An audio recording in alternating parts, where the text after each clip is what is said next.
from another living color with the skit. Yeah, with the shit. Finna call it blitz, make you call it quit. I can execute the plan on improv off script with my brothers from another living color with the skit. Yeah, you know the squad I'm bumming with. Try to run with the rock and you fumbled it. Finna spin the block in the mothership. Rock like Woodstock, big stock, smother shit. Word to Uncle Sam, we tax like the government. Still in the game till the day I'm in love with it.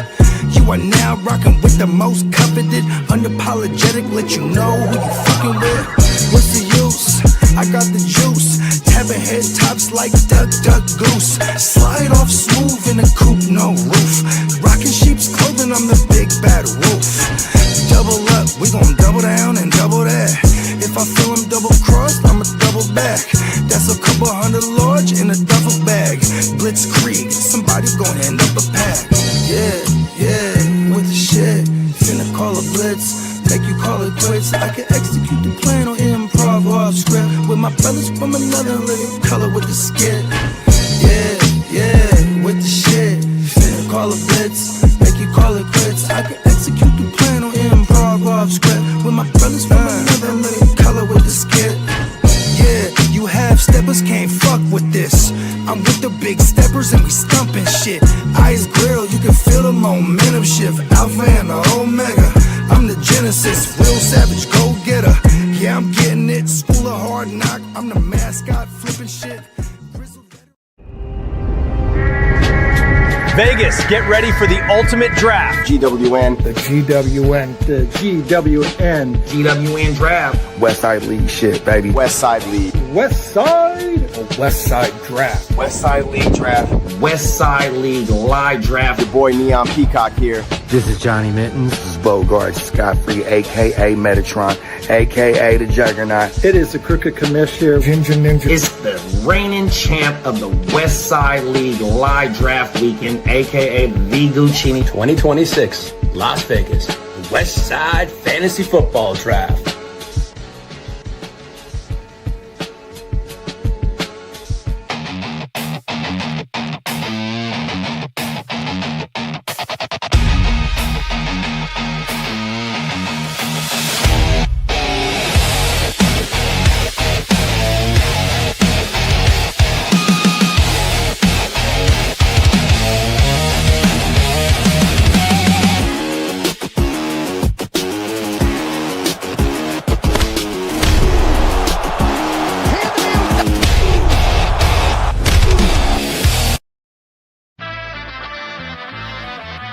What's good, gang? It's the Guchinni representing the Hard to Start podcast, tapping in to remind y'all that coming this August 20th of 2026, the second annual GWN, the Westside League live draft weekend will be popping off. Man, you will see all the cast of characters that you see live on the GWN every day.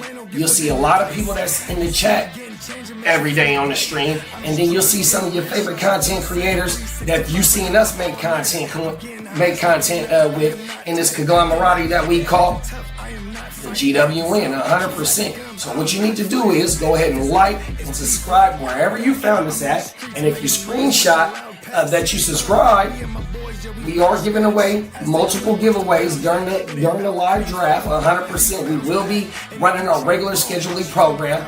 Thursday night will be Playmakers. Friday morning will be WYGU. And then later on that Friday will be the live Westside League second annual draft. And during the draft, we will have multiple giveaways like this right here. This autographed mini helmet of Jackson Smith and Jigba Super Bowl helmet. Here over at the GWN in the Hard to Start, we putting up championships on the wall, and we want to bless the people that rock with us who putting up championships on the wall, you know what I mean, with some of these little special items to put in your man cave, your she cave, you know what I mean, whatever it may be. But yeah, make sure you go ahead and like and subscribe, because that's all you got to do to be entered to win this helmet. Click that bell, and then tune in to the second annual GWN live Westside Fantasy Football Draft Weekend. 100%. Peace. Shout out everybody that got ran over in my way. Feel low and I'm mad sober flipping. Vegas, get ready for the ultimate draft. GWN. The GWN, the GWN, GWN draft. Westside League shit, baby. Westside League. Westside, It's Westside League. Westside Draft. Westside League draft. Westside League live draft. Your boy Neon Peacock here. This is Johnny Mittens. This is Bogard Scott-Free, a.k.a. Metatron. It's your boy Primetime Derek. It is the Crooked Commish here, Ginger Ninja. It's the reigning champ of the Westside League live draft weekend, aka the Guchinni 2026, Las Vegas, the West Side Fantasy Football Draft.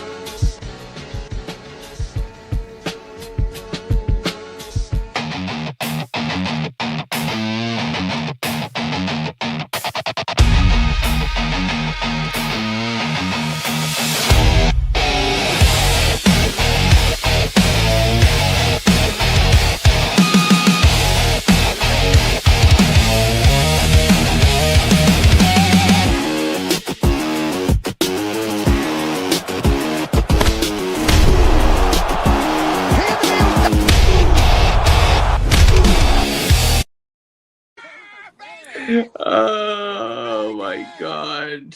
Yeah. That shit is badass, huh? Oh my goodness. Yo, I need that for my socials to share it out to Vegas, man. You have to put that in the thread. I'll pump that shit out daily and fuck it everywhere, man. I don't care if I'm getting my ass punched this shit out. That's fucking dope as shit. Hey, if it make it an ass of me, I don't give a shit. But that fucking was dope as hell. The best producer on this world just put that fucking shit together. Let's go. Hey, That wasn't an AI at all. We're just giving Bones a little respect around here. You can't just mess around with the OG Bones and expect not to get messed around back. You know, it's just a pause. You know, that's just we've got evidence. We've got photos. Well, you know what? Evidence Bones man got the first round, and right? Bones, but I sure the fucking beat, ready man. for round 2. All I'm saying, he may have taken round 1, Kitteh, but you know what? Round 2 comes in about 9 fucking days. So let's fucking go. We should give you guys some privacy then, is what you're Oh, saying. hey, I don't need that one-on-one time with Bones. I already had that. I don't know. last It's year. I kind of felt like you was getting at that. Huh? No, I don't need that. If I need that We time, got I'll get it something here. at else home. going on here. Okay? Go ahead and give you guys some privacy. No, I don't need But that. you already know. You know what I mean? We are officially on the countdown still.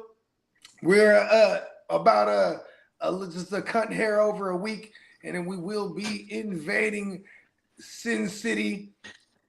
And you already know, you definitely tuned into another live Tuesday edition of Wake Your Game Up. Yeah. Vegas, baby. Almost there.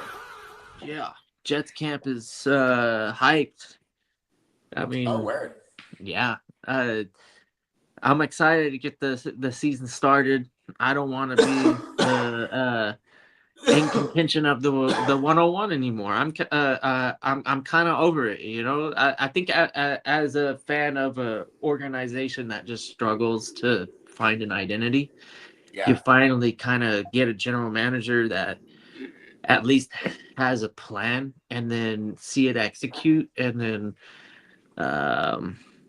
just the overall camaraderie of kind of like everybody in the building that I've been paying attention to. It's just like kind of like the YouTube stuff that the Jets teams and like Jets fans that have been showcasing is every unit is really tight.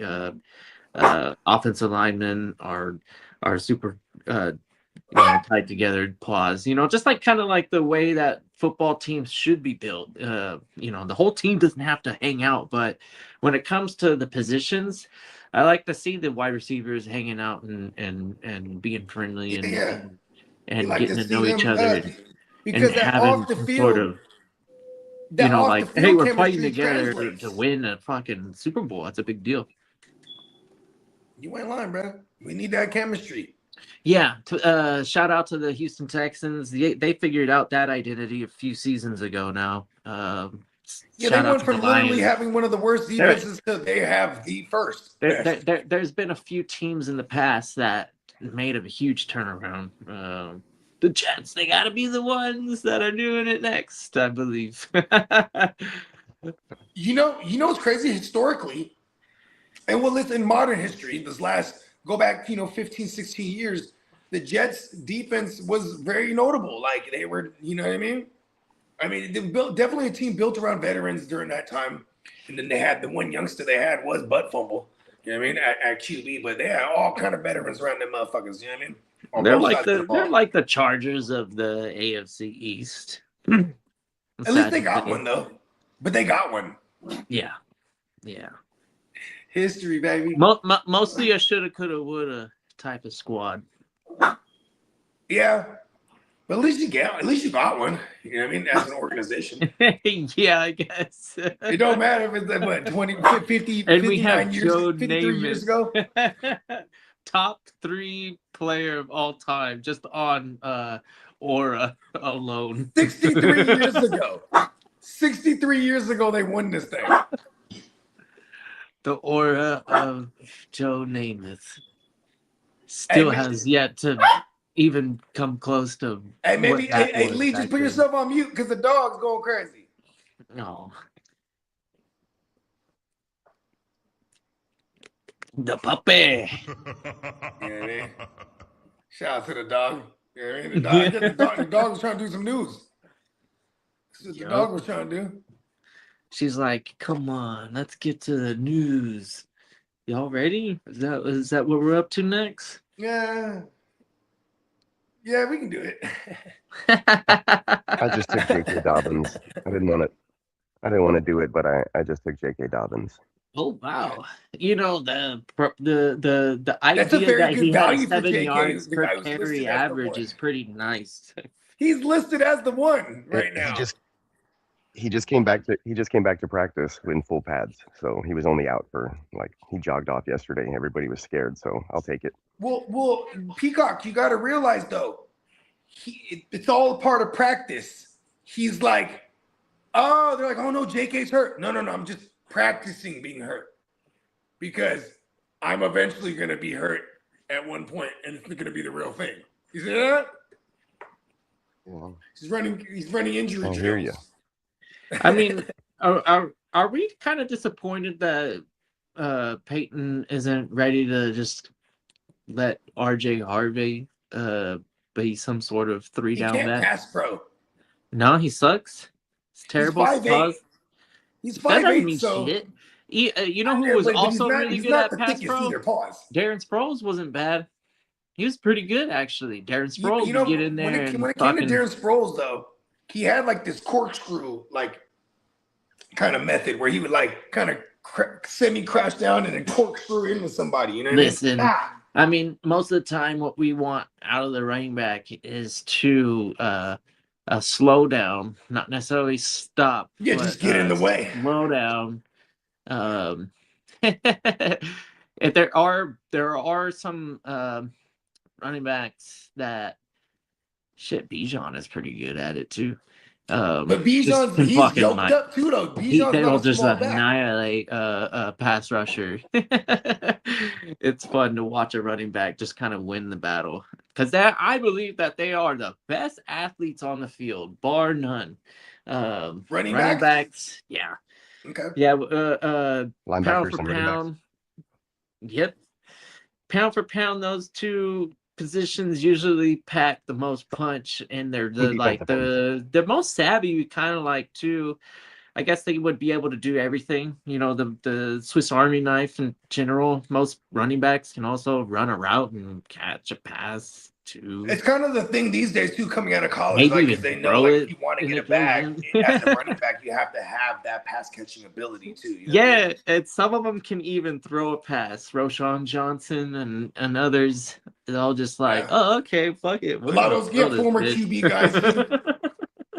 I mean, Roshan, he tripped me out. I was like, well, I didn't know Roshan had some skill. I think he was like a former QB. I know we already talked about Dak Prescott, but after watching some Cowboys, I watched probably 2 hours worth of training camp stuff, and Milton is a must. You must have him if you have Dak. Yeah. You must have Milton. You have to. Bro, you have to put Milton in your bench. Here we go. You can't even drop Milton, because the way that the waiver wire it would be for Milton is just too ridiculous if Dak was to go down. The Dallas Cowboys offense right now is so potent. Milton will carry Milton will be able to handle the helm, and the fucking ship will keep sailing. That's why I want. Here we go. Yeah, that's why I want every single Prescott owner to go out of their way and fucking get Milton in that draft or whatever. You know what I mean? Yeah. Here we go. Prescott is known to not always be there. And he be missing some time, bro. Yeah. I hope this. He kind of goes like every other year, and so this would be like the first time 2 years consecutively if he stayed healthy, like because he hasn't had consecutive fully healthy years in a while. You know what I mean? That would be cool. He's a bigger cat too. Pause. You know what I mean? Like Dak's not a small dude, bro. No, yeah. No, they're both Milton is definitely younger and more spry. And then they definitely have. But Dak is solid, bro. Like he's what 240? What is Dak? 235, 240? I don't know specific numbers, but yeah, they're both big players, and Milton's got probably the best type of receivers that he could ask for. CD Lamb, he's gonna drop a lot of passes. But Pickens is also known to just like go get that ball, like at the point, or he's a highlight reel, whether it be high or out in front. That he's really good at that one-on-one battle. Pause somehow. I know it. Then it's just in case. Of course, there's a street sweeper passing my street. Hey, awesome! Did you all see that video of CeeDee Lamb with the freaking They just cleaned the shit out of my CeeDee street Lamb? right now. He had the bee nest or whatever, or the bee nest, the bee thing, the beekeeper fucking thing over his face. Okay. Trying to catch passes in the sunlight. What do we think about that as a training aid? Because nobody else has been using it, right? yeah, they're doing their beekeeper thing. What is it? Oh, is it because of actual bees and stuff to protect him, or is it to like he might be allergic? Simulate the. They're trying to simulate the stupid lighting sunlight in the stadium. Yeah, because he says that that means that he's making excuses. When the coaching staff and everybody asks him, it's like, "What the hell's going on? Why do you drop it?" And he's like, "I can't see." They're like, "What do you mean?" I was like, "Well, I just don't like this and that." Blah blah blah. That's crazy. The George Pickens, come on, Dak. Realize that you got to get Fergie and Prescott. Fergie and Prescott. Fergie and Pickens. Maybe they need to get more attention than Lamb. Not saying Lamb isn't going to get the one-on-one win, and that's what he's known for, right? That's the big play Lamb, and then Pickens and Ferguson. One-on-one nightmares and occasions. Ferguson just went in our draft. Sure. And that I would imagine that means someone took Pitts already too. And yeah. We're in the fifth now, right? We're already coming back around. We're heading into the fifth right now. I think we're back into okay, four. We're closing out the four. Okay. We're almost to Miles, right? We're like what, 1 or 2 picks away? Oh no, did you pick coming down the mountain when I she picked comes? them and we're 1, 2, 3, we're like 3 or 4 picks away from me coming back on the 5th round turn. All right. Yeah, I went Jonah Dobbins Coleman? because the guy in front of me took Coleman. Who did Coleman. what? Yeah, he took Coleman, and I was like, No! Pool MC took Jonah Coleman, so I took Dobbins right after that. Awesome pick. I mean, that was like I'm mad as Jonah fuck. That's what I Coleman. wanted to do. You got to rely on a rookie to win the show or win the role. It's pretty bold. That's showing I feel out, good about man. that there. Pretty Yeah, bold. I think that Dobbins pick is the Definitely the safer one. yeah. I mean, Especially, Colin. I think he Colin's just going to be a thing. he just came off a eventually, season, but, 10 games and still ran for 700. I think it was almost a thou wow. Yeah, and 6 touchdowns or 5 touchdowns. He just needs to stay healthy. That's the scary thing. But we only need to play 1 RB here. And I was going to go with Jordan Mason, JP Mason, but Wiseman took him there. Yeah, and then before that, I had Corum and Crosby. I had all these running backs, all the running backs that went in this round. I had in my team, and they all went. Oh, yeah, Crosby got took. Yep. Sure. Corum, Crosby, Brooks, Mason, Coleman, like all those guys went right before my pick. All right, this And is I had Monangai, Gainwell, Warren, Pollard, all those other guys were like in my queue. So they this all round went was really in succession. That was crazy. Johnny took Warren over Money Gang. I would have totally loved Money Gang there. I like Money Gang too. I know he's a 7th round running back, but I'm not mad at Jalen Warren. Just I'm such a Rico guy. You know what I mean? And I wholeheartedly believe Rico's the one to have. But at the same time, too, it is Mike McCarthy there reuniting with Aaron Rodgers, and they're definitely a 2-back system. You know what I mean? Like, as much as I want it to be all Rico, we're still – I mean, Jalen Warren and Kenneth Gainwell went crazy as a tandem last year. How do you guys like Pittman over there in that scheme? I like it a lot because now it's not just, take away DK. You know what I mean? I mean, the fact that they didn't have an actual number 2, like in the receiving game, target-wise, we saw it translate to targets at the running back position, and both Gainwell and Warren got a bunch of grabs. You know what I mean? So I do like Pittman over there. One thing I don't like with Aaron Rodgers is he's notoriously slow and methodical. Like, he's going, green 18. He's going to let that shit ride all the way down to the play clock. Pause. Until the play clock pause gets down, and then you fuck around and snap the ball, and so this always results into being Aaron Rodgers' team being lower on the total plays ran. You know what I mean? Like, he just runs a slow method. It was fun to see Aaron Rodgers with the Jets a couple years ago at the end of the year when they were so bad. He's throwing 40, 50 times a game, but that's not the Aaron Rodgers that he wants to be. You know what I mean? Like, look at last year, he was back. Very efficient. You know what I'm saying? We're talking like 25, pass attempts a game around that realm. You know what I mean? So if it's concentrated to the 2 guys, I like Pittman. I mean, Pittman's coming off of a run-heavy team, and he had 100+ targets. So, and they traded for him and paid him. And he bodies most little ass DBs, bro. It's like, are you kidding me? He said matchup nightmare. Now you got DK on the other side too. Yeah, I know. It's crazy. Pittman might be walking into the number 1 role actually. I mean, it depends on how, because he doesn't have it with DK. DK doesn't have the chemistry with Rodgers. No, he doesn't. So if Pittman, I think, has an opportunity, so we'll see. It's going to take some time, and we'll have to see the evidence to really feel comfortable. But I'm willing to gamble. How about that?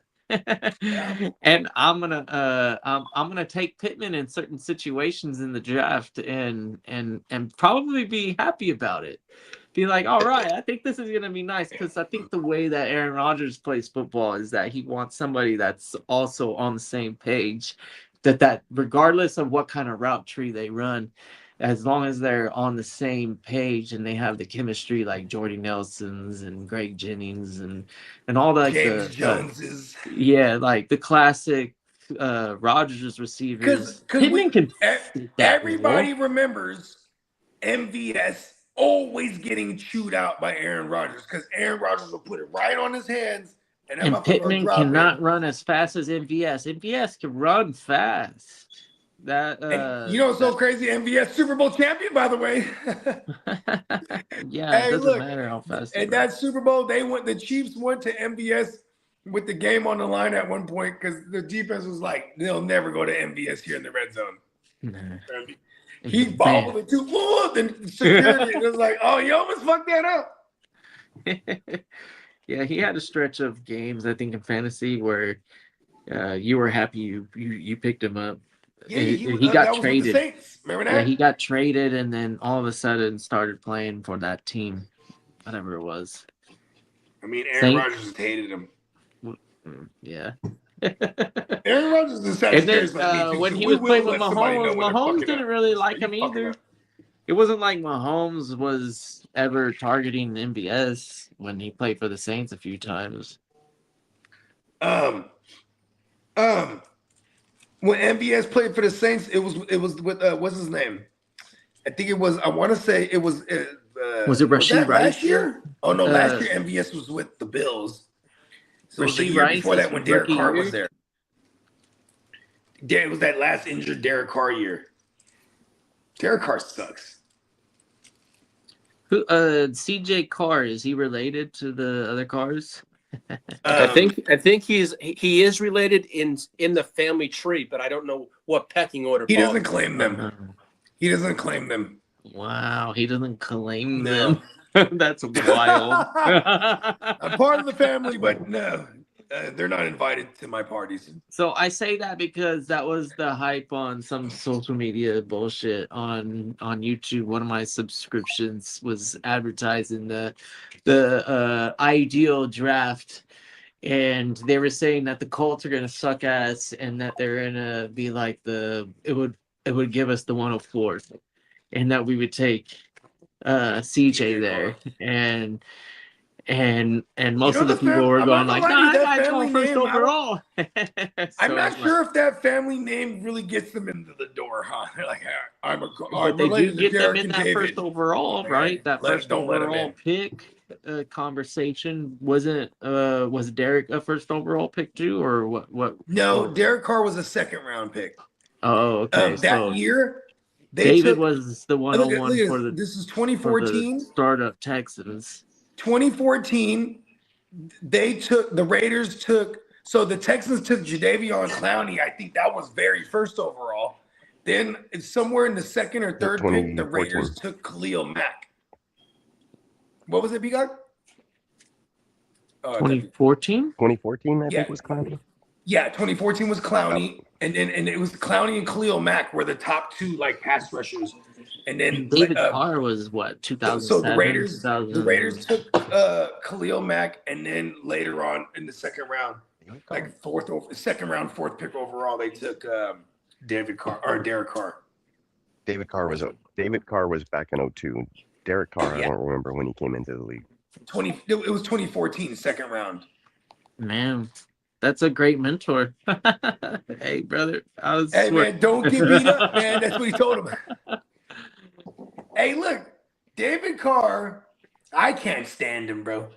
Like, and I think the NFL Network has him on there because he's a villainous. You know what I mean? Like, he'll get, like, for years, he will be one of the only ones vocal against Tom Brady. He was wrong a lot of those years, too, by the way.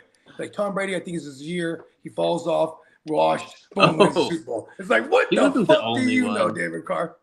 I don't think he was the only one, but yeah, it's crazy that time and time again the Brady haters just got like A in the face, right? Every single time.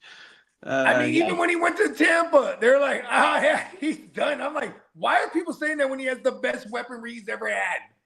That motherfucker brings over Antonio Brown and Leonard Foreskin and Gronk. He wouldn't be like, what? He wasn't even done. He got there, was like, bring them all. I mean, he outdueled the sheriff time and time. It was probably like the coolest new stepdad. Like, he got a divorce from Belichick.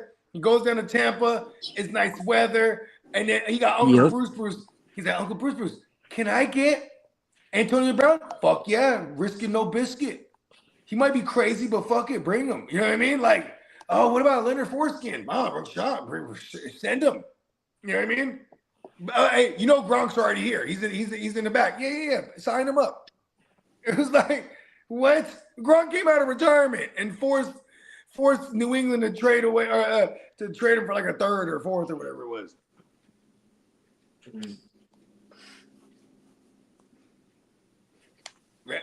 Should we take him to the streets? You ready? What's up? You ready? Yes, sir. Yes, sir. Let's do it. Let's go.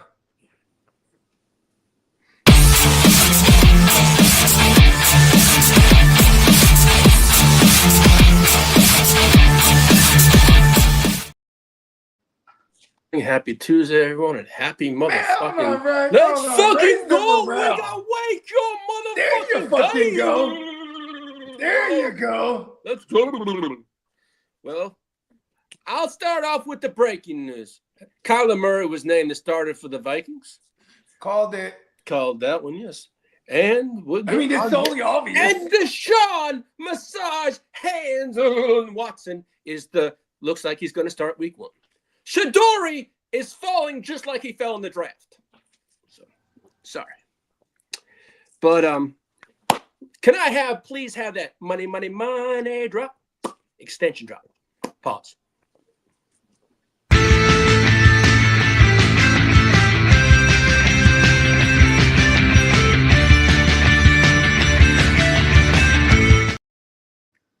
Shout out to everyone in the chat. Shout out to everyone that supports us and watches us. So shout out to me, Well, the Titans and Peter Karowski agreed to a 4-year, $100 million extension with Tennessee, making him the highest average paid guard in NFL history. Let's go get that money, guard. Yes, sir. Now, as for the New England Patriots, Hunter Henry agreed to a 2-year extension with the Patriots, so he'll probably end his career in New England. Drafted him. No one drafted him in the 32. He You understand me? Everyone watching right now. Now, as for the Dallas Cowboys and Quentin Williams, Dallas and the star defensive lineman have agreed on a 3-year extension, $105.9 million extension, making him one of the highest paid defensive linemen in the entire NFL. It's pretty well deserved, if you ask me. Yeah. He played pretty lights out If you think for about Dallas. His name is Winnin, but only with a Q. Q. Quinnen. Now, as for Rams, Byron Young. Young is a pending 2027 free agent, but he says he hopes to remain with the Rams for years to come. But we know the Rams. It's always never the greatest sign when the players talking about, I want to be here, y'all. Because the team should say that. They're like, listen, we're gonna get you a bag. Nah, it's them. Yeah. But they're young, and pun intended. And if you think about it, they're always keeping a young team and willing to bring in some savvy veterans, like in this case, Myles Garrett. Fuck him. Derek said that signing made me mad. You're not. Why did it make you mad? His name you don't got the Myles Garrett share. Quinn Williams. He said we should have paid Pickens than Williams. I'm mad at that take. Well, it's definitely okay. This is my thoughts right here. It's almost like they're designing it to where they're obviously gonna make Pickens earn his bag, and then when they reset the market with him after he balls out this year, next offseason, reset the market with him, big contract, and then CDs out of there. That's kind of how I feel like Jerry's playing this. Like, let's go ahead and get us the chip this year. And then when we pay everybody, we're gonna be back to mediocre, middle of the pack, because we can't afford everybody. Even though he had hella bread. I don't think that's true story. I think you can afford 2 true wide receiver 1 contracts if you prefer to pay your wide receivers over other positions. They keep increasing the cap, and lately it's been exponential. They've been adding millions and millions, not just like a couple million, but like 25, 40, some years. So you can spread the wealth through that 40 or sign a player, extend a contract or whatever. And I think the Cowboys are the perfect team to follow suit and do something similar to what Cincinnati's done, but hopefully be more successful with it. T. Higgins is made of glass, so that's that is what it is, dude. It's like that's their problem. T. Higgins. They signed him to a big contract again. Whatever. Dummies. The Dumases.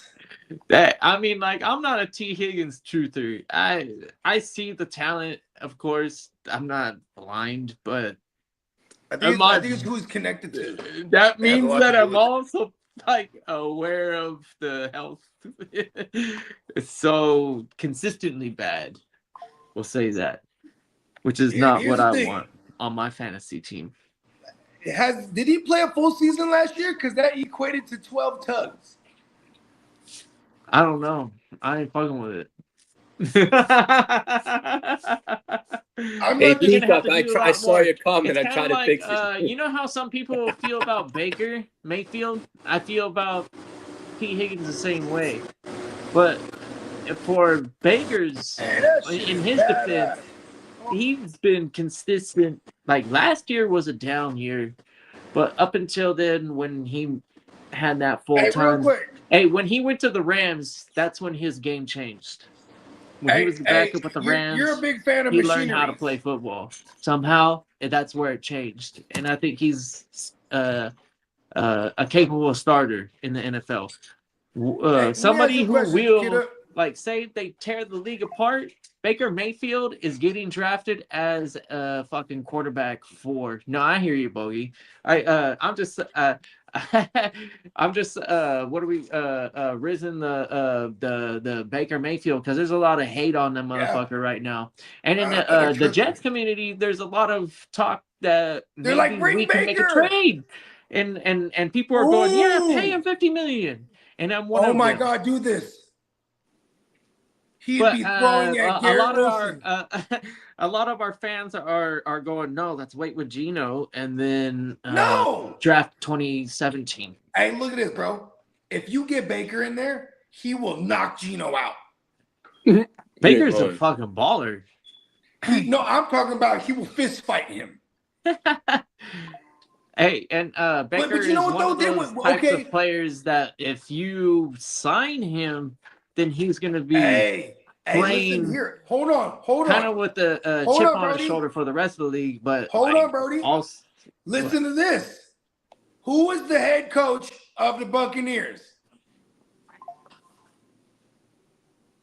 Todd Bowles.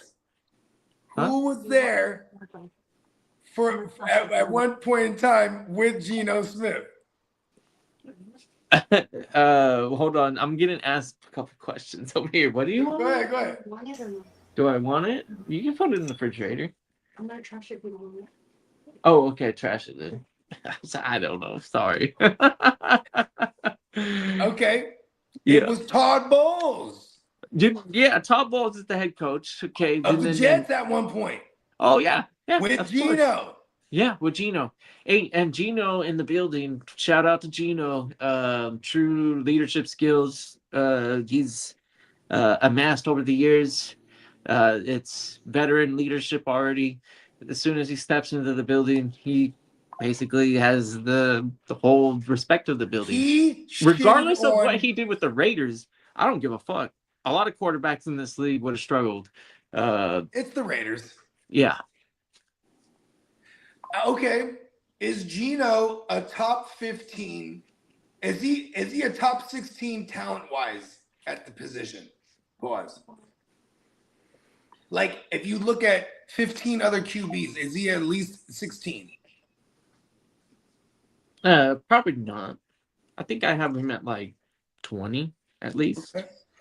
Yeah. Cam Ward or Serviceable. Geno? Huh? Cam Ward or Geno? Like, just Oh, your opinion Geno. on like skill set so far. Geno. Did you see the Yeah, Geno right now could actually Right now? Okay. take a team to Danny a Dumbass. winning record. Geno or Danny Dumbass? Geno. Really? Okay. Yeah. Yeah, I don't care about Danny Dumbass. He is a dumbass. Ability. He is dumb. Okay, because that's I kind of know where Geno is fucking trash. Okay, but Darnold or Geno? That's what you're evaluating on probably I'm not. I'm the just Raiders, evaluating just the recency field bias. presence, He looked like, all right field before he fell apart and got moved around. Is Darnold actually good at football? I still refuse to believe it. I don't think so. I think he's at best also like top 18. He's not far away from Geno. Okay. So yeah, Super Bowl champion Sam Darnold, by the way. Historically, you can go ahead and look at the way that draft boards had landed on your fantasy leagues too, and it'll be the same story. Geno and Sam Darnold usually being drafted around the same Geno.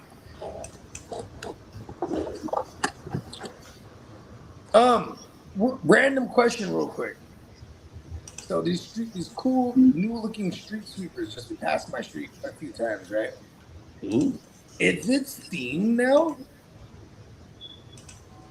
Because they were blasting the streets, and that motherfucker was dried up in like seconds. I'm like, that's Steam, huh? Probably. I mean, they can have instead of like blasting water. No, I mean that would be what Steam is. It's heated water. Yeah. Well, I mean, so they have a boiler Steam, inside somehow. They have a boiler. Not jets of water anymore. The way that I've always been aware of how they work, they're like vacuums. So the brushes, everything, it takes the debris, the large debris, and funnels it in towards the center of the truck. There's a vacuum, and it takes that debris and puts it into a bag. It was crazy though. It was electric. It was still loud as all hell, but it was definitely electric. Yeah, I mean, I trip out when I see like electric garbage trucks. All you have to have is rotating parts in order to get vacuum. So as long as you can have like, even if it's an electrical field that spins something, it doesn't matter. If it's a freaking generated by like we'll call them, a gas power plant, something like that, or diesel, that's still rotating something, and that's that's all you need. How you get it doesn't matter. It does matter in terms of like, I guess, in strength ratios. But that's engineering problem. I will always fight the machine. Huh? Hey, you ever seen Encino Man? Yeah, love that. Remember, like he busts out the ice, right? And now he's in fucking Encino, right? And he's in the neighborhood and he's tripping.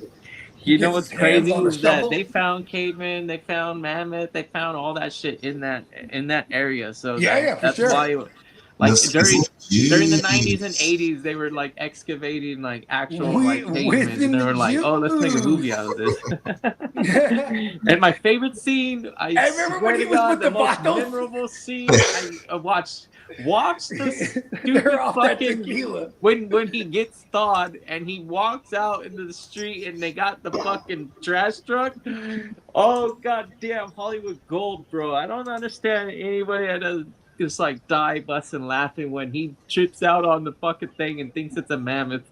Yeah, and he throws the fucking shovel at it like a spear. That's the part I'm talking about. Dying laughing when I'm watching this for the first time. The garbage truck, he starts going Hilarious. Hey, but look at that though. He wasn't afraid of that shit. he was like, he tried to attack it. You know what I mean? He threw the fucking shovel at that motherfucker. Yeah. You know, Brendan Fraser was the shit. That just goes to show you that the mammoth really was an intimidating creature. So much so that Caveman could see a goddamn trash truck and be like, "Fuck you, bitch!" Right? Oh, it's life or death. Throw a spear at it. Oh shit. And then he got found by a loser and like the coolest dude ever that kicked it with a loser. Listen, he's the greasiest vato you've ever seen, buddy. Well, yeah. I mean, that was the perfect friend for a caveman, believe it or not. I couldn't ask for a better character to partner with the. Right? I'm straight down with the fact that Pauly Shore got and to then there was like, he's our ticket to popularity. Caveman. Like, this caveman is gonna take his places, man. They're like, he is my best friend. We are best bros, dude. and no one ever questions the cryogenic freezing nature of like being able to reanimate this guy from prehistoric days. It was believable enough, right? You know, you're watching the movie and you're going, "Oh, cool. Maybe if they did find a guy and he was frozen in." I remember they teach him how to whoop ass too. They still walk out of karate videos. He was in the running animation of like the deep freeze or whatever. He was like. And when that motherfucker flash froze, he was in. Yeah. Oh shit. Oh, and then they found his bitch in the end. No way. Wait, what do we mean? Oh yeah, then, in the roller rink, and then no. They unfreeze her. In the movie, they defrosted a cave woman. I don't remember this part. Yeah, it's the final scene. It's like the very end. They're having a party. They're having a party in the back again. They were digging a swimming pool, and that's how they even found him to begin with. And now they had this. They filled it. And it was like a dirt swimming pool. They didn't have no concrete. They're just swimming in this motherfucker, having the fat little graduation party, and then you know what I mean. That other block of ice that had melted. It's funny. They just put a little fucking little heater. They put the heater in a little back shack, like and then she just reanimates. Oh shit! You know, Biodome was also another Pauly Shore movie that I could. Biodome was the shit, bro. It was a really stupid movie. I love it. Everybody's trapped in this thing in the desert. How the fuck these guys? Hey, look, they got it made, bro. They're in there with some bad bitch scientists, and they're just like, we're stuck. That was the '90s for you. They knew how to cast their characters fairly well. Yeah, it was a very misogynist era. So it's like, fat titty bitches with fucking. And you know what? They're scientists. Fuck it. They still had a little bit of big hair to them and stuff. Because we're still close enough to the 80s. 80s. Yeah. They probably had some bushes on them too. Maybe the little landing strip. You know what I mean? They weren't quite bald yet. They definitely were doing the skiing. They're hanging out at the resort big time. Oh, for sure. I mean, I would imagine that's how a lot of those pitches went. Just, all right. There's a dome, right? So what do they call it? Biodome. Biodome? Yeah, that thing. And we'll get Pauly Shore in there. Good. Let's get him. Get him on the line. Yeah. We'll get the same director from Son-in-Law. Party, dude. Hey, Son-in-Law was the shit, too. Hey, Pauly Shore, first of all, he was awesome. He was the same guy in every movie. I mean, he was casted to be the same guy every movie. It wasn't his fault. Right? They're like, hey, you know, kind of like you gotta do your thing. Like an androgynistic sort of like hippie meets Prince meets Jewish kid. Yeah, Coach was neighbors with Pauly Shore. Cool. You know, privileged white in Texas or in Vegas Coast. I don't know. You know, his dad definitely made money. Definitely have a pop making some serious bread. His dad. So the comedy store in LA, the famous comedy in club. In LA, Brandon says. Yeah, everyone came up out of this club. You know, all the greats from Eddie Murphy to fucking, and before that, his time, Richard Pryor and, you know, John Witherspoon and Robin Williams. Like, everyone came through this motherfucker. And apparently, Pauly Shore's dad, you know, he was a Jewish cat, but he was in there with the Italian mob. So, you know, they were like laundering money through this fucking thing. But Mitzi Shore, his mom, she is like the godmother of comedy, low key, because she got the club in a divorce, and everyone, like all the comedians, like Richard Pryor and Sam Kinison and all these, they used to have to babysit Pauly Shore as a kid, because like Mitzi would just put all the comedians in a condo. And then, you know, Pauly Shore is just this young little kid, just annoying, like, can I do some coke with you, Sam Kinison? Like, he's like, all right, kid, here. You know what I mean? Like, he's like, hey, can I be a Hollywood star just like you? Yeah. It's okay if I just kind of like be myself and just be like this all the time? And they're like, actually, kid, right now you're in. Dude, we can fucking find a role for you, and everybody would buy that right the now. long little fucking, like, he used to wear boas. Like, you know what I'm talking about? Like the feather things. And yeah. He was like a fabulous dude. You know what I mean? Hey. He make his little buddy. He had his little shtick. Hey, Pauly Shore is hella cool. And Damiani. He was hella knocking bad ones down. Yeah, there's a lot of authenticity of carrying yourself and probably, bagging a bunch of bitches like that. Right? Yeah. Especially, absolutely. Listen, he might be his early 20s in the early 90s. He was young. He's about 50 now, I think. He was like his early 20s. And he was always older than whatever age he was portraying. He went on a run. He had like he had fucking Encino Man, Son-in-Law. He had the army joint with Andy Dick. In the army now. Yeah, in the army. That's when he finally chopped the wig. Yeah. Yeah, the lawyer movie. He had Biodome. Yeah. See, and that's when you know you signed like a 5-picture deal with like a. Don't forget a Goofy movie. Oh yeah! He was him, just a Goofy movie. He was himself, basically. Yo, Stacy. Oh, what is it? The Leaning Tower of Cheese. The Leaning Tower of Cheese. He had the cheese whiz. He was whizzing the juice. Bro, he didn't even change in animation form. Ooh, Peacock. You know how you guys had at one point or another rented out Nicolas Cage's house, right? Yes. Well, So this was in Vegas, correct? Correct. Yeah. So one of those houses next to it is Pauly Shore's house till this day. He lived right next to Nicolas Cage for several years, like for decades. Interesting. Yeah, so you were definitely unknowingly right next to Pauly Shore's house because he still lives. And that's probably why they wanted us real quiet after 10 o'clock. Come on, buddy. It's like, yeah. You over here complaining. Hey, call the town sheriff and let him know that we're here partying, bro. So it's funny because he said so he tells like when he was on Rogan, he was telling stories about like living next to Nick Cage. He was like, yeah, you know, Nick Cage, you know, you would think like, oh, Gone in 60 Seconds, he's a big car guy. He's like, nah. And so, you know, they would go hang out and go have like dinner. And he'd be like, you know, he would jump in. Nick Cage would like jump in, you know, Pauly Shore's Ferrari or whatever. Oh, these are nice. Yeah, I can make a call. I can get you one. Guys, it gets him a Ferrari. And then he just tears this Ferrari up. He doesn't give a fuck. He drives it like it's a Corolla. You know what I mean? He just parks it, leaves it outside. You know, drives it to the grocery store. Like, you know what I mean? He just doesn't give a fuck. He's like, Nick, and I would imagine Nick Cage is like that. Yeah. Fuck it. Doesn't even wash it.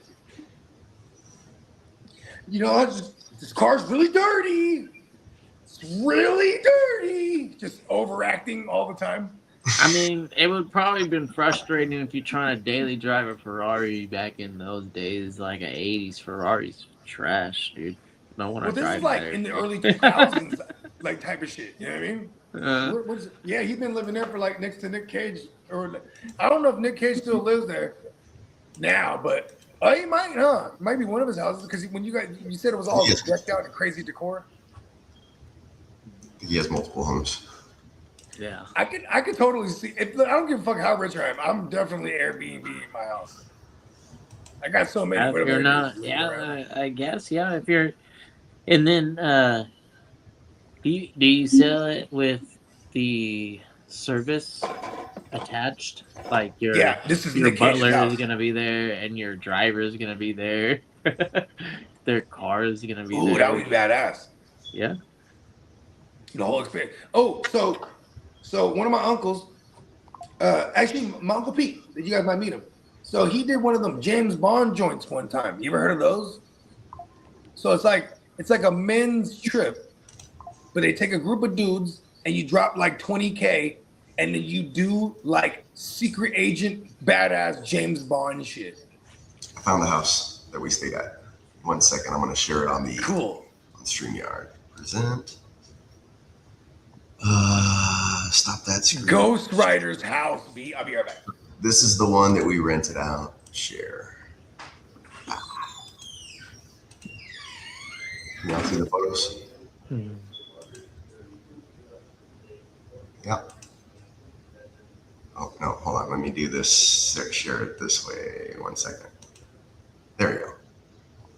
So this is the house that was Nick Cage's house that we rented out for my buddy's wedding.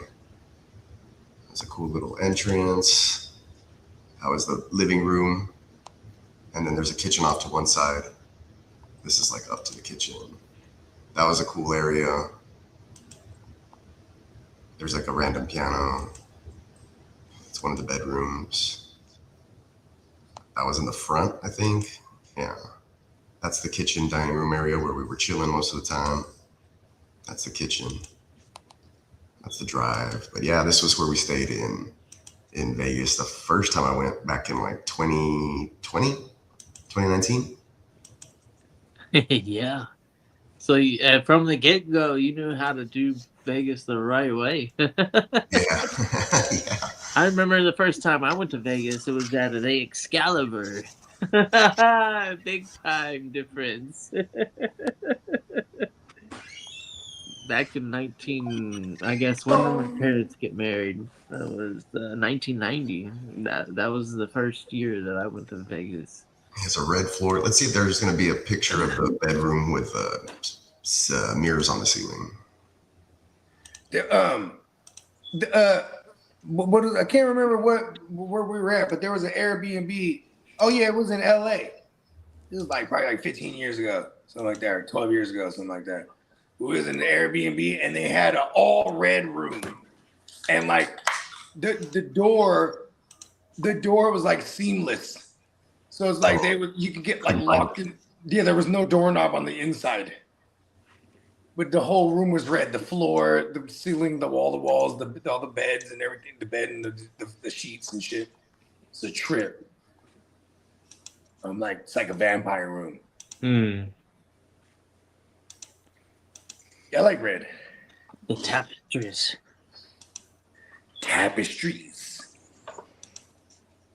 See, that's how you know you're balling when you don't call them like you call them tapestries. Yeah, these are my tapestries.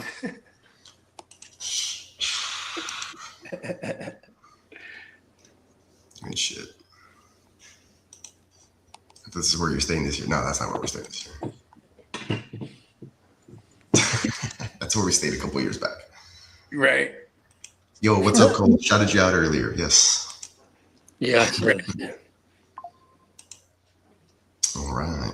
I guess now we can take them to the streets. Yes, sir. Oh yeah, I guess we kind of. I thought he was done. All right, fucking take it. No. You said the 20-minute mark, and I was letting that go. No, we was already hitting drops and everything, weren't we? Yeah. Well, can I have the listen to all these rumors? Running in. Yeah. Let's do it.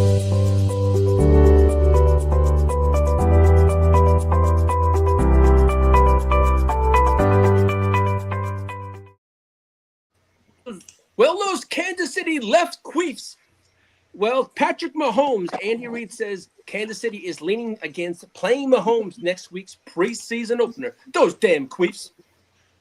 Yeah, why would they play him? Yeah, I know. I'm just giving them out. Now, as for gangrene, Geno Smith is mightily struggling in joint practices against the Buccaneers and has thrown 6 interceptions. Ooh, they're going to trade for him. Now, as for Colts, Anthony Richardson has been demoted to the 3rd string, but he's going to showcase his skills Thursday against the New England Patriots as a trading. Listen, real quick, I'm just going to start rumors. I want the Jets to trade for Baker all of a sudden. Like, if he's in that division against Josh Allen twice a year, Josh Allen would hate that. Like, the few times they have played against each other, it was always a shootout. I'm just saying, like, him versus Drake May twice a year. That would be dope. You know what I mean? Like, that would spice that division up. Now, as I said earlier, the Vikings named Kyler Murray the starting quarterback over JJ. I'm not Mr. McCarthy. Because Kevin O'Connell said this. He felt Murray is more mentally ahead of where JJ McCarthy is at this point. And we know Mashaz Watson will start week 1 over Shadori. Now, as for running backs, rumors, this is like what they're saying. Yeah. Now, as for Breece Hall, New York plans to feature Breece Hall promptly as their lead back going into the season. Just they said there was blurbs out there that they were going to use a 2-headed monster. They're just going to use Breece. Monster even. Here's the thing: they just paid him a guap. Exactly. Like, fuck those. These isn't rumors. This is fact right here. Shout out to Clock Management in the house. What's up, Clock? I got a rumor for you. Puka Nacua could still face a suspension for his off-season behavior. Oh, no. Per Adam Schefter. No. Probably like a 1-game suspension. No. It might be like it's still being reviewed by the NFL, but it is possible. Oh, yeah, because James Pierce it's conduct policy violation. Plus. That's like 4 minimum. And then he'll like appeal for like an immediate. Here's the rest of it. It's possible when the Rams versus the 49ers play in Australia, Nacua doesn't play in that game. Oh, so just 1 game potentially? Yeah. Now, I like it for us, though. Yeah. Yeah, that's a good for the 49ers. Now, as for Ashton Genty's expected to have a bigger part in the passing game this season. Pause. And the Why Ravens. Is that a pause? Well, because I said bigger. Oh, okay. Touche. As for the Ravens, have no plans to lessen Derrick Henry's workload as he enters his age 32 season.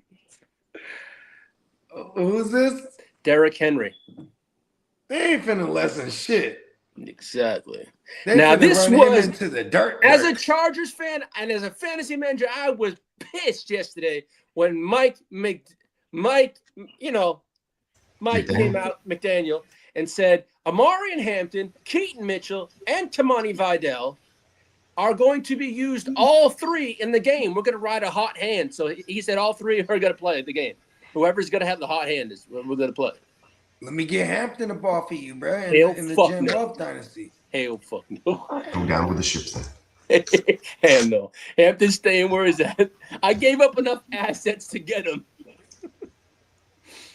All right. That deal's walking out the door. Nah, it's fine. Hey, that deal's walking out the door. Have fun with your committee back. 1 year. That's it. Have fun with your committee back. It's fine. It's fine. Oh, we got another pick in the 32. Now there goes Reed. Ooh. Now, as for the value for I was going to take him actually, so I'm glad he took. I didn't want to take 2 injury risk guys back to back with Dobbins and Reed, but I was going to do it. As for the New York Giants, just do like Bogey, where you make all the wrong decisions, right? Like taking Price over Warren, and then I go take Pierce later. And then Pierce is dead. He's not dead. I hear you, Clock. Look, there's some other stuff on that Pierce news that broke yesterday about him getting a PRP injection. He did not receive one. He was just getting the good shit. What's that? He was just getting the good shit. No, he didn't get it. Oh, he didn't get it? No, it's a false report. report. Man, that makes me disappointed. No.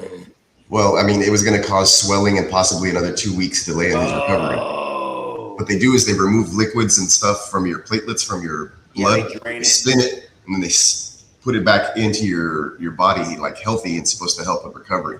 But it causes inflammation and swelling for like 2 weeks, and you can't do anything. You have to rest on it. So that would have put his timeline in danger, which is why I think he didn't get the PRP injection after all. But I'm not a doctor. Now, as for the Giants, guess who is?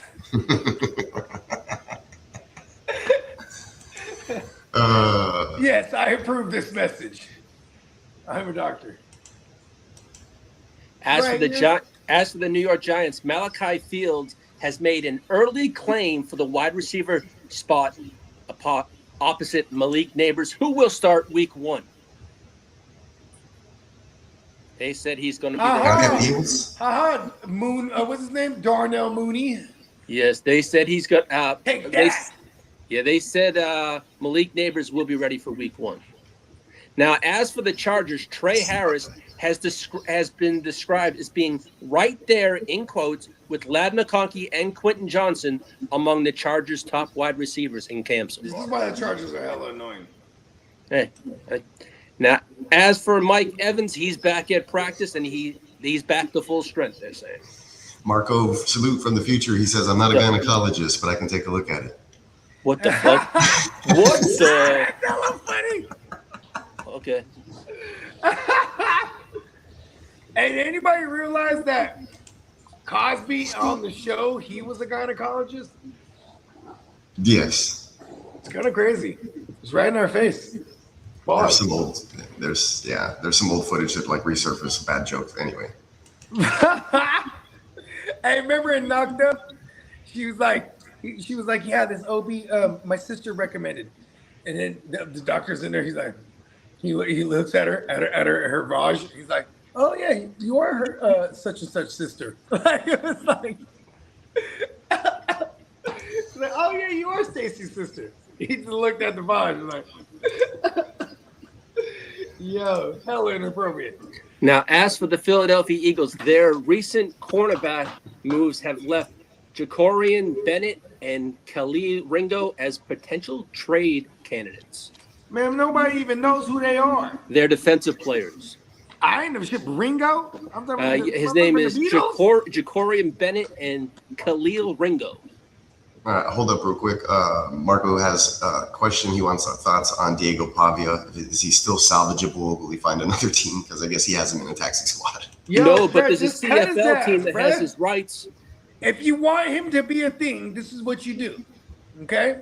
You cut him off your team and then regret it because he'll now become a thing. In your taxi, he'll never be anything. Trust me, this happens to me all the time. I'll be like, should I hold on to H2O? Or no, that's a bad example. I was using him as a rookie. Yeah, there's definitely been some cats that I've had in my taxi. I cut them, then they become a thing, and then I get mad. Now, I know we've had news about Aaron Donald, but there's going to be a big announcement this week. They didn't say when, but it'll be a big announcement this week. So, is it he's coming back? Maybe, but we shall see. He already worked out with them exclusively, so they had to announce that he was doing that. Mm-hmm. Now, as for the Falcons, though, he's about to sign. This is like it's like inevitable. He saw Myles Garrett go there. He sees that the state of that team overall. He's like, I want to go there and get one. Took a year off, probably reflected, misses the game. Like, listen, now the team that you came from is hella in good shape.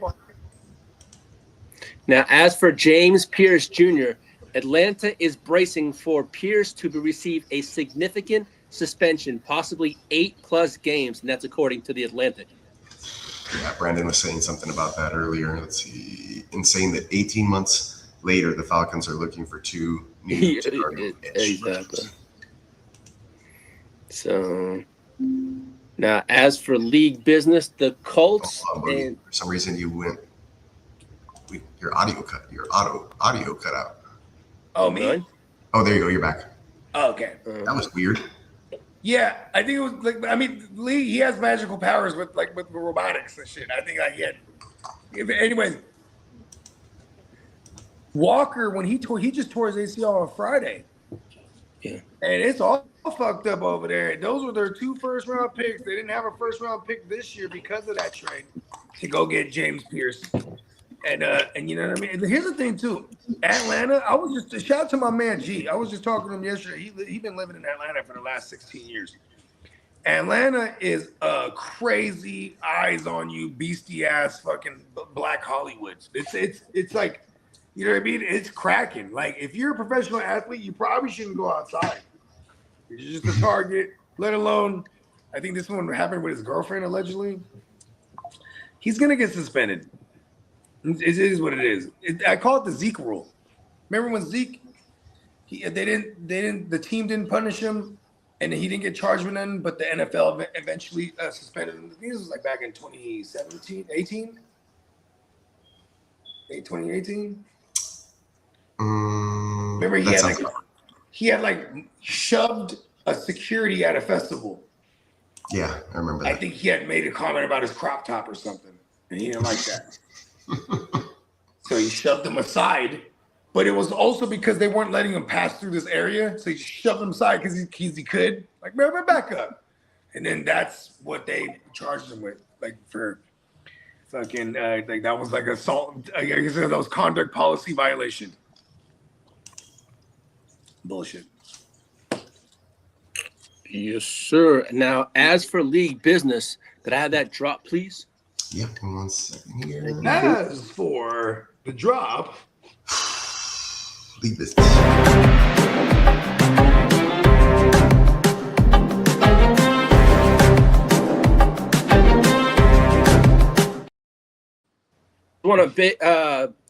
The Colts' Cam Taylor-Britt was suspended for 1 game for violating NFL's personal conduct policy. Damn, they got Cam Taylor-Britt over there? Yeah, the Colts do, yeah. Hey, I'm just gonna keep it 100. Like, if they get it correct, like, just on paper, they have Sauce, and then opposite of him is Cam Taylor-Britt, and then they have Cam Bynum at the free safety. That's kind of fucking nasty. Yeah, I just saw a video of Sauce getting burned by A.J. Brown in one-on-ones for a touchdown.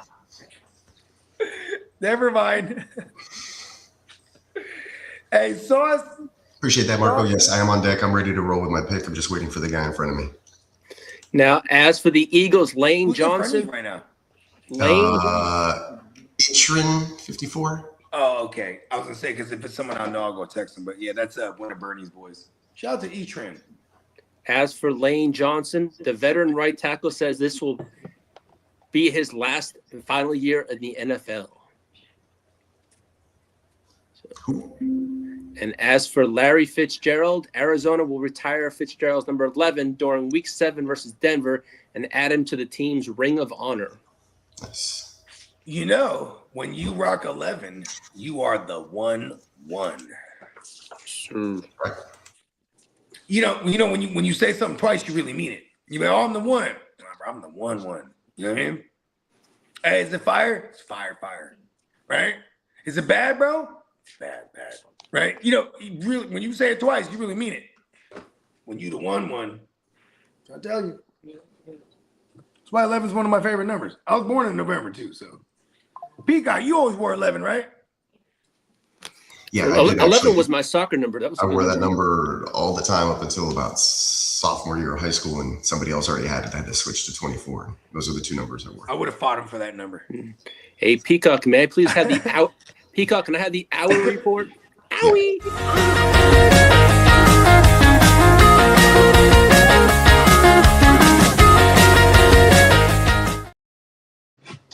The Washington Commanders' Larry Tunsil tore his biceps and will undergo surgery and is expected to miss the entire regular season. Did you see how he tore his shit? I saw the clip. I had to shut it off.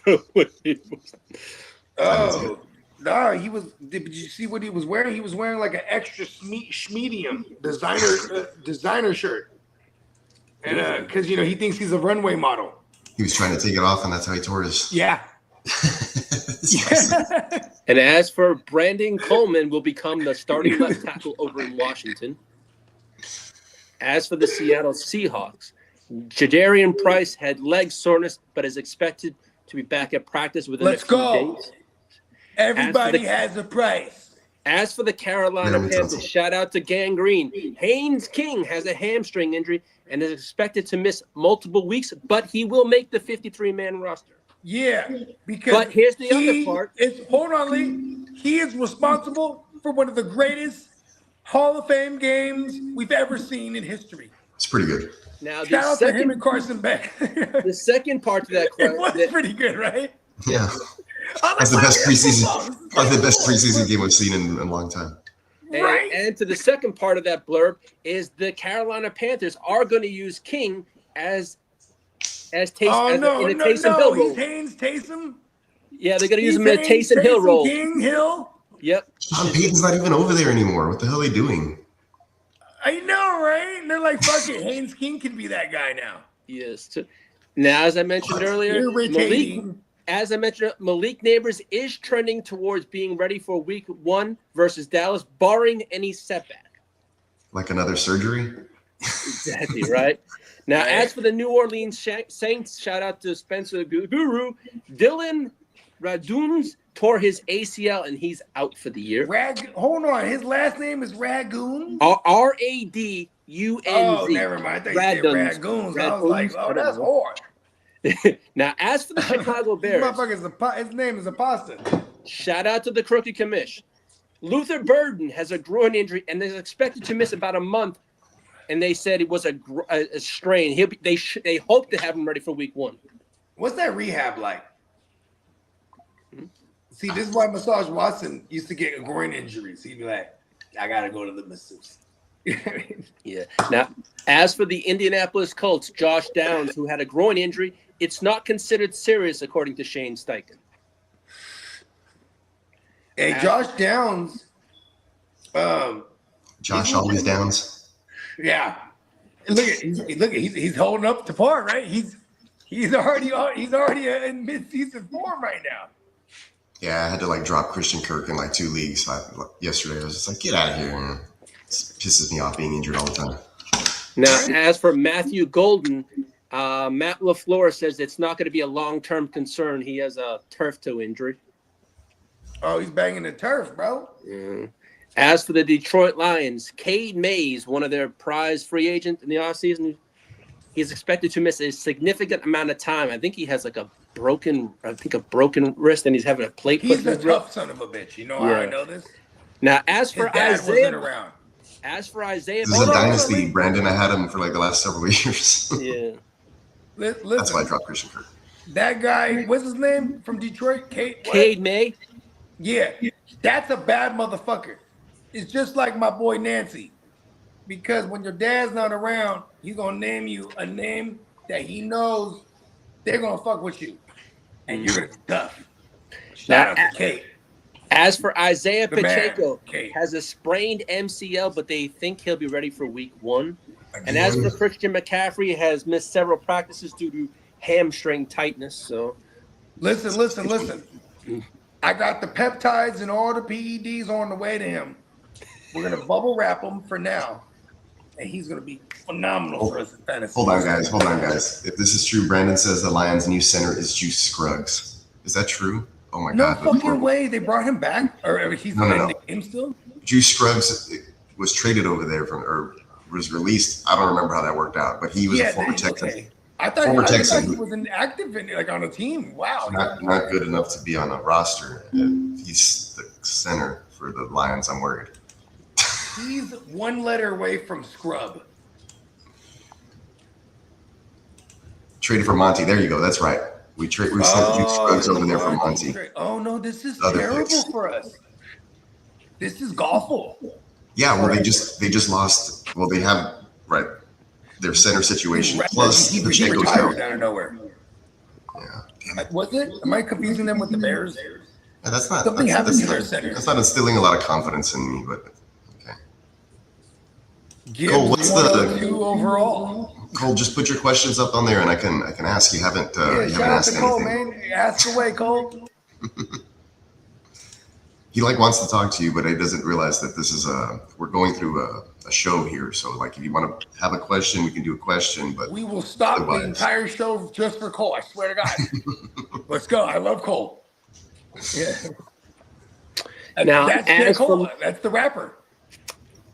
As for camp roster watch, Cole, we've been over this. There's a strong vetting process as to like before we let anybody up on the stream, because you could just jump out there and say a bunch of random idiocies. I think so you need to get in contact with us first. If he's Soundwave's homeboy, he's in. Now, as for the camp watch, he's Lee's other grandson. That's right. That's the grandnephew. Go ahead. As for the Saints, Jordan Tyson has reportedly been the star of training camp, showing advanced route running ability and big play potential. This is anything to take pressure off of Chris Olave. Yes, sir. And you know what's dope? Olave is a beast with Shook too, bro. Like, they just needed a quarterback over there. Now, as for the Giants, tight end Isaiah, man, I didn't get Tyler Shook. It was more Dolphins the future. Dude, somebody pulled him up super early, and I was like, I was just waiting for him. Like, I had Olave, I was just waiting for him to fall, like to grab him. I figure other guys would go. Once Goff and Brock went, I was like, oh no, here comes Tyler. Yeah, Goff went 313, followed by Mayfield, folled by Purdy, then Love, then Shuck went at the 325. There it was. Followed by Murray, and then Ward. And now I'm just not picking. Now I'm just going to stream a quarterback. He will be my last. Me too. Don't beat me to my favorite late one. I'm probably going to end up streaming between whoever they're not even sure if he's a starter. I'm totally about having. I'm okay if I end up with a 2 or a percent. Or I don't give a fuck Watson. I don't give a fuck at this point. I think there's like me, you, and like 2 other teams that don't have a QB. Let's all just wait. That way we all. Yeah. Fuck everyone. We'll worry about that in the last. I didn't take a good one. I'm gonna already be mad. I'm already mad, but whatever. Hey, Sam Darnold is still out there. No, like he was kind of like at the, and then like I keep dropping him down like further down my queue. It's like I could take a QB. And you got full Tony Romo and everything. I don't think so. Sam Darnold, man. I don't think so, Peacock. Cole, you've been asking the same question. Can you ask a question? Ask the question, Cole. Yeah, we got you, Cole. Cold World. Cold World. Cold World.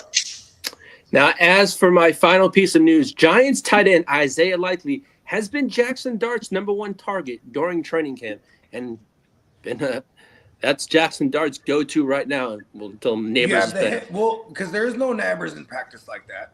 1, right? 2, you have John Harbaugh, who loves a tight end centric. I mean, you can go back to Dennis Pitta. You know what I mean? Like, he produces tight ends that are fantasy relevant for us, right?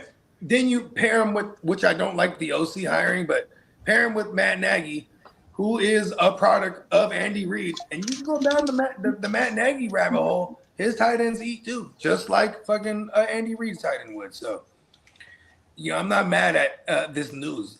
I'm kind of mad that I traded away my likelies in a lot of places. And that there is my news. No, my ear to the street segment news. The news to the ear.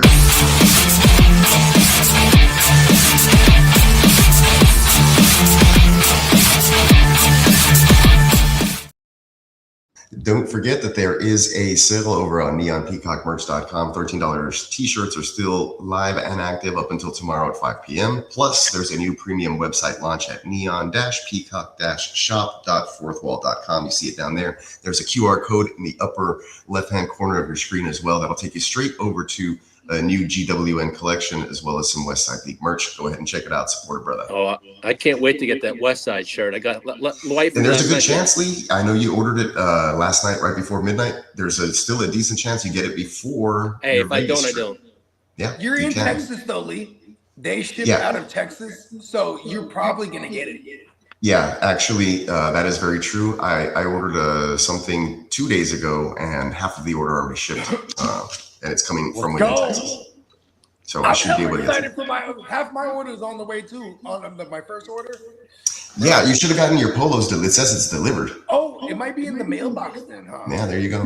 Yeah, it says that they got delivered. Yeah, I got one of those like community joints where you have to fucking with the key. Brandon's wondering if we're ever going to, or if we're going to see any big trades before the season starts. Crosby potentially. Max Crosby? Yeah. He didn't want to be there. Well, but this is why I say Max Crosby, because they don't want to win over there right now, in my mind, and they want to move on from Max Crosby and get something. So, when you hear blurbs like he's roughing up Kirk Cousins and shit in practice, like we're gonna hear a lot of Max Crosby blurbs because they want to shine him up as possible. So if there's someone that'll make a trade for somebody, you probably don't need to. He has a pretty solid. He has a hell of a resume. But yeah, you gotta remember though. What first round or you gotta remember earlier this offseason. He got traded. Remember this? But it didn't go through because he couldn't pass a physical. Failed physical, yeah. So this is why I'm saying, like, it could be him, and they just got to showcase him as much as possible. I mean, likely, it would be likely he gets traded before trade deadline because then you get to see him for several weeks on in. Yeah, the PED wear off or whatever. Yeah, just to make sure he's good, huh?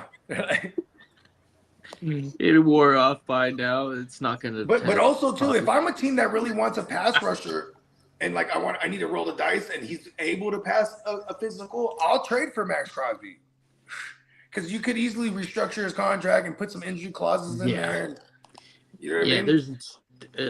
I think the talent is apparent. It's not a performance-enhancing drug aspect. He's gonna be one of the most. If he was in the free agency market, yeah, he would.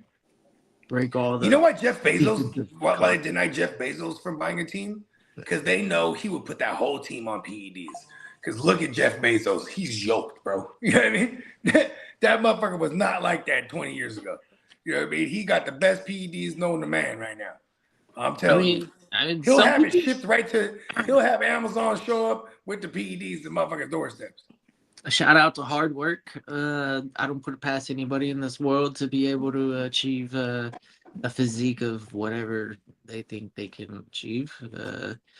At one point, you're going to have to be realistic about it, but once you come to terms about what your peak is, there's no reason why you can't achieve your peak. Pause. I like this.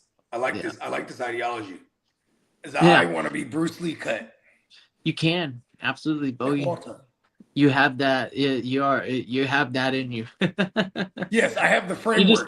You just got to do like 1,000 crunches and like or I can get the electromagnetic woo-wop joint that he was rocking with, where I'm just doing crunches by themselves all day, every day. Yeah. Yeah. Just be all sore. I did 3,000 crunches today, just sitting. Yeah, well, for some reason, I don't think Bruce Lee was pushing a lot of weight in the gym pods. You know what I mean? He might have been able to kick ass, but I don't think that motherfucker was repping any weight. Yeah, I think he focused more on speed. But he definitely, I mean, if anyone buys into it, that 1-inch punch, you know what I mean? He definitely knew how to create some inertia here. You know what I mean? I mean, what's the formula? Force is mass times acceleration, whatever. So size does matter. But since he had so much speed, you know, the acceleration part, he was able to deliver a lot of force for his size. And I will say, force without being bracing for that impact. That hits harder too. So like, because he was so fast, they motherfuckers wouldn't know it's coming. Whoop. You know what I mean? And like actually placing the bottom of your foot in the guy's jaw means a lot too. That hurts a lot. Yeah, actually being pinpoint accurate with your strikes. like you ever been like I've never been axe kicked in the shoulder, but I would imagine that would fuck you up, right? Someone axe kicks you in the neck. I'm talking about they scissor kick upwards and come down crashing with the the back of their calf right on your neck. Like that shit's crazy. Yeah, I'm sure it doesn't good at all. Yeah. And apparently he's taking skills to the rooftop fights in China back in the day. You ever went down that rabbit hole? And so is he like the what do they call that in France and Canada? The parkour? Well, no. I'm talking about they had the mob would have rooftop fights and they would bet on this shit. Oh no, yeah, okay. So there's and that he had the triads allegedly, and this is where he made his hay. I forget what movie it was, but they actually had this platform, elevated platform. Oh, sick. Oh, Bloodsport? No, way up in the air, and it was for Chinese kung fu, and it would be like the neighborhood gangs.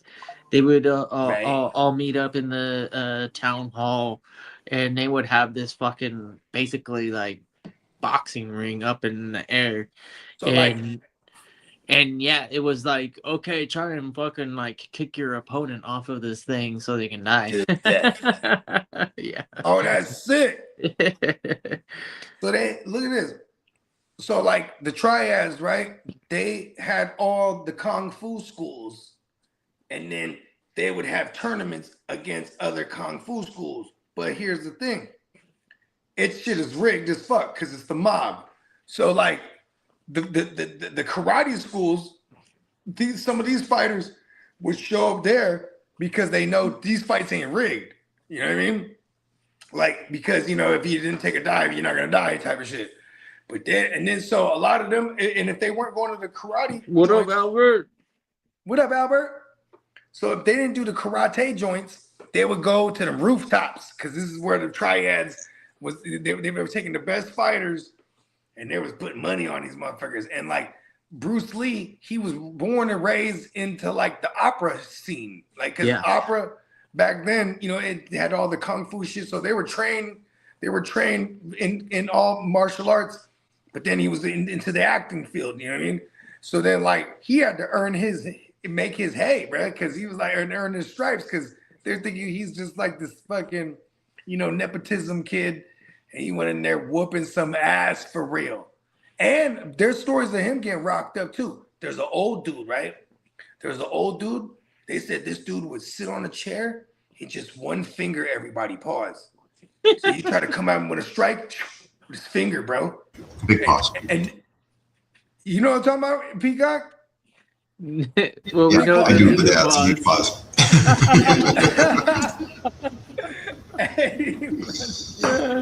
That one finger everyone is. Tino, you need to invite me to do kung fu. And like, I think this is what the It Man was based on, this actual real life guy. But the real It Man, I guess, allegedly, he would just one finger touch motherfuckers, pause. You know what I mean? And hey, Bogey, I have someone on the phone right now that is at work listening to your dope ass fucking music and said your 3 songs are the sickest shit he's ever heard. And that's Phil. He's listening to your shit at work right now. Oh, shit. Shout out to Phil. Hey, man. Phil, you're on speakerphone. Cargo Coke. Yeah, but yeah. Hey, it's fucking off the chain, bro. Hey, I appreciate that, bro. Enjoy that shit, man. Man, I appreciate you, Phil. Let's go. Yeah. Hey. Oh, he said next year, if it works out, if there's a spot for Vegas, he's going to Vegas. In. Let's go. Come on. He said if it works out, he said he's in. That's what's up, man. Yeah, the turnover is usually like one spot. Songs are the illest shit he's heard. We are actually pondering this idea that I just thought of right now on the moment. Like, we're gonna make people fight for the last spot. It's gonna be like, in a ring in the sky. Yes. It's just like the Chinese. Just like operas. Exactly. So like, right. So anyways, Bruce Lee, allegedly, this is the one guy that fucked him up. And then Bruce Lee came, when he heard this dude was sick. And then he said, okay, it's my time to challenge him, right? Again. And now this guy's all old and sick. And he fucked up Bruce Lee again with the same ball. And when this guy died, Bruce Lee showed up, when he was dying, he showed up to his deathbed. and he cried because he's like, this guy, like he can't. He wanted to learn from this guy. So this guy was what like does this super in remind touch you with of? his chi or something. Hey, But this he just reminds me had- of something. And they might somebody could look it up. This is it's a whole cool no. rabbit hole. What's the old man in Street Fighter's name? Starts with a G, I think. Yeah, Gen. Yep. Yeah, GEN. Yeah. And him and Lou, right? Or what's Bruce Lee's name in Street Fighter? Fei Long. Fei Long. Oh yeah, that was a group name. Yeah. So Fei Long and I was homie Mortal Jin, Kombating over here. right? They were They had were iterations of attached. Bruce Lee everywhere. Liu Kang. In Fei the Long. storyline, those wasn't Jin like Fei Long's master? Yeah. Yeah. So that's where Street Fighter got that storyline, bro. That's a fact. Like that was their version of like Paimea for real. Like shout out to Street Fighter. Is that movie gonna be good or what? I mean, I'm gonna watch it. They're gonna fan service a lot, I would imagine. Yeah, that's what I like. And they're gonna have celebrity driven. Like for example, what's the guy Lobo? Blanca? Blanca, right? Yeah, he's Blanca. Yeah. You got, like Cody Rhodes is fucking Guile. Yeah, I don't like that. Roman But that's Reigns is fine, Akuma, whatever. which I think is kind of badass. If Cody Rhodes can actually have Guile's hair, I totally like. Okay, I used to wear like big paws, ball I chains. hope they don't make it like the old movie. Because I just don't want the like a 90s Kuma movie looking thing, remake. you know what I mean? want a video game movie. Ball chains is crazy. The Akuma joint sounds better, huh? Because that shit is Akuma fresh, is bro. the Demon Rage, right? He is of the Dark Hado. So you know how there's He's got the right? best There's the special Hado. in the Hold game. on, let me get real nerdy real quick. There's the Hado, right? Then there's the Dark Hado. Yeah, and Ryu, he's constantly fighting. It's funny because it's kind of like Star Wars-esque. He's fighting the Dark Hado within him. That's why you have the evil Ryu too. You know what I mean? Oh, the evil Ryu is pretty good, but he's not hella as strong as Akuma. Yeah, but you know what's crazy about the evil Ryu character? Whenever you use him, especially in Capcom versus SNK, right? The SNK 2, they do it to where he's hella strong, but but he doesn't know how to use it. Damaged hella crazy because he's dead. You know why Akuma's better, right? Because he's a master. So he's already good at everything. He is of the Dark Hado. Yeah, and whereas the Dark Ryu, he killed Ryu he's and got Ken's that master. super strong fireball, and then the inaccurate because it's slow to execute, like the the full half circle. It's really all of his other attacks are too bulky or clunky or whatever you want to call them. They're too slow. Well, here's the thing, bro. I would kind of disagree because I would jump out the air, throw a slow fireball, so a slow fireball is coming down, crashing on him. Then I'm hitting him with a combo, and his helicopter kick, you could juggle. So when you pop him up, then you hit him with the Shoryuken. You know what I mean? It's like immediate combination. We're talking about Akuma gameplay. Akuma is one of my favorites. I don't use Akuma on purpose because I hate Akuma users. Because everyone uses Akuma he seems exactly too the same. overpowered, right? He's too OP. He's overpowered. Listen, he has. You get way more respect when you offense. kick somebody's ass with Guile, right? Like if Yeah. you know how to use Guile. That's hella frustrating. You're like, oh good wow, Guile. you're fucking like actually good at this. I game. hate Guile violence, bro. Yeah, I'm not good with Guile. They're boring. But if you're timing these strikes, it's pretty freaking wicked. Like I'm a Ken Masters pilot. I mean, that's easy. I'm all on offense. That's Street Fighter on easy mode. Then I love the non-throwers. Like I'm a Blanca. I'm a Zangief.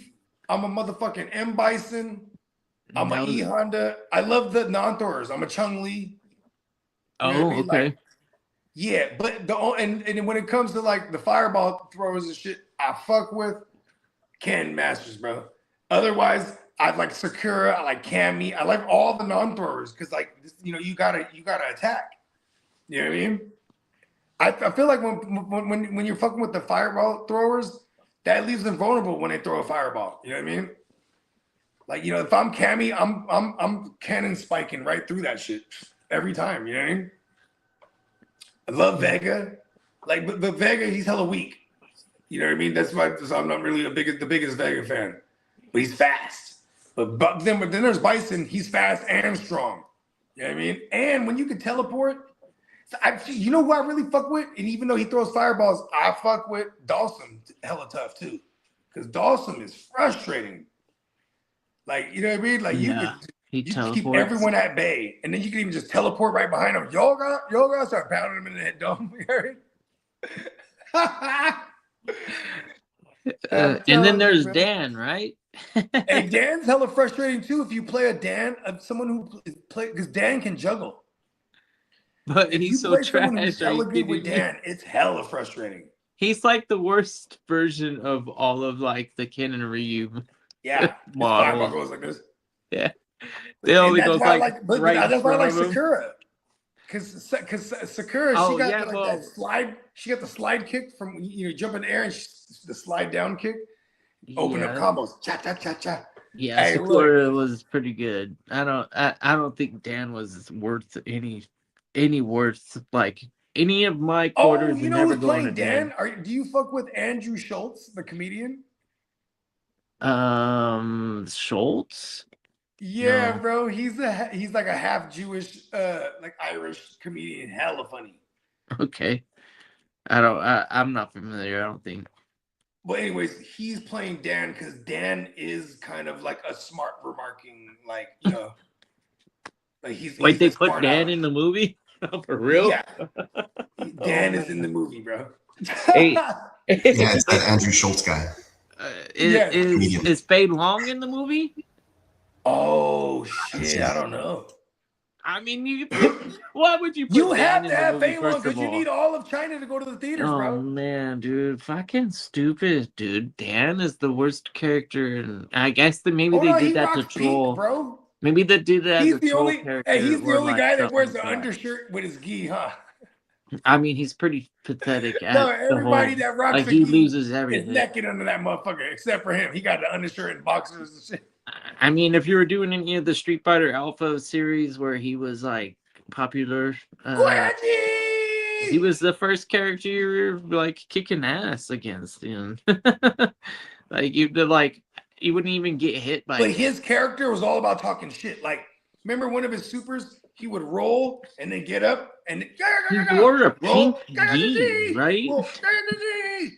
Like he was just talking shit. It wasn't even hurting you. Gi. I mean, is that what they call it? A gi? You know the gi. Yeah.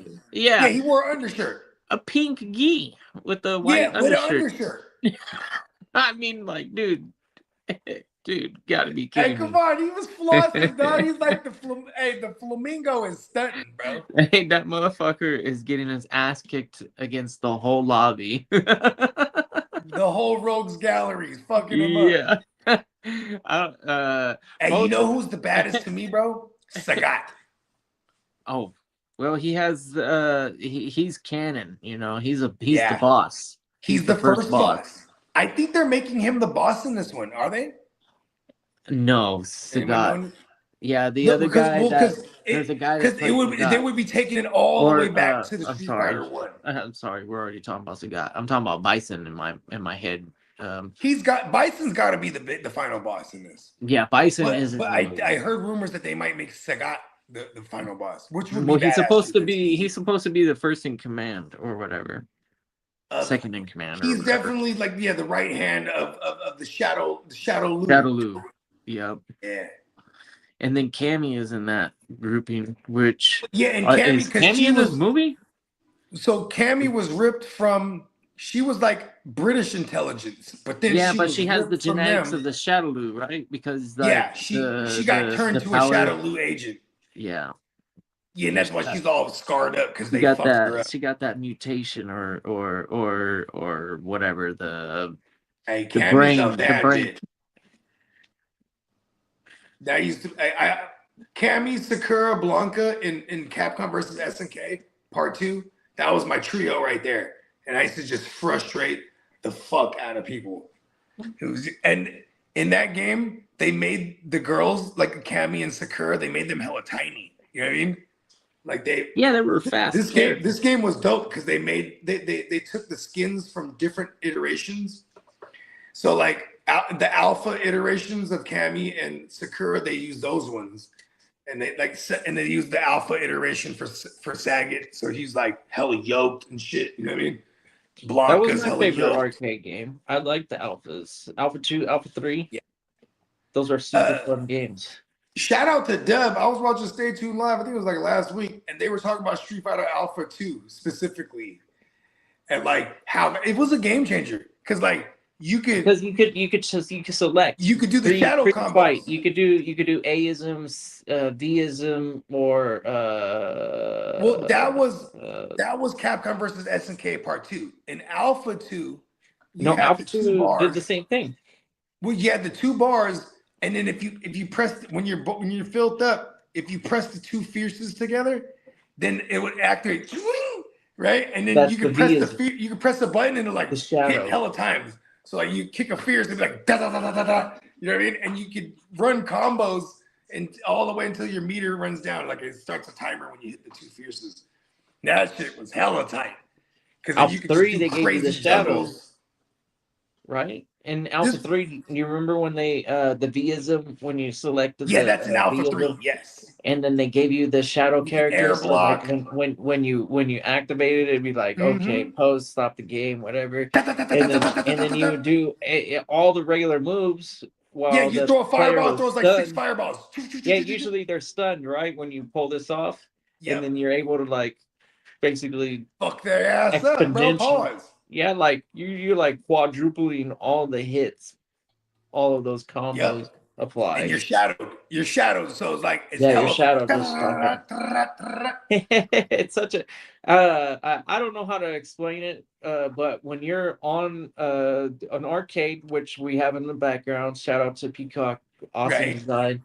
When you're looking at the stand-up platform on that screen or whatever, dude, it was something else. That shit was a spectacle. You ever be in the arcade back in the day? And they got the big screen machine where it's like the controllers, the joysticks are a little bit separate, and then they have better graphics card. That's why it looks so good.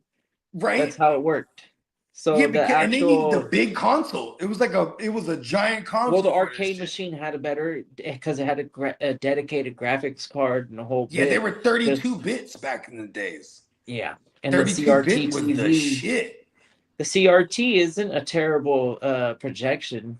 You know, 64? It was just graphically, what would we call that? Like drawn or almost or something like that. Or in a sense, I mean, but the timing, the timing of everything, like, you know what I mean? Like, cause remember early PlayStation 2, even after PlayStation 1, you might be playing a scene where there's a lot going on and shit will just start kind of slowing down a little bit because it's buffering in real time.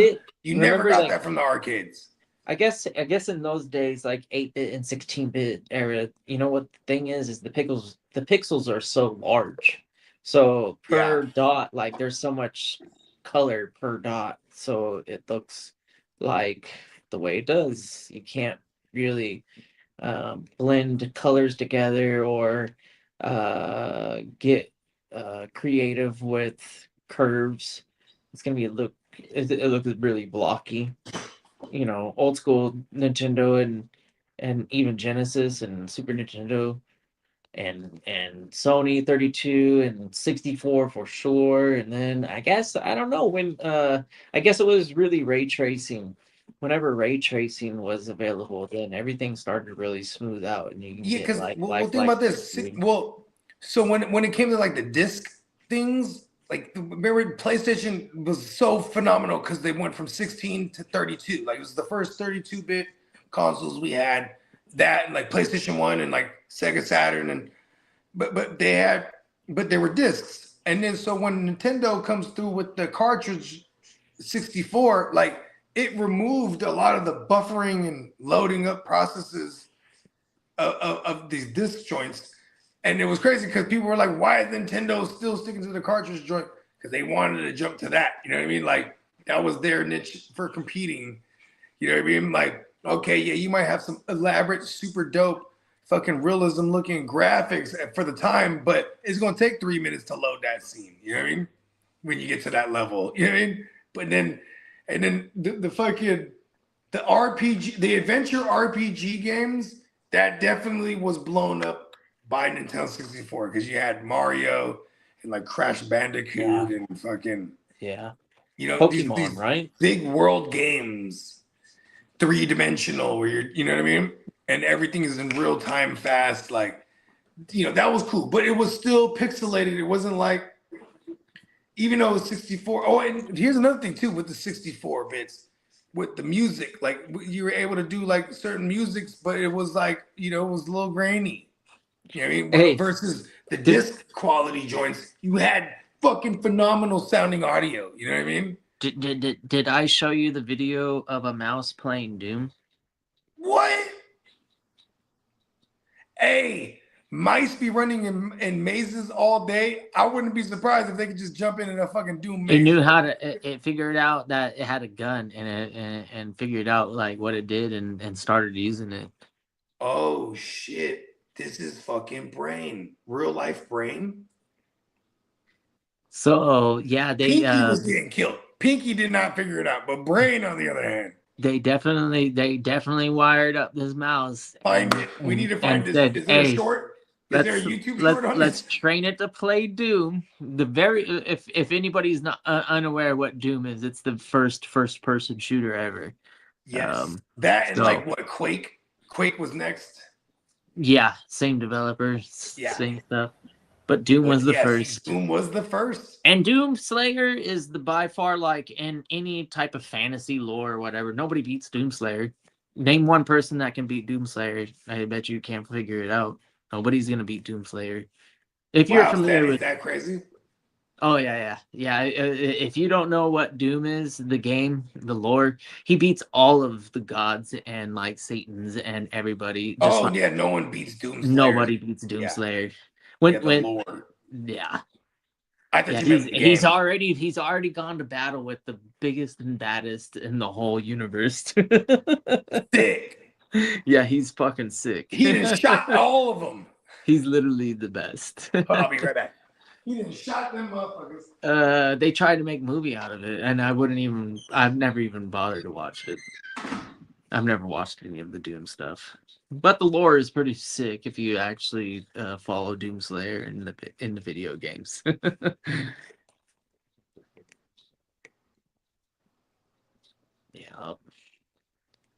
Yeah, the movies aren't that great.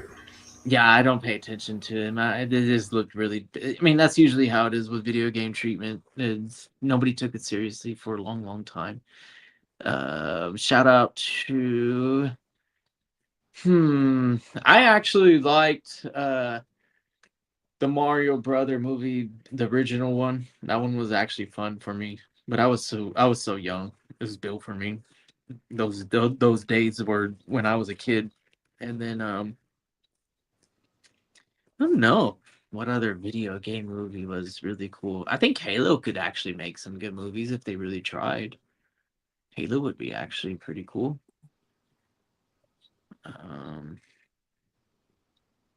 God of War. That's another video game that could be a good movie. And then Harry Rock was in that before he became Hollywood. This is an alright movie. Well, Carl Urban was in that one too. He becomes like the main Doom Slayer character, which kind of fits the facial profile, the way he looks, and a little bit in the video game. I mean, you know, when you're playing and he starts getting beat up as your health meter goes down, it kind of reminds me. Oh yeah, okay. So you're talking about the original one, yeah, for sure. The Duke Nukem look too, which was a shout out to Duke Nukem, which was a superior game in every way. And it wasn't. You didn't have to wait too long to experience Duke Nukem 3D after Doom came out. It was Duke Nukem 3D was just like not even a year later. I forget how many floppy disks you had to do before you can install this game. That's how old this stuff is. It's like actual floppy disks. Shout out to pre-Windows 95 stuff. This is the pioneers of video gaming, really. PC video game with mouse and keyboard. Everything else was a controller, joystick. The ColecoVision, and then ColecoVision, however you want to pronounce it, and then there was a Commodore. Commodore had a keyboard, but whenever you needed the keyboard, it was because it was like a command prompt game. So you'd be playing like Jeopardy, Wheel of Fortune, or some shit like that. Yeah, old school home gaming, man, which I was actually a part of, to be honest. When I was a young kid, all that stuff was still somewhat relevant. Crazy, right? Hey, I'm playing Fortnite builds, yo. I'm built from the I come from the dirt, dude, when it comes to video games. Yeah. Yeah. I mean, Bro, I'll play the new shit. Hey, look at this, bro. When it comes to video games, we go down to the grimy laundry mats, the corner stores, the motherfucking comic book stores, the nickel cities, the golf lands, the motherfucking local arcades. Back in the days when I was a kid. 5 Cent Wonderland. Yeah. Bro, Wonderland, you guys had a Wonderland too? Yeah. We had 5 Cent Wonderland. That was, and it was all Midway, right? Midway joints? No, it had everything. That was cool really? Okay. Mine we had a Wonderland. Mine felt like the actual like best arcade in the world, potentially. Bro, okay. Look, you know what's so cool? Hey, you know who actually had the best arcade in the world for a bit? Before the Mall of America had their arcade. Shout out to Mall of America. They had a fucking in Minnesota. I've been there actually. Crazy. But Disneyland. Over at the Starcade, and then Space Mountain. Yeah. So they had the whole like top deck, Space Mountain, and then they had the Starcade on the bottom. And then like you could literally go to Disneyland, pay money to go to Disneyland, and end up, if you were a nerd, be like, nah, I'm going to the arcade, and then just spend your whole day there, bro. They had so many good games. It's crazy. Bro, that arcade was hella sick. It was sick, yes. Hey, look at this, bro. Look at this, bro. Even growing up, you know, my family, we're Filipinos, so we're going to fucking Reno and Tahoe and Vegas and motherfuckers. When I was a kid, I can't wait to go to casino because there's gonna be a sick arcade. You know what I mean? Yep. And like they're just gonna give me some money, and then like, and as a kid, and you know when you're good at games too, bro, like they're gonna give me $20, bro. I'm paying like $5 for like 8 hours. You know what I mean? Just pocketing in money. Like that's a lot of nickels. $20. Bro, such like that. That's a lot of weight. They gave you that like not like the mini bucket, you know, and you just kind of like haul it around everywhere. You're like in heaven. You got all this actual weight. You feel like you got like a bucket of gold. You're like going up to any machine you wanted with confidence. You're like, I want to play this bitch. Hey, you know when we was kids, bro, we used to take. Hey, look at this, bro. We used to take hammers, right? Take a hammer and you take a nickel you hit it and you hard smash it. Boom! And because you could squash it to the size of a quarter. And the machines would read it. The quarter machines would read it as a quarter. Hey, there's another trick that you could do for a little while. You could hit the coin in there so fast that it would register that it got a coin in there. Yeah. But it also bypasses the going to the bucket. It'll just go straight to the slot. They used to call that fishing. They used to call that fishing. Shove that thing in there real quick. Pause. Bro, fools it would used just to tape, come right back out. And it would be slick. You tape a fucking. This is some real next level shit here. Yes. You would tape you a got to fishing figure out line. your machines after a little while. Yeah, you get familiar with them. Literally, you tape a fishing line to the coin, put it in the machine, and clink, clink, clink, clink, just pull it back and forth. That motherfucker, clink, clink, clink, clink, clink. He's reading it. Yep, you can use the same quarter over and over and over. Over and over again. Hey, you know what I actually have the most experience where I got a lot of experience from? was from the Boys and Girls Clubs and YMCA's. Word. Yeah, because they always had machines, even they'll have like a arcade Street machines. Fighter. Bro, So they Street had all Fighter the machines were only like $300 back in the days.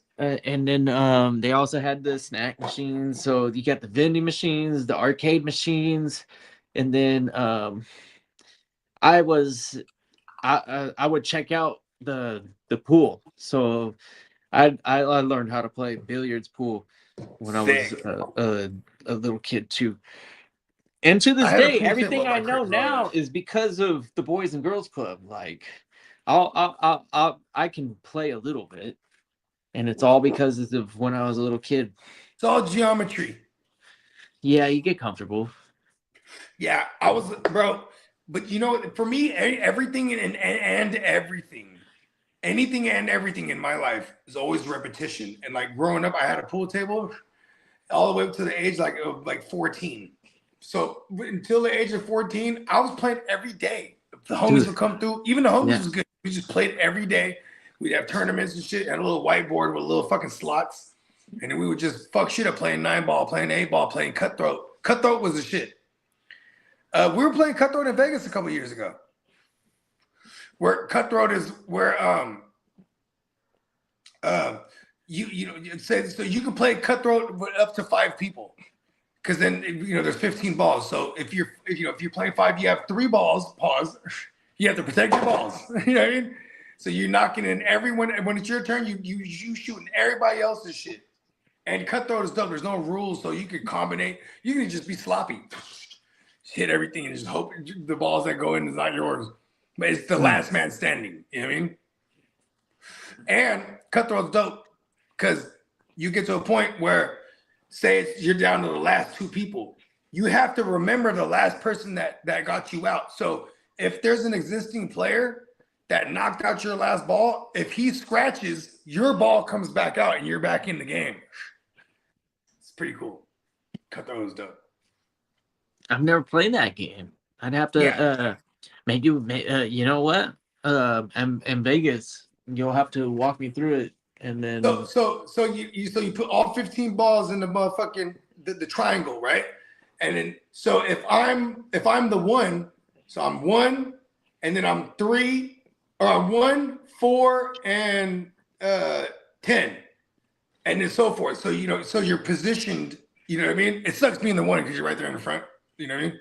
But that's if you're playing, and that's if you're playing 5 people. If you're playing 3 people, everybody has 5 balls you got to protect. You know what I mean? And then, so just boom, someone breaks it, and it's always an advantage breaking because like if you're good, you can start just peeling fools off. You know what I mean? Well, granted, you got to sink someone when you break it, so you can continue, right? And then the moment you miss, nothing, the next person's up, and they just start knocking fools down. But if you knock someone's ball out, if you scratch, any moment you scratch, the last person you knocked out, their ball comes out. You know what I mean? oh shit, yeah. You're gonna have to walk me through this one. This one's way more involved. It's dope because then we would always do like winner take all pots. You know what I mean? So it'd be like it's like you almost want to play snooker in a sense where like defensive billiards. Have you ever seen triangle?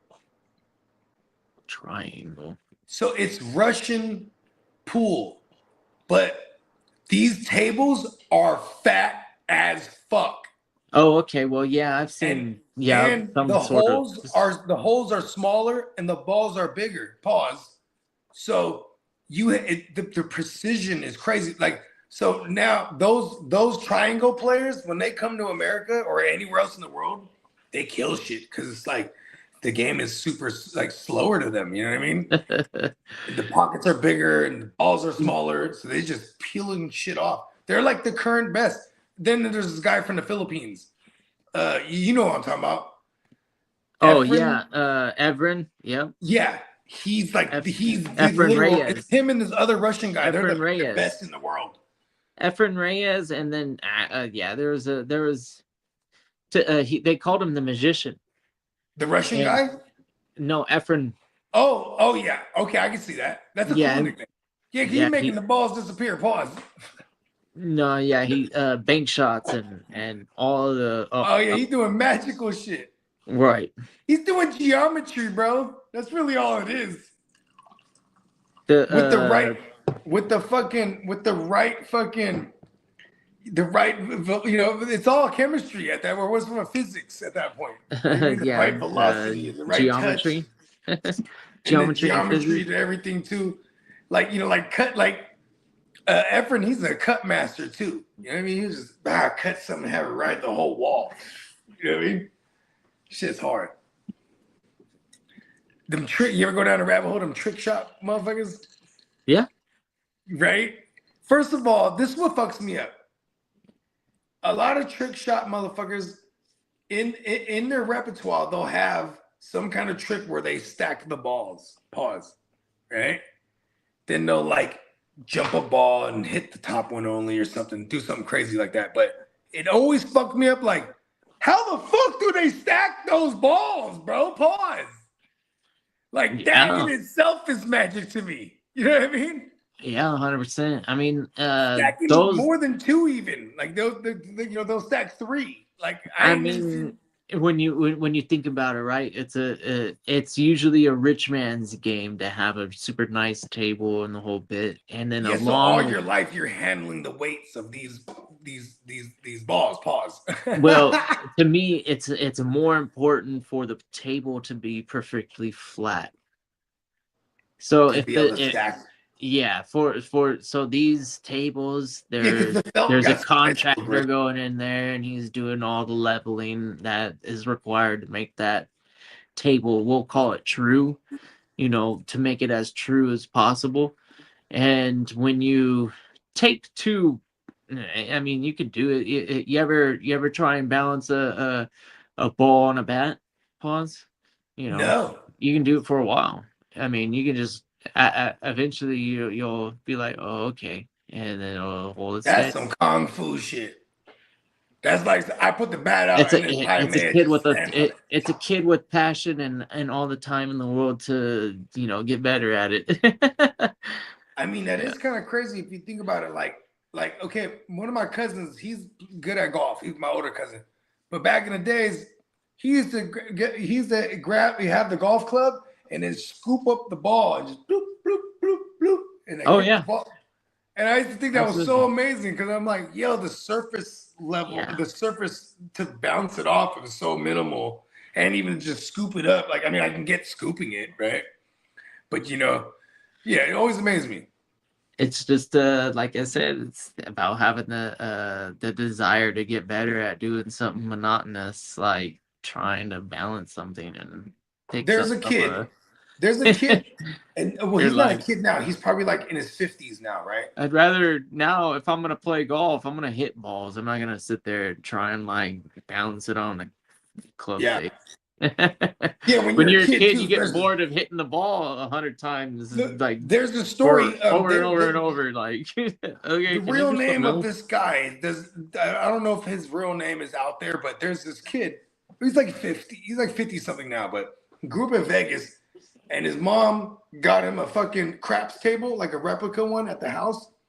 And every day, this motherfucker was just shooting the dice, bro. Bouncing it off the wall, holding the dice in certain positions and getting certain numbers. Like, he practiced for years on end. Then he got to being old enough to go play, and he started killing shit. And this guy's one of those blacklisted guys. Like, the infamous Vegas Black Book. You know what I mean? Wow. Yeah, but this kid, and like I said, I don't know if it's his real name out there. People can look this up, though. This kid was so fucking good. Just 7, 7, 7. Oh, I need this number, 8. Or fucking backdoor little Joe. Whatever the fuck. He just, he practiced his throw, hitting on a specific part of the wall every time. And just uncanny. And you know what I mean? Like, it took, imagine how many, he probably had millions of throws. Like, you know what I mean? Like, as far as repetition went, you know what I mean? Like, in his lifetime. You ever see the bias gamblers? They call them advantage players.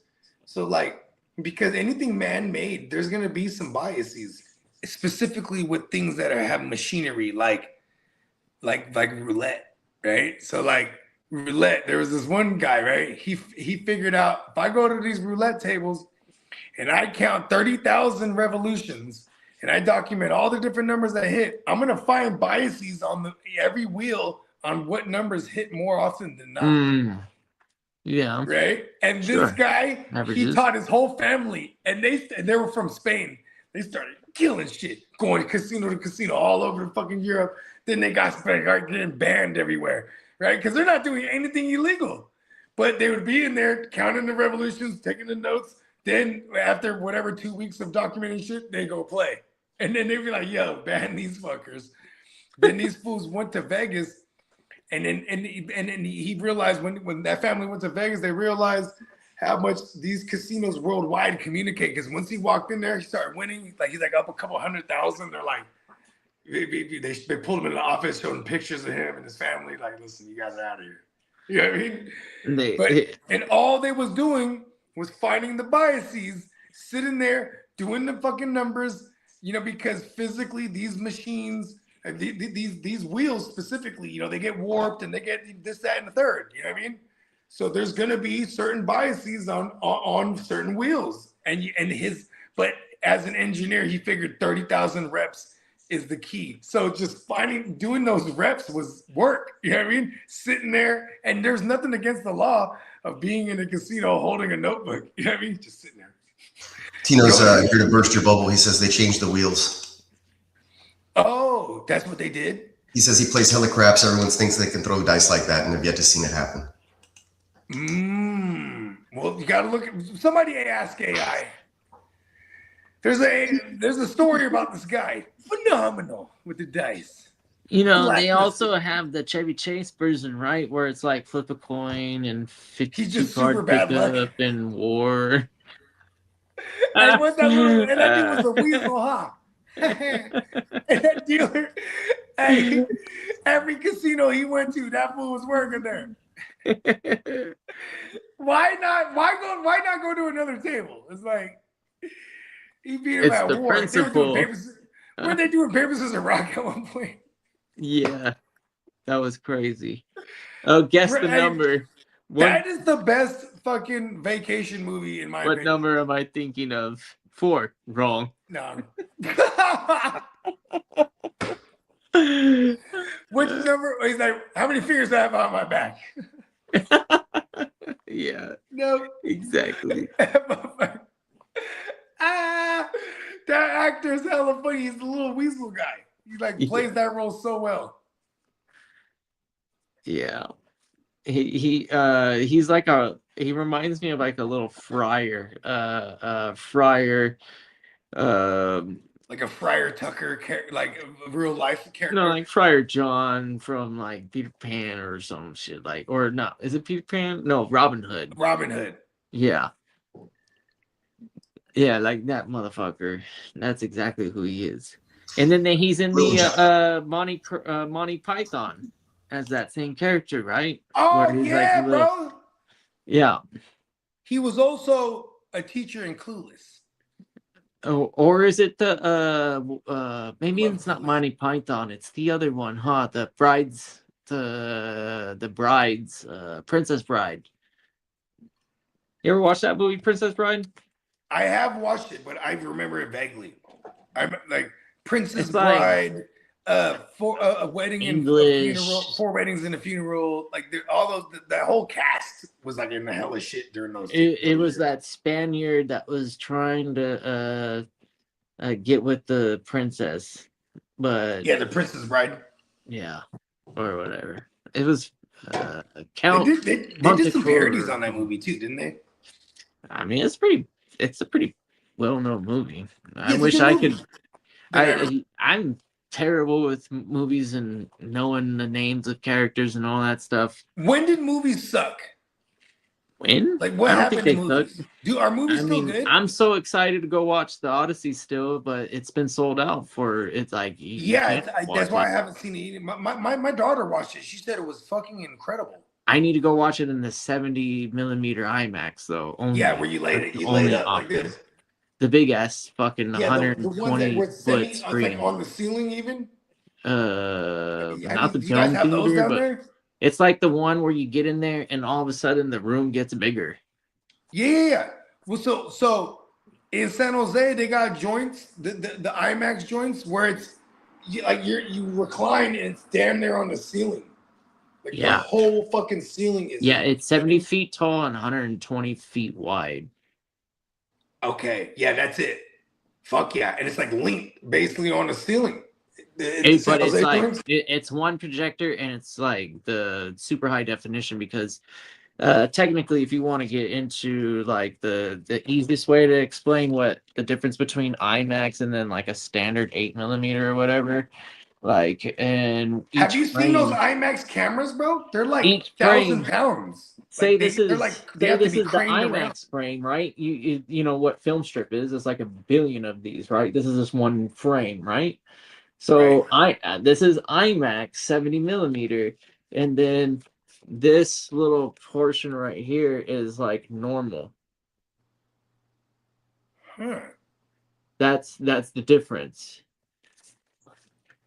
What is Tarantino shooting? He shoots in like the old. Everybody shoots in normal. Everybody shoots in normal. Nobody's ever shot in 70mm the whole in the entire movie, at least, right? Yeah, every single second.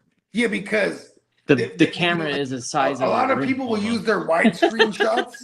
The camera reel. I work on Star Tours. Star Tours had IMAX. Yeah. The reel is like it's arm length. Like that's how big the reel is. Whereas our standard reel is like this. Yeah, whereas it's a fucking IMAX big wheel. Yeah, so the strip it contains so much I guess data, and the image is so clear. Yeah, and whatever when it's projected, it's better than anything digital or baller shit. Anything, bro. Yeah. That tape is a it costs a lot of money to process and build, and that bulky ass camera is hard to manipulate. They have to have they actually call it a manipulator. They attach the camera to a manipulator and then they move it around. That sounds like a pro wrestler, like bad guy name. And coming to the ring, the manipulator. Yeah, it's all hydraulically and air pressure and stuff like that. It moves like large equipment super easily. What is that bitch like? 1,000? Am I putting 10 on the 2? That bitch is like 1,000 pounds. I don't know. Because I saw behind the scenes footage of them shooting Oasis or Odyssey. I mean, yeah, they're shooting Odyssey, and like that bitch was fucking huge. The camera, right? Yeah, it was fucking huge, and like dude was sitting on it. All the up close shots, all like every single like just any shot in that movie was off that type of camera. That type of camera, yeah. Yeah, which usually it's only reserved for like nature films or specific or like a lot of times they'll use like when they do widescreen battle scenes, then they would bust those out. You know what I mean? Like specific. Yeah, like Inception had he did a lot of the fucking use this camera in a lot of those big wide scenes. You know what I mean? Yeah, I need to watch that. Inglourious Bastards. I always just not Inglourious Bastards. Kill Bill. In Kill Bill, he used a lot of the widescreen shots with those cameras. And it was like a big deal because Tarantino, that was like one of his only films where and like I think that the Hateful Eight, they used some of those cameras for a lot of those widescreen shots. You know what I mean? But also because it's not practical, costs a lot of money. But when you know what I mean? But they overheat. The equipment overheats. There's a lot of reliability issues to it. But now, because it's not a new technology, it's like 50 years old that they've had 7mm now. But they're the technology and the way that they are maneuvering scenes, I guess, to make it where the camera can get great angles and make it appropriate for really up close scenes, which the IMAX was never known to really excel at. It's always been more of a landscape, like a big wide shot type of deal. Yeah, I'm gonna put in this whole fucking picture of the Amazon for you. You could, like, I would like imagine that. it was easier to CG shit with that They too, put- in the early days, because like you have this wider scope to utilize. You know what I mean? Versus, you know, like old CG where they're literally splicing shit in. You know what I mean? Green screen stuff, yeah. Early green screen was pretty poor. It was pretty poor. But then there was like in the 90s. So my mom, she worked for a company called Silicon Graphics, and their technology or what chips or whatever, graphic cards, whatever the fuck it is, what I'm looking for, they use this shit. They use their computers in Hollywood during this time for all the CG shit. So they had a contract with like Disney, and they did all the the Aladdin and Lion King and Beauty and the Beast and just that whole stretch in the early 90s. They did all of them, right? You know, because there were scenes where there's CG, like, you know what I mean, like in Aladdin when he's flying on the flying carpet, getting out of the Sphinx, right? That whole shit is CG, or there's in the ballroom scene where the Beast is dancing with the bitch, and you know they're doing the 360 motion shit. That whole scene is CGI. You know? There was just certain, but it was a big deal. You know what I mean? Yeah. And then because of this, I would get all the free screenings. We get early screenings to all these movies. They did all the Addams Families, because they would the hand was all CG. You know what I mean? Or Thing, whatever his name is. But the biggest one was the Star Wars, the Phantom Menace. So George Lucas fucked around and had Silicon Graphics doing their shit because they needed to step their shit up. They're coming back with the first installment for the prequels, right? And you had spoke of legendary lightsaber battles and pod races and these that. So they had to bring all this to life. You know what I mean? And a lot of those movies were green screen and blue screen, or blue screen, I should say. A lot of, not those movies, a lot of that movie specifically. You know what I mean? Even Yoda was like basically CG, that whole movie. And they actually brought the puppet version back a couple movies later because the fans were so fucking. Hey, this is like, early internet forum days. Fans were pissed about the Phantom Menace. I thought it was badass as a kid. The pod racer scene was actually intense. I loved it. Dope. All the lightsaber battles there too, especially the final one with Darth Maul, where he's just fucking. Qui-Gon. That shit was hella tight. The most Jedi of Jedis of all time, Qui-Gon. Imagine if Qui-Gon didn't lose that battle and he actually was able to teach Anakin. He probably would have been on a whole different path.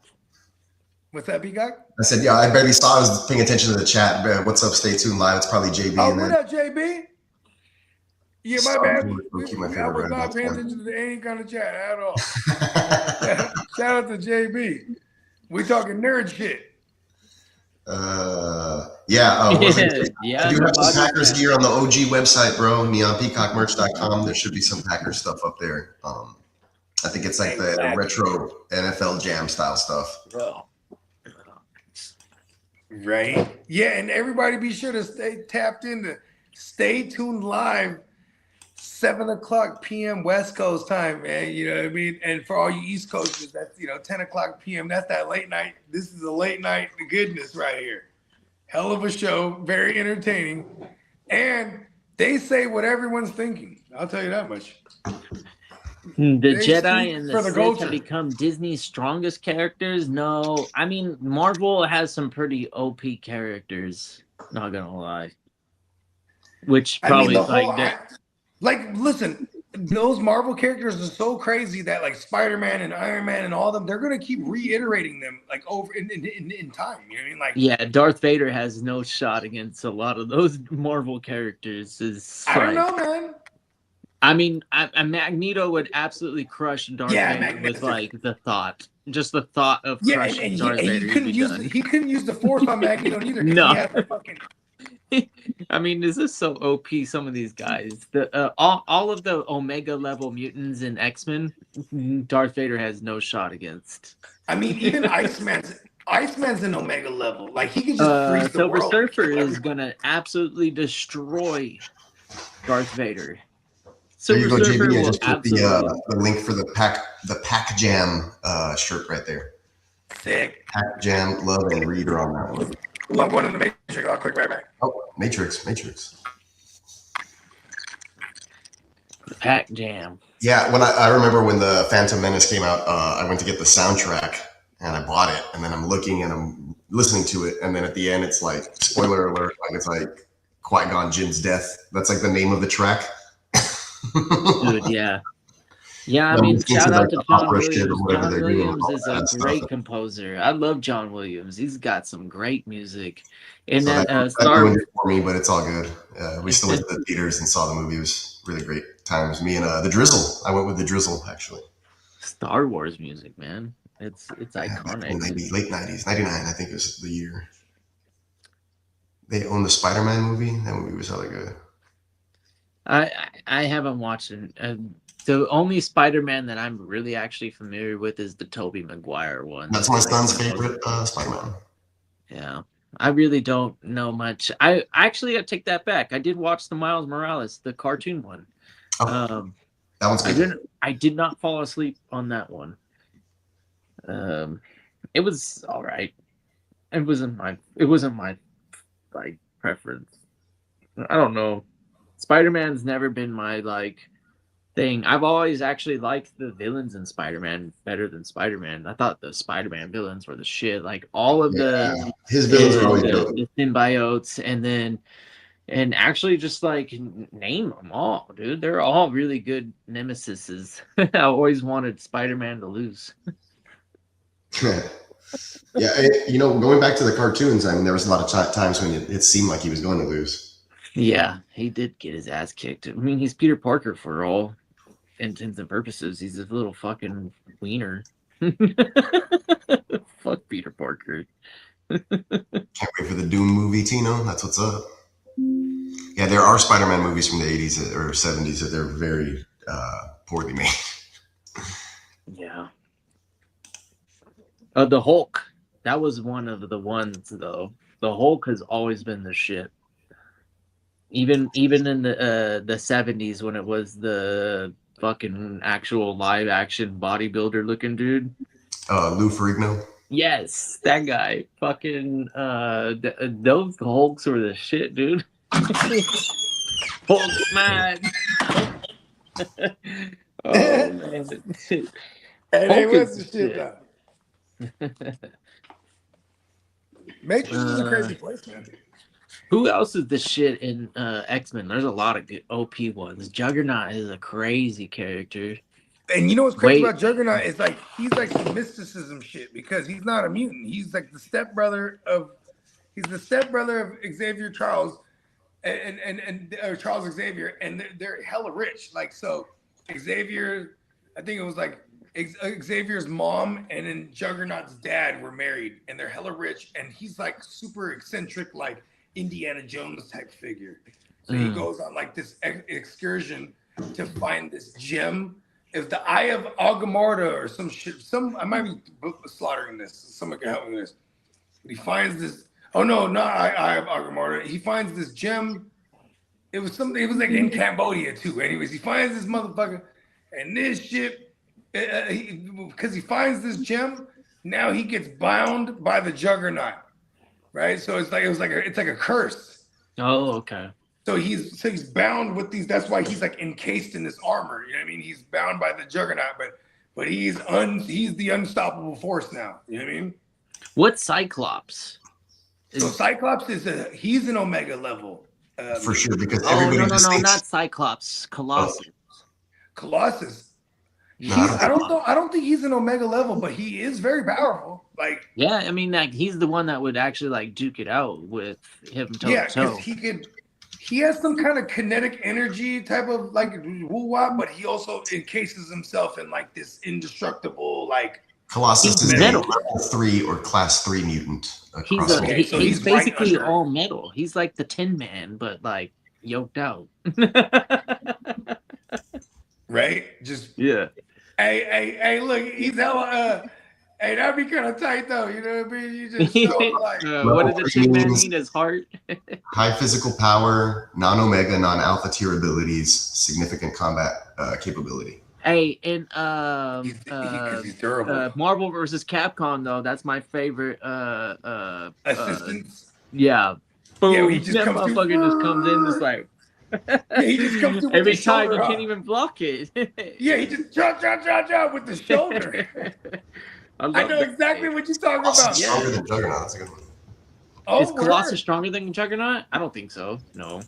Juggernaut is like not. Juggernaut's not a mutant though. See, that's the thing. Yeah, Juggernaut is not a mutant. He's a regular human. He's just who a gets human powers that's from the cursed Crimson with Gem this of Sitarak. Yeah, there it is. Juggernaut Yes, can lift a that's building 100 out of its points. foundation. It's It's pretty fucking wild. Like Juggernaut's no joke. Oh, he nailed that shit, man. Okay, hold on. Gambit, I think, can get to Omega level 2. Because Gambit can control all kinetic energy. So imagine this. At one point, he can imagine being able to charge the entire world as it kinetically moves through the galaxy. You know what I mean? Like, he can destroy the whole world. That's what makes you an Omega level. That you're so powerful that you can destroy the whole world. Or defy the laws of My physics. opinion. I'm pretty sure it's like defying the laws of physics in some sense. Technically, Gambit is not Omega level. No, I wouldn't say so. Really? No, because He has potential. Yeah, it's kinetic, right? Well, because also Sinister, He's an alpha level mutant. Sinister put like a blocker in his brain at one point. You know what his superpower his is? maximum It's actually being able to withstand the touch of Rogue. No, but see, he's just a gambler. Hey, but we could use a condom, baby. Moncherie.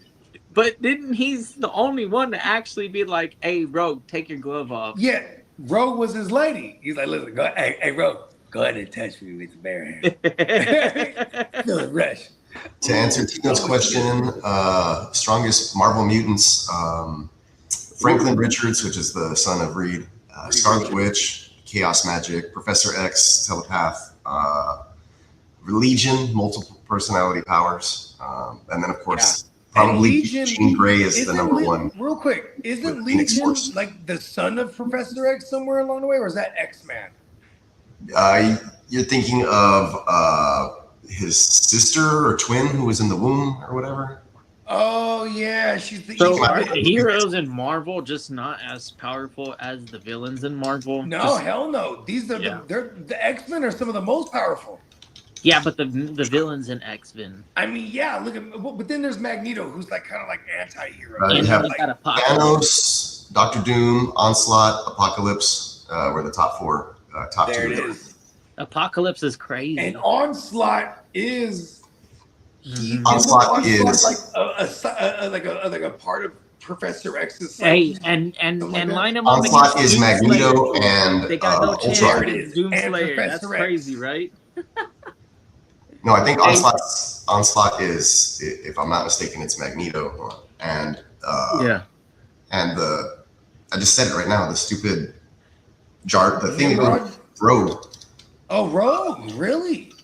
No, not rogue. The thing that goes rogue.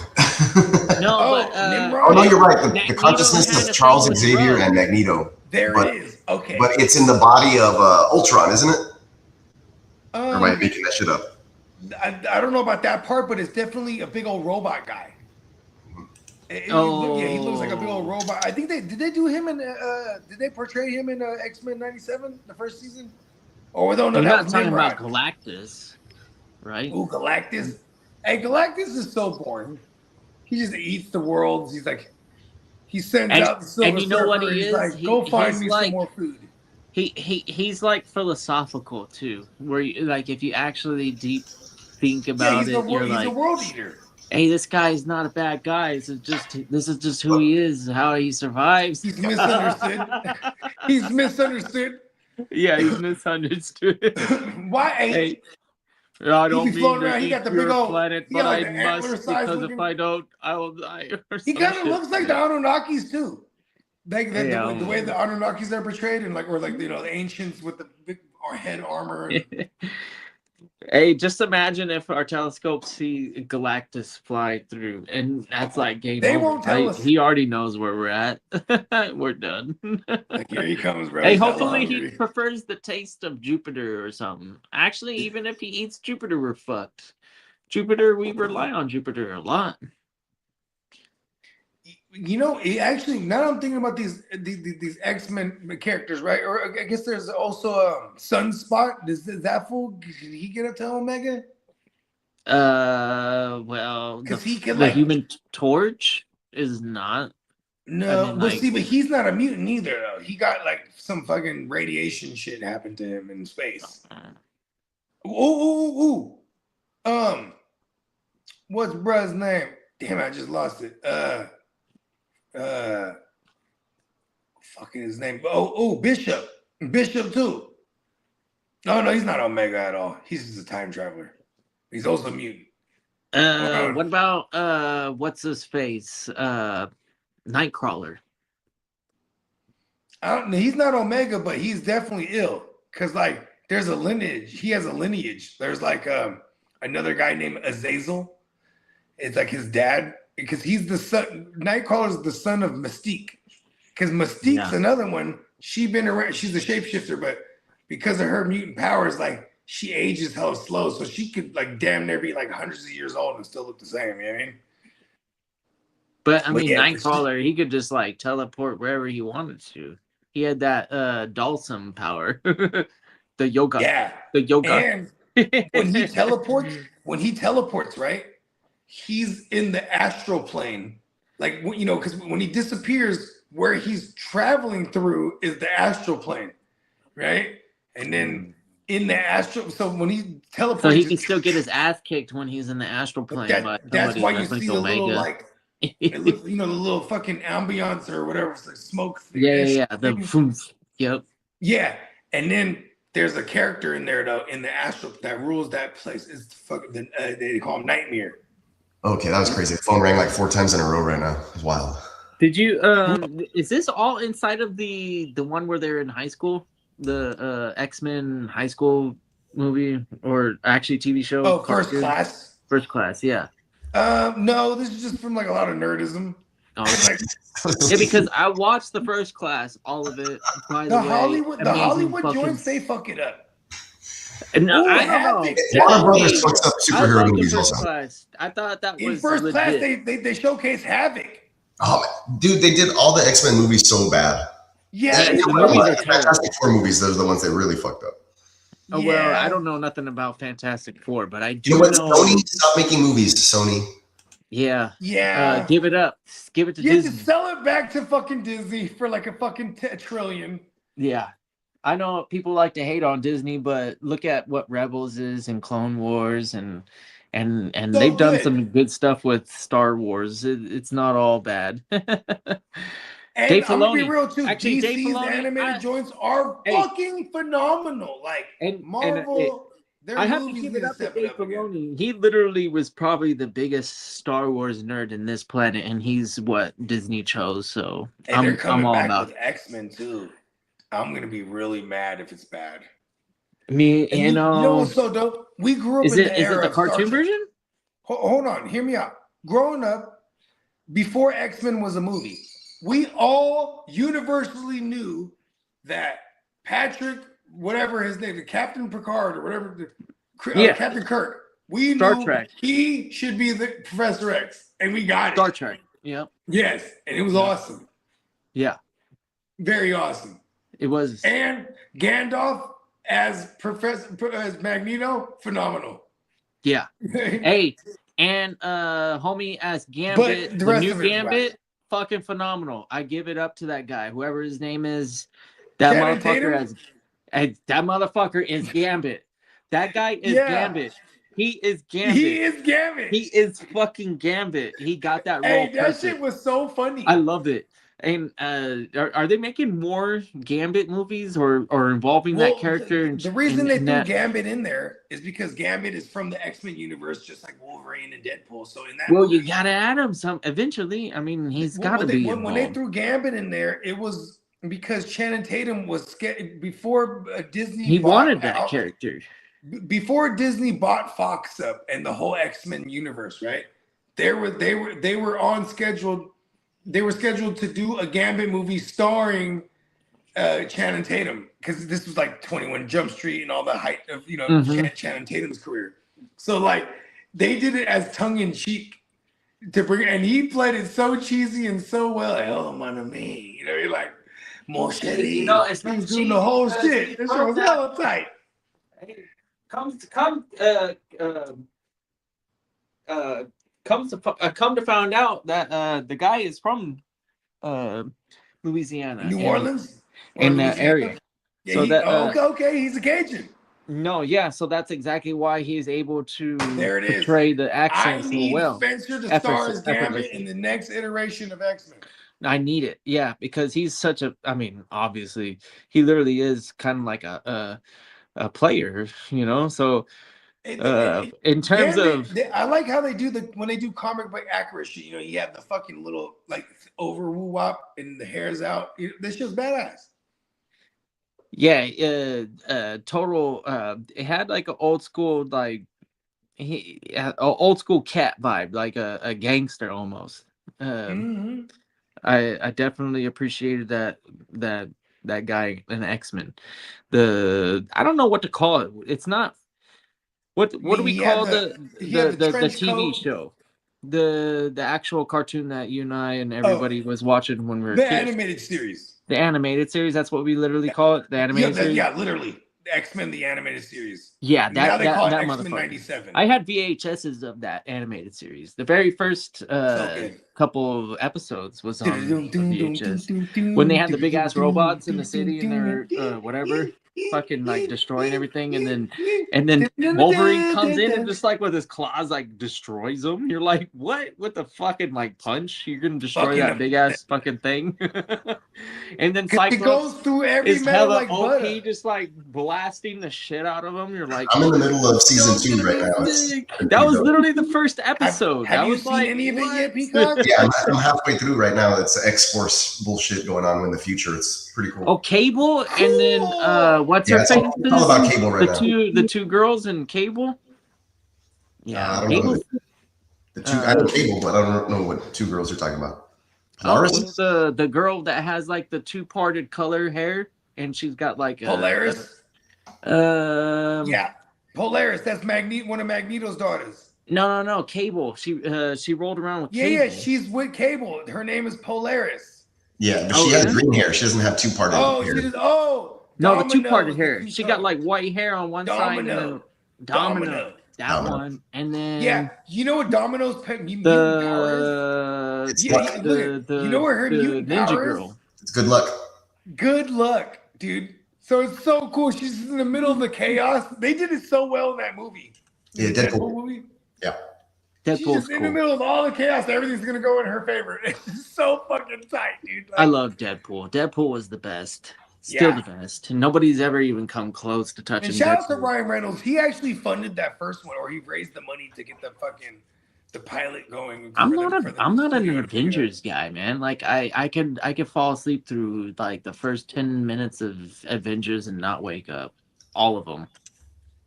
Avengers is all right to me. Yeah. But the Deadpool shit was funny. I want to fornicate with Scarlett Johansson. So like I get it. Even my mom has a crush on her. It's crazy. She's a bad Italian bed. You know what I mean? And like she feels like she'll shank someone. Like watching her as Black Widow too. I'm like, yo, that's my bitch right there. Like she'll just like get him, babe. Get him, babe.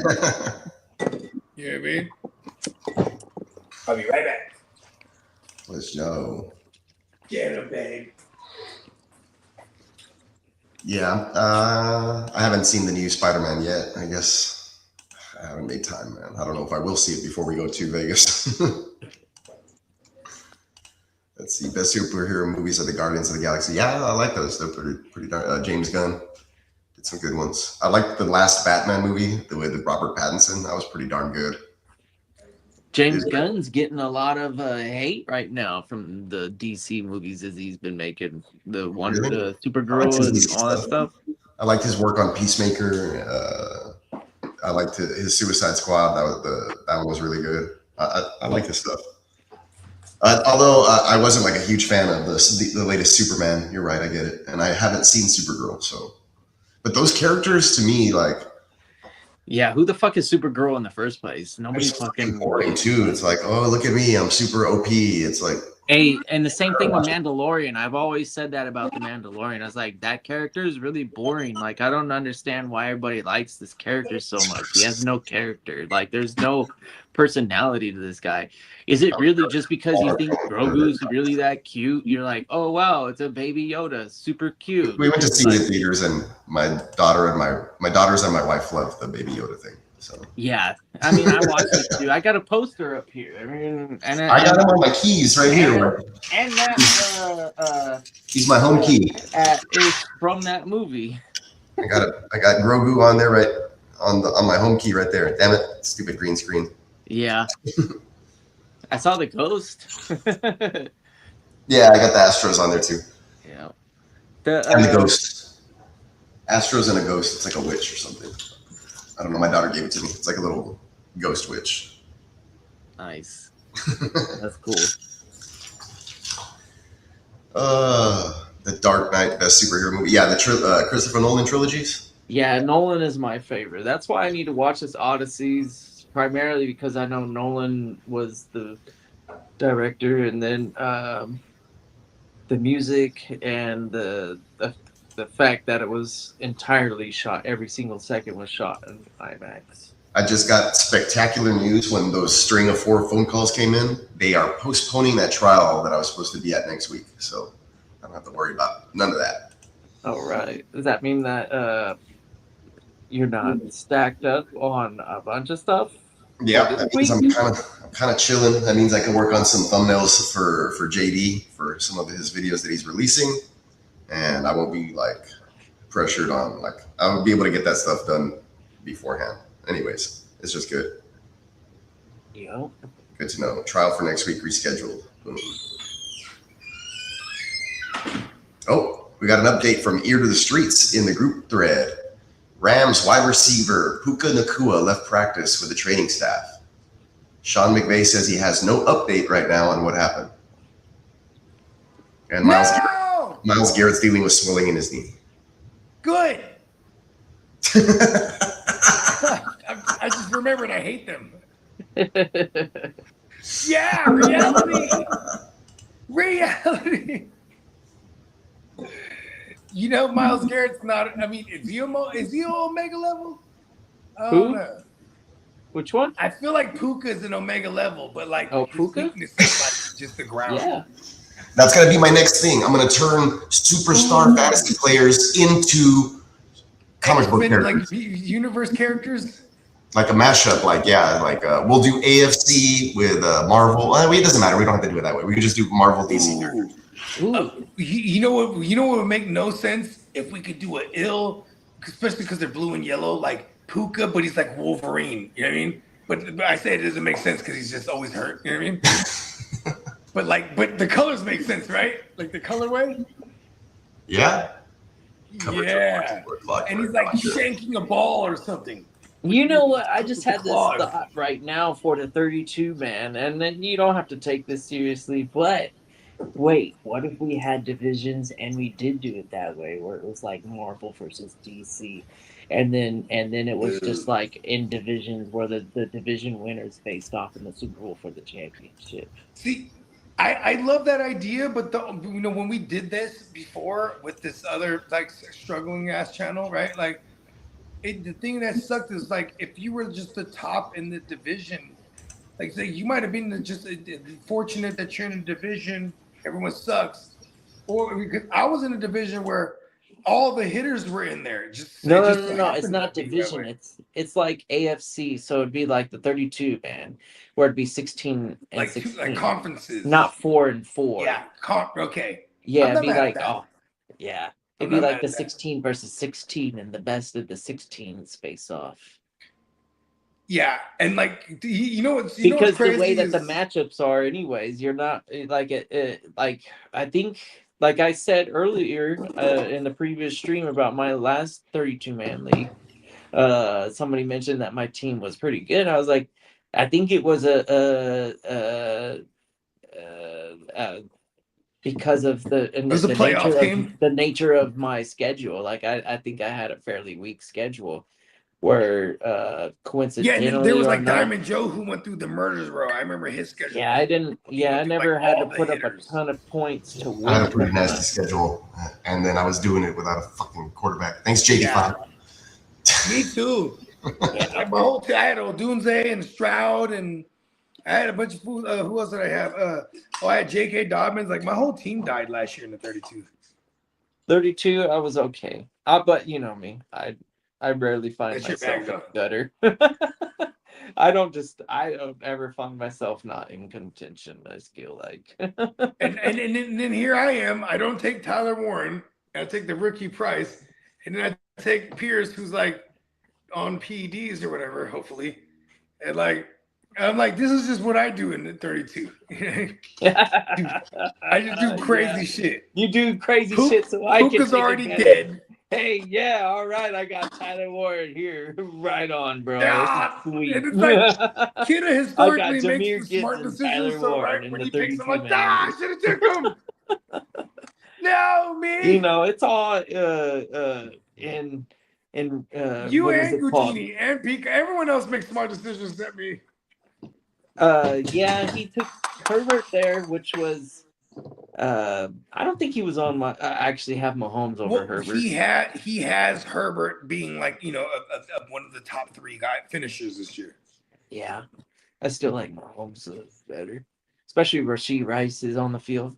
Yeah, and especially with Eric Bieniemy back.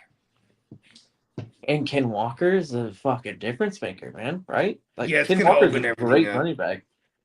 I think Chiefs is going to be back to normal Chiefs business. Yeah, you know, there's a lot of hype on what these Chiefs are supposed to be, but like, you know, you'll never hear it on this channel because Lee does the news. You know what I mean? Yeah, but realistically, like, you know, it's never going to be like, oh, the Queens are looking good, and Rashee Rice is back season. You know what I mean? He's not in jail or off the field. Yeah. So like, it's so funny. Even earlier in the show, he's like, "Yeah, the left queefs." Like he was like trying to like figure out something clever. It was like, "Yeah, just call them the pussy farts." You know what I mean? Just change it up, flip it up. Because at the end of the day, too, I think if everyone's putting money like we should put money on the Chiefs this year. I hate them, but we're probably going to get some type of decent plus money on them. Yeah, like, I can see that. I know we talked about the $5 bet on the Browns, which I think is a waste of $5. But imagine if it hits. And then we'll be mad that we didn't put more. And then when it doesn't, we'll be glad we only put that much. You know, though, when we spread the wealth, that's still a nasty payday. Yeah. Think about this though. As long as we go and look at all the extra plus money, you know, the plus 2000s and things like that, like, you know, it's never a bad idea to just throw a couple dollars on it. You know? Yeah, because football is football. Their crazy shit happens all the fucking time. Yeah, week to week, that's definitely a lot of those future wagers. They excel and pay the further those teams go too. So it's like, you know, you could bet them to win the division or have X amount of wins, or you could even combine all of it, like, you know what I mean? And then it fluctuates to how far they go. You know what I mean? Like, oh, if they go all the way, but it pays this much versus, you know, X amount. Yeah, it's a surefire bet when all you got to do is say, oh, I put $5 and then potentially get $1 million or whatever. Right? What the fuck are those odds? I mean, why would we? That's fine. It's like, probably you know, when you buy a lottery ticket at minimum if you're betting like $5. Yeah, I'm okay with the lottery. I'll bet 3 figures for a chance at 6. That's all easy. It takes is a playoff berth, right? Yeah. And the odds are stacked against him. I guess Deshaun Watson could all of a sudden just start throwing this ball to these rookies, and then Schwechenbanger could fucking like carry Yes. this defense into I mean, them it's losing actually Miles pretty Garrett elite is right really now. bad. Oh yeah, that does suck. But they do have Jared Verse. Yeah. And he's very good. And Not yeah. Miles Garrett, but obviously a different position. I mean, he is one of those DTs that they can put on the edge too, though. You know what I mean? Yeah, versus a edge. He's versatile. He's an edge. He's not a tackle. He's an edge. Right, but why do they have him listed? And a lot of you're right. He is an edge. Yeah, he's an edge. But in that on that scheme, Baltimore in that division. I am a big fan of Mike Green, and I expect big things out of Mike Green in Baltimore this year. I have a shitload of Mike Green in Dynasty. He better be. Bro, I am thinking that it's gonna pay off quicker than you were anticipating, and you're like, yeah, he's in like a bunch of my taxis still. Yeah, you know what else is dope, bro? If we get salivating back at the thought that this guy is gonna get like 100% of the snaps. Talk about a motor. He's alongside the Max Crosby, the Bailey, like how the Jets drafted. Because when you say motor, I immediately think of Max Crosby because that guy has one speed in his maximum every time. Yeah, well, I'm not gonna compare anybody to Crosby. Yeah, you're right. But Max Crosby, Garrett, Crosby, these are Parsons, they're for that matter. These are the cream of the crop right now. It'll be apparent when they're on that skill level. But right now, I think the ceiling right now, the sky's the limit for sure. Will Anderson's about to go crazy again this year too. He already got paid for the largest contract for a defensive line. I don't think he loses. I don't think he's running with all that. He's rushing with all that money on him. I think he's gonna be still. No. I think that's a character trait for the team. I think the team carries themselves as a winning culture, where they don't care what their paycheck says. Culture's so important when they show up to work. It's about winning the football. It changed the whole culture. Well, like they bring in Demeeks, it's like, all right, we're winning. We know we're a defense. Yeah, winning. They draft Will Anderson right out the gate. Tom Brady took pay cuts his whole career, and most winning fucking NFL player ever. Actually, I want to say that. Actually, there's other more winning players. Where are we at in this 32? Are we moving along? I'm excited. I'm like, oh, I might make a pick today. We might make picks today.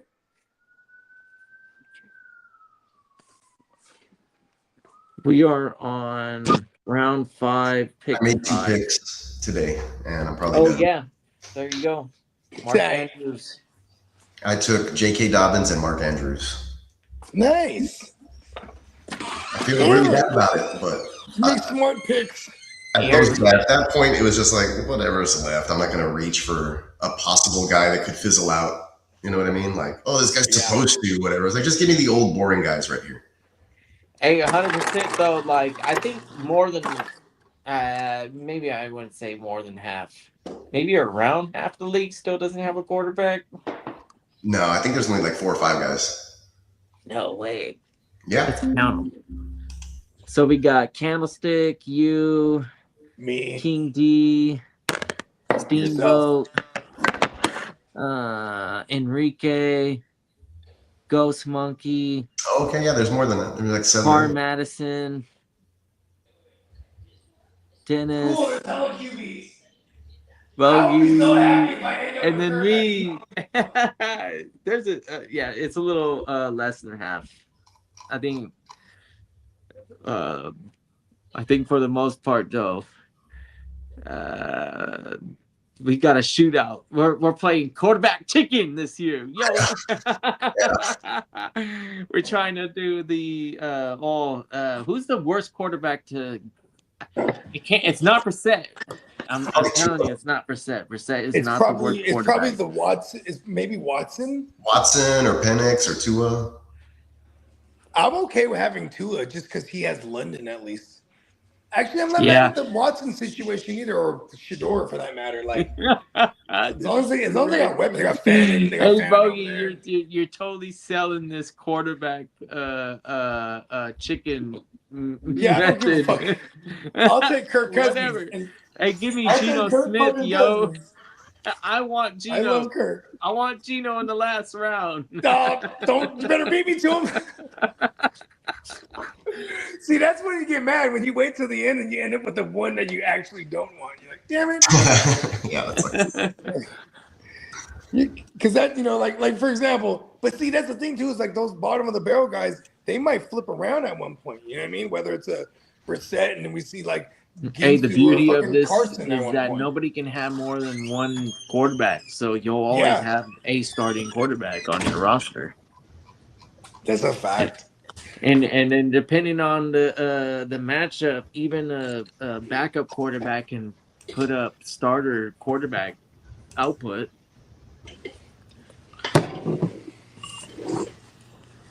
Like, how many times did we see Dak's fucking backup over the years? The white Cooper boy. Rush had some games there. Yeah, a couple times, right? Like if I had like a Kirk Cousins and like, or like say I had a Brissett and he's not doing too hot, and then Dak dies, God forbid. And then when Milton's out there, I'm bidding on Milton. And Milton is gonna be nasty. If anybody doesn't, all the Dak owners that you're already on alert. You should be going out and acquiring Milton. Need it. Milton. You need it in your back pocket for the.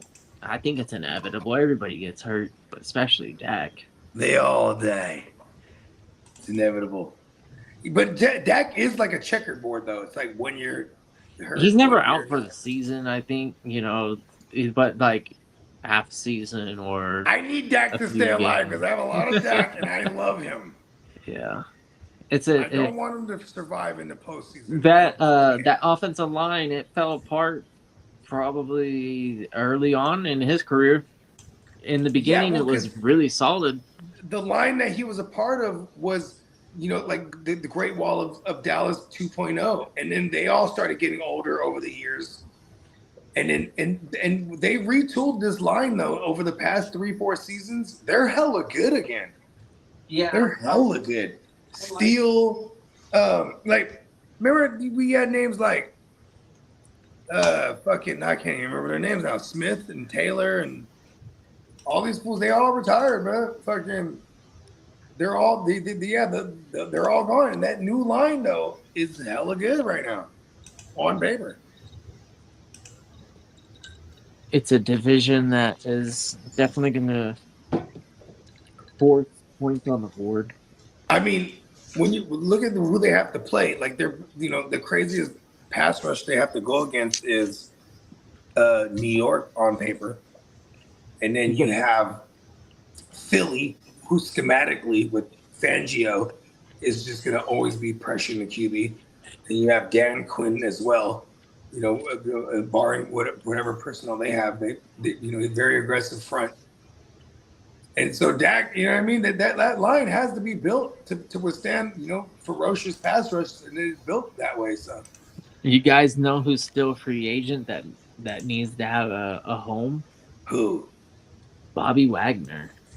Oh yeah, he's gonna. He's gonna go, bro. He's not gonna go to Washington. Yeah, I can see him ending the back with Seattle. Okay, good.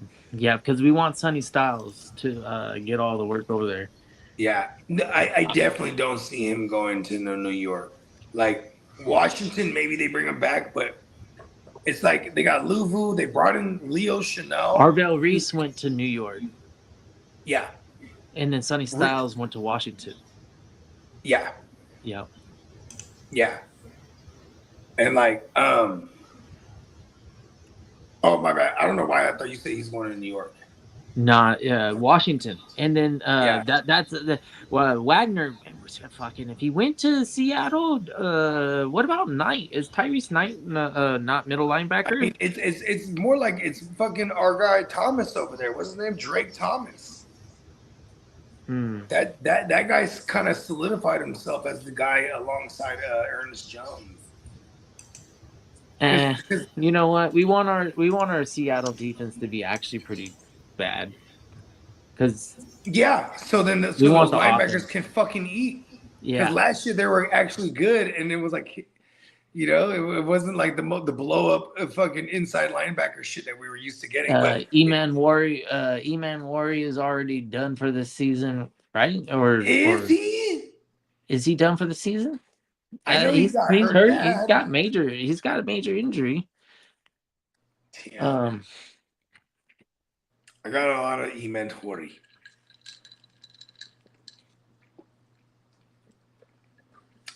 I don't have a lot of E-Man Worry. Damn, I've been getting bit up by like mosquitoes. He passed his physical, whatever that means. That's a big step in towards his return, but that doesn't mean anything. On-field activities mean more than passing physicals. I mean, at least passing the physical means you can get back onto the field. You know what I mean? That's it. I want to see him in action. See him recover fully. Top of the afternoon, Johnny. Johnny. Hey, Johnny. Almost to Vegas, baby. Single digits. We're almost there, y'all. 100. Just got to survive this work week. Yeah, I'm anticipating some heavy work right before I have to go to Vegas. Yeah, my coworker at lunchtime was like, "All right, man, see you Thursday." And he just takes off. He's like, "I'm going to Austin." I'm like, "What the fuck, dude? Not on the calendar. You didn't tell me shit yesterday or today." Like, he just fucking up and takes off. Like, see, that's ridiculous. Just punch someone in the throat. That's grimy. If only I was a mutant like Nightcrawler, I could just be invisible and just like wow. Just teleport. Well, here's the thing. Like, he could have told me that shit, like, because he was just waiting around. It was like 1:30. He's like, "When's this guy gonna take lunch?" And then he just leaves. I'm like, "Fuck, dude! He didn't even tell me I could have." Like, he didn't even let cover for me while I could have gone to go eat something. Right? Just going up. Hey, you're going to Austin? Bring me back fucking Austin barbecue. They have good pizza. Bring me back a pizza. Don't bring me back anything. Bring me back some Austin pizza, damn it. The brick-fired one. The brick-fired one. Right? Yeah, those are good ones.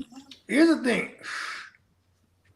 Like, if I was ever on a team, right? Or whenever I am on a team, you hold your part. That way, anytime you can't hold it down, someone else got you. And vice versa.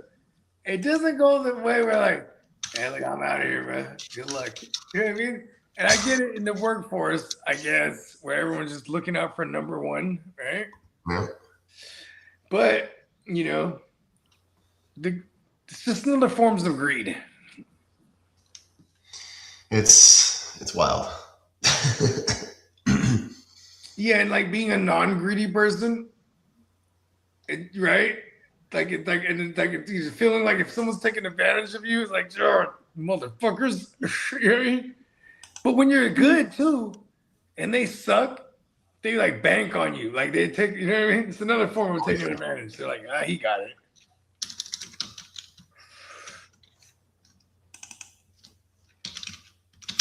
Domination. The big bag is coming. Telling you. In every form or fashion. Let's go. Right? Like, for real, I'm just going to carry chippers with me when we're walking around Vegas. I'm just going to throw, I do want to do roulette. Roulette is like the most randomest ever. If you're not, especially if you're, and even if you just want to do colors, red or black, it's like the closest to a coin flip in Vegas, period. Unless you can find war. And they do have war in Vegas. I know Planet Hollywood has war tables. And they have $10 war tables, to my recollection. Hella reckless. So much fun. Because the point is betting big, winning fast, and then just moving. Don't sit there and think, I'm going to keep winning. probably why I'm incapable of winning a lot of money. The moment I'm up, I'm just done. Like, yeah. You know what we should do is hit up Papa Guru and see what he says about baseball for the day. Yeah, for that day or whatever when we're at the we pose the question without wagering. Just, hey, what do you like today? So there's no pressure, right? Yeah. Yep. And be like, all right, so here's the deal. We're at the book right now. We need some info. What you like? Because him and Lee have been killing it in the fantasy. Yeah, I heard. Honestly, too, especially when you can if you can make like prop bets on pitchers and stuff like that, and you know what I mean, like that's where like real baseball knowledge comes into play. Like, okay, instead of betting on outcomes of entire games, just on, you know what I mean, or like how many strikeouts or pitches or shit like that. Yeah, it's all about the matchups. Whoever's healthy. You can't anticipate that 2 weeks in advance because it changes so rapidly. Yeah, it's day of shit. Yep. Okay, we're gonna have fun. Yeah, we got some phone calls to make. Oh yeah. And hey, shout out to Steamboat's brother.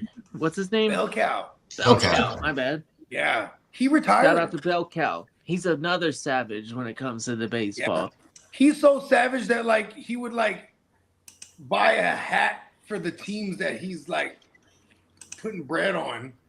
Just wear the hat like, yeah, it's a lock. And he would hit, right? He was amazing. A lot of money. You win a lot of money. You know, he actually retired all his gambling ways and everything. Yeah, unfortunately, because that's why he's not in some of these leagues with us. Yeah, he was just, I know. I'm gonna miss the Bell Cow. He's awesome, but I'm happy for him. He's just like, I'm just not doing any of that. Yeah, good shit. All right. To each their own, man. I don't know. I'm always gonna be in. I'm locked in. I'm a lifer. Me too. I don't think I can. I would have to absolutely hate football or something. Something would have to actually happen like that. I mean, like, consider this. I was a fan who lost their hometown team. And Peacock can kind of relate, maybe, if he was an Oilers fan, right? And then all of a sudden, you're like, what do I have to do now? And you're like, I don't want a bandwagon. To me, I was like, so he's like, who's the shittiest team I can go to? I was like, it's either be a Rams fan, which isn't the worst thing in the world, but they just did the same thing to St. Louis, and they dipped out on LA and all that stuff. And then I'm like, New York, they dipped out on New York, but like in a respectable manner, because everybody that works in New York lives in New Jersey. So I'm like, that's okay. The Meadowlands is closer to home. So, you know what? And the fan base, they deal with the heartbreak the same that I feel like the Chargers fans used to, when it was high hopes for the Chargers every year for a long time. Jets for a period of time, they were, and not too long ago either. What was it? 3 years ago, when we were, when we were fucking when Aaron Rodgers. Oh my God! Remember we were like favorite to win the AFC in some pundit circles. It was crazy, right? And we're not too far off. It's a quarterback away. I'd like to say if I'm Frank Reich as an offensive coordinator, I take it for what it is. The training camp is training camp. I'm not scared by the 6 picks. That doesn't mean anything to me. Sorry, Lee. That announcement didn't shake my boots. I still think that Geno is the best quarterback that we could have asked for at this moment in time, outside of Baker Mayfield. $50 million? Yeah, I'd do that. 3 years, 150. Do like a 120 guarantee. Or let's see, like let's start at like 115, and then see if we can get to. But if he wants more guaranteed money, then would he fork it over in front of to like you upfront that money? Just kind of like be a rich guy and be like, here's money, right? Make that contract smaller.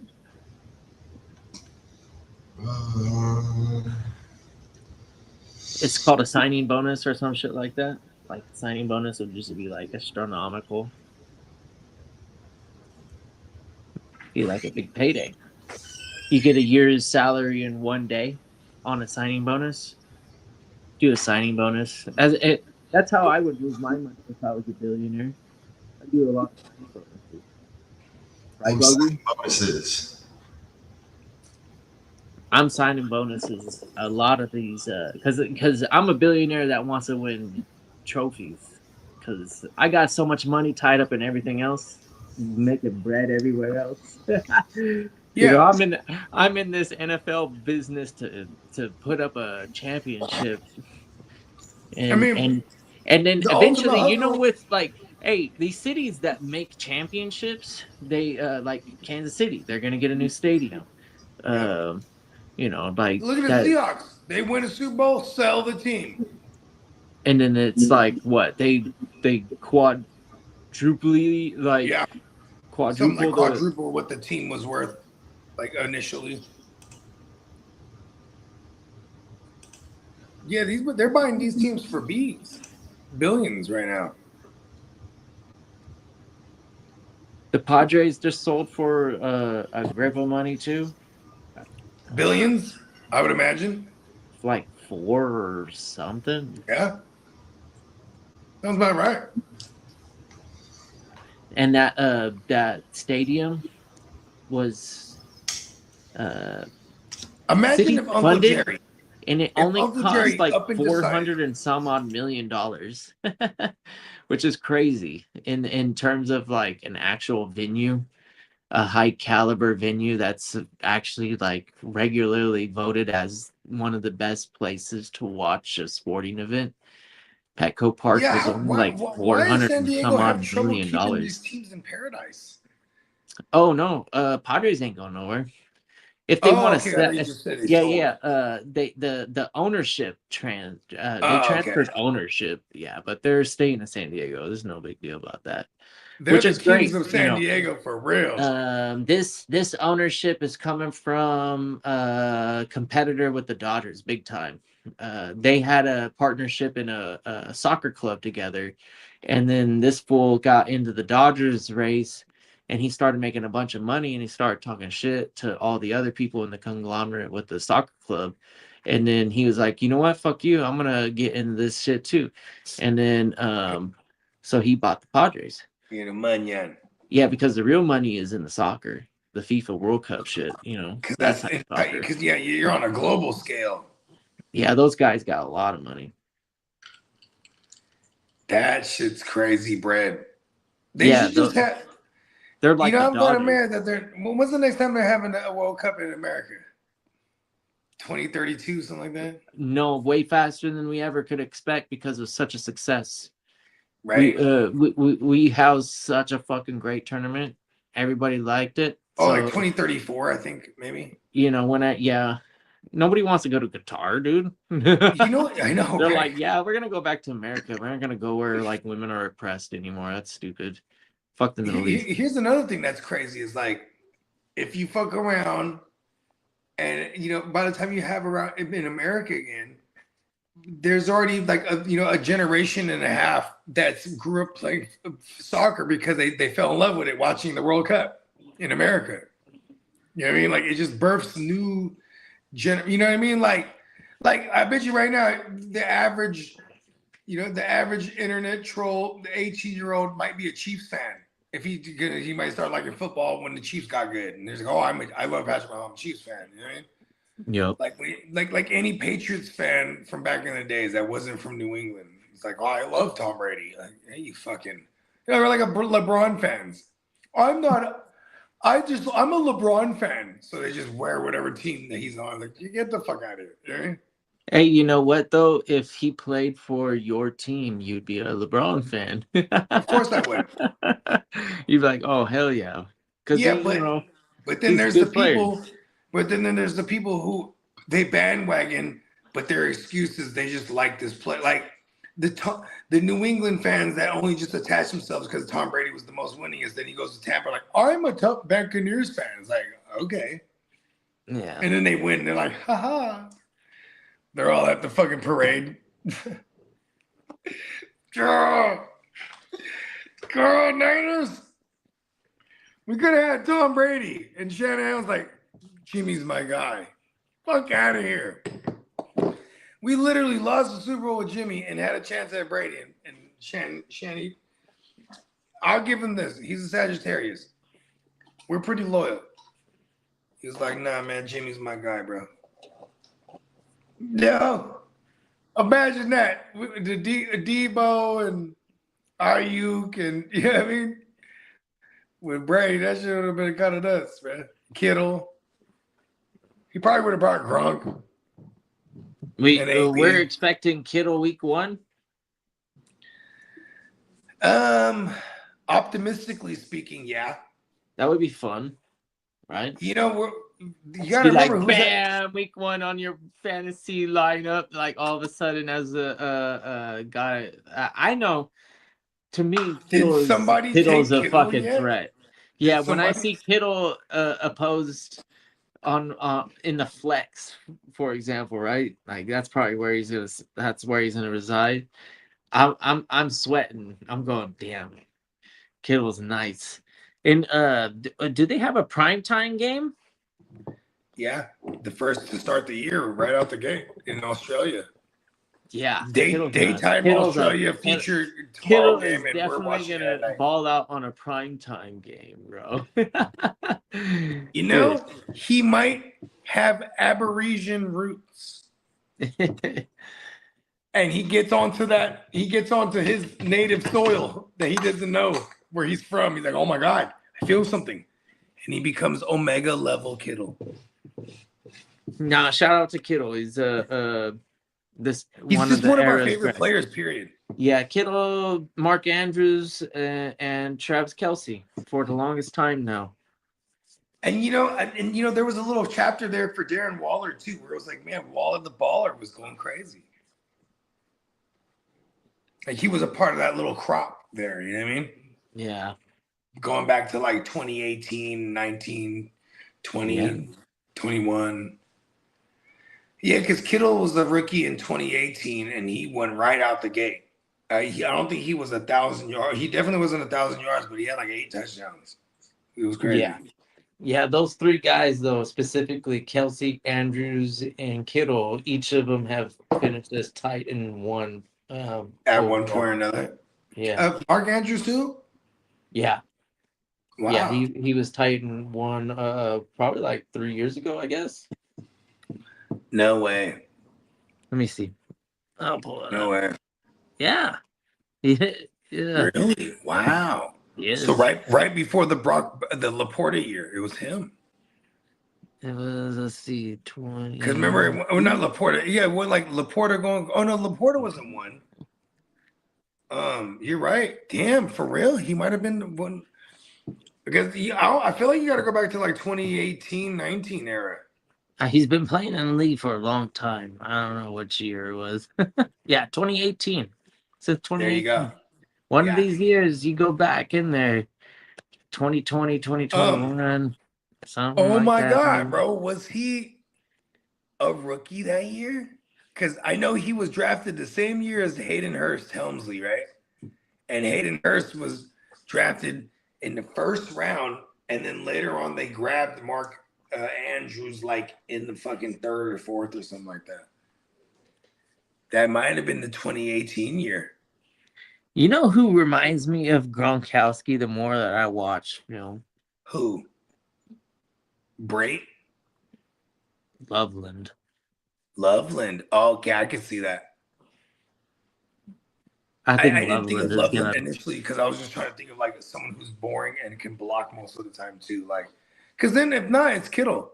If you ask me, like as far as like the blocking aspect of things, like when as a tight end, throwing fools out of the club, just blocking them right to hell, right out the sideline or right, whatever they got to do just to clear the path.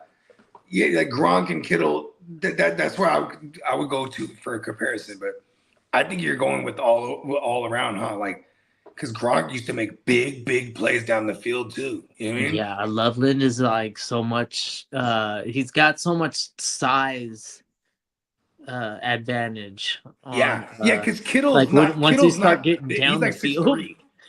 Once you start getting down the field, you're like, why is he wide open? And it's like, oh shit, who's gonna? Because he's fucking huge mangus. Pause. Yeah, you're like, well, who's gonna stop this guy? Fuck, he's all the way already down like 30 yards. This guy's 6'4", 6'5", 260, and running like 4.7, 4.6 40s, and just like, oh man, no way. And then Tyler Warren is not like that at all. Tyler Warren is a big slot. I like it. So he's like Isaiah Likely type. Yeah, exactly. Like just like you're not really gonna expect. Yeah, not a traditional. He's a giant on the ball. Receiver. Yeah, exactly. But also too, they use him the way they use him in the backfield too, so it gives them a little extra. They do. That's awesome for fantasy. Yeah. I really like Warren.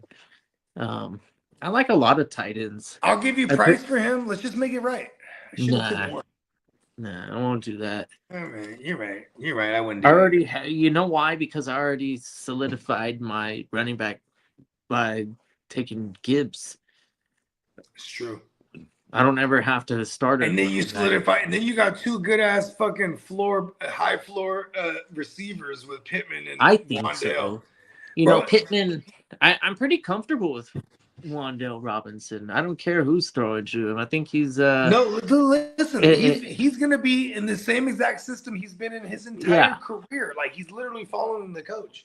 Like I almost took him over Godwin, but I felt like it was irresponsible because of my love for Godwin. But I'm like, damn, like fucking Wandale is like 100+ like receptions, like as long as he's healthy, like you know what I mean. And you know what? Even if the yardage isn't there, like in this format, that's gold. You know what I mean? Yeah. On a week-to-week basis, like. If we're getting 6 receptions, 7 receptions, and even if the yardage isn't there, that's still 14 points. You know what I mean? Yeah, exactly. That's what I'm playing with Pittman. Those are my 2 picks. I was right? angry when Dennis took. Those Michael are PPR Wilson. picks. This motherfucker. Yeah, Dennis is always a strong drafter. Getting Michael Wilson. I really wanted to get Michael Wilson. When someone took Marv, I was like, no. I was like, it's Why? just gonna trigger the Michael Wilson guy now. You know what I mean? I'm not sure why you would even be in on Marv. I don't know, but I knew outside of him having the same name. It's the nature of the ADP. So like, if Marv's ADP is higher, the moment someone drafts him, someone goes, "Oh my God, Michael Wilson's the better one to have."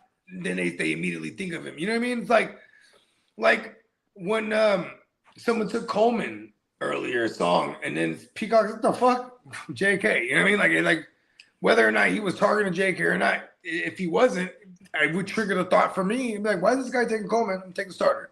Boom. You know what I mean? Or at least the guy they're naming the starter right now.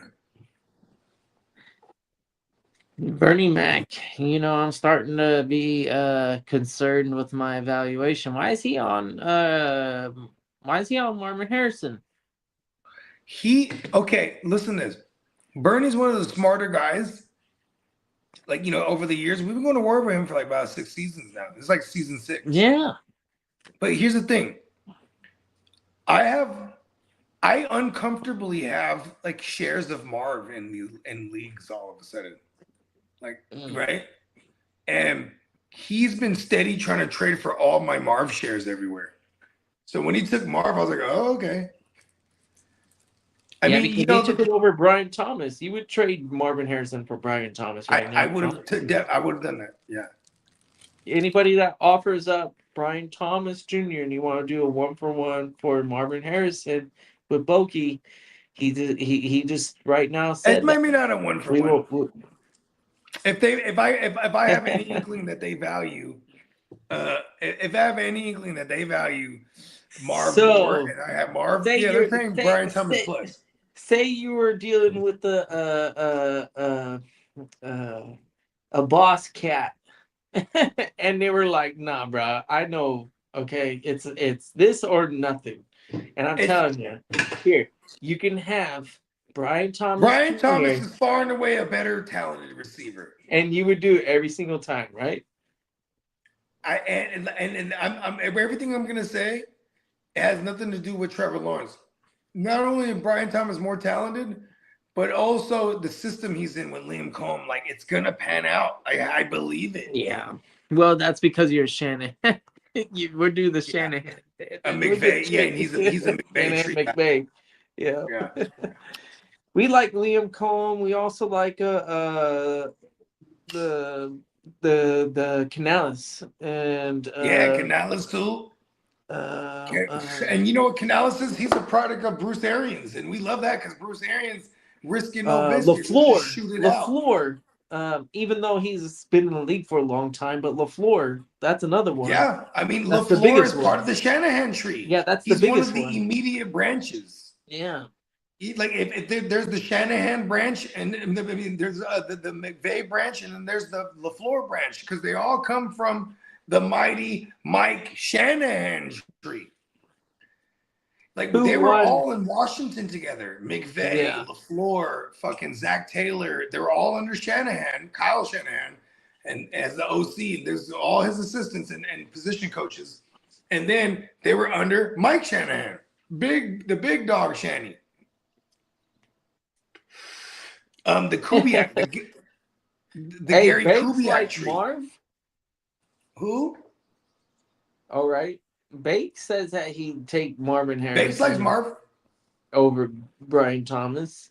Here's my thing. It's like the name brand doesn't do it for me anymore. I saw like 2 years of ass. He's going into what they would call the third year breakout year, right?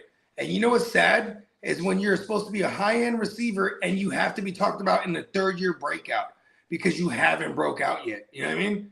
Saw some flashes. Here's the thing. I love the idea of Marv. He's a fucking value. I've been doing and okay. You think he's a value? He went before Brian Thomas. This is the 32-man league right here. There's going to be a lot of preference going on. You know what I mean? I think this is a think great about where he goes on the average 12 team right now. In the average 12 team right now. Value of a person to person. Not even position to position, but actual person to person. That is true. Because we're still trying to build the whole entire lineup. A lot. What is it like? We did the number. It's a 32-man league, and we probably still have like 18 to 14 teams that still need a quarterback in round. First of all, shout out to 5. Nick. I want to say this: if we're talking, all these schemes and coaching, they got a Mike LaFleur there who spent majority of his career under Kyle Shanahan and then spent the last 2 years under Sean McVay. So, like, I do love the idea of Marv and Michael Wilson. And I even love it even more when he specifically, Mike LaFleur specifically came out there and said, I'm going to use Marv the same way I use Devontae Adams, and I'm going to use Michael Wilson the same way I use Puka. I love blurbs like that. You know what I mean? Because their defense is probably going to be shit. They're going to throw it a lot and be in a lot of garbage time scenarios. I love those two. And Mike McBride, for that matter, obviously, without saying. Like, these three guys are going to eat on a week-to-week basis, I feel, because of how bad their defense is going to be. You know what I mean? And how bad that team's going to be. You also have a running back that you got to be honest with if you're a defense, right? Like, makes me even like I'm even okay with Jeremiah Love this year in redraft, but I'm not okay with where we have to buy him at. You know what I mean? I'm just saying, like, these guys are going to produce. They should be fun for fantasy because they're going to be overall bad. So here's my thing with the Cardinals. They suck. And they have an actual veteran journeyman at quarterback. Brissett, man. Where as soon as the play falls apart, which is going to be almost immediate, they're going to throw it to McBride, and then they're going to throw it to Michael Wilson. And Marvin Harrison has proven time and time again that he can't catch a football. So unfortunately, he's going to get like maybe 70 to 80 targets, and then he's going over 100. I don't know. He might get 60 receptions. Did they draft anybody else? No more wide receivers. I think Marvin Harrison. No one of them. They took a running back. Which says a lot about Mike LaFleur coming from that scheme. And then give me a bell cow. Look at Mike LaFleur about it. That look at this. Hold on. Connor was the RB1 over there. Kitteh. Who was there when y'all drafted Breece Hall? Who was there? The person that drafted him? Yeah, who was the OC? Mike LaFleur. Oh, okay, yeah. So it doesn't surprise me when he's like, now he's the head coach. He's like, give me Jeremiah Love. Like, but that's gonna open it up for everybody else. Is what I'm saying, though. You know what I mean? They have And for fantasy purposes this season, I'm not too high on Love. I'm not super excited. You know what you saw? I don't think he's gonna see as many stacked boxes as a bad team would. Yeah, I think what we got out of Jainty is what we would expect out of Love. And then where you're drafting on Love right now, it seems like it reminds me of Jainty last year. A little bit high. Jainty still kind of has a lot to prove because that whole Raiders thing is still, I think, built through Bowers in fantasy and yeah. I think that's the only one that I want. I low-key love Jainty this year. What about Tucker? Do you like Tucker? Do you like Tucker at all? Maybe. I have Trey Tucker in the fantasy league. I've been trying to get rid of his ass. Yeah, not at all. Yeah. I'm a Naylor guy. Bowers. I'm a Naylor guy because Kubiak was there in Minnesota with Naylor, I think, if I remember correctly. Naylor? Yeah, I'm off. Kubiak was there with Kevin O'Connell at one point, but Naylor was there after, and so he knows the system, theoretically. That's why I like Naylor. If I'm going to choose a garbage receiver over there. Yeah, I'm done. I'm all right. I'm all right with that. And Naylor is actually flashed. Because here's the thing. Trey Tucker is new Gabe Davis to me, where it's like, this guy's flashed in year 4, but it's like, okay, what are you gonna like? Are you really gonna break out in year 5? You know what I mean? Oh, what about the two Thornton, and then there was another one, right? The white guy, the best around. Yeah, you're the best. Like his brother died or whatever, and the sob story, it's just whatever. Oh no, I don't know. Oh shit, for real? I don't know what. Yeah, sob story thing on him, and then everybody was like rooting for him, and then he pulled through, and everybody's like, "Yay!" And then got some draft capital. Yeah. Around. Yeah, and now he's in the fucking NFL. He's in the league, and he's like, "Oh no, this is hard." That's how it was when I got on the field in college. I was like, "Oh no, these guys are way bigger. These aren't kids. These are grown ass men. Yo, I ain't playing this no more. Bye." I said, "Sayonara." Yeah. It is really difficult to do a crane kick stance on the beach, though. I tried. I think I sent you guys a video. It's very difficult. Very difficult. On the beach. That's why you gotta train.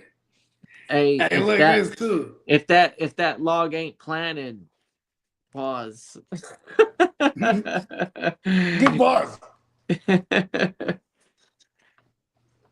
I'll tell you this much. When it comes right down to it, this is war. And we're days away from epic all-out war. This is the best part. And you always say this, kid, it's all about the draft. Drafting is fun, period, let alone the way we're drafting. You know what I mean? Everyone coming from far and wide, all around the great states of America. And we are going to take it global eventually. I could totally see us doing passports one year. Like we'll go down to Peacock's neck of the woods and go to Mexico or something. You know what I mean? Like I could totally see us do it. I've always been inspired by the Heart to Start. They travel every year. They're like 11 years in it now. Every year destination drafts, and they go everywhere. They got passport stamps too. Like they don't just draft in America. Yeah. Okay? Yeah, I think this year they're in like Washington State. They're going to Seattle. I like it. They might fuck around and go up to Canada for real. It's easy access. Yeah. Well, I mentioned Reno maybe to you offline or on Yeah, for sure. I remember this. Reno, I'll just tell you this much.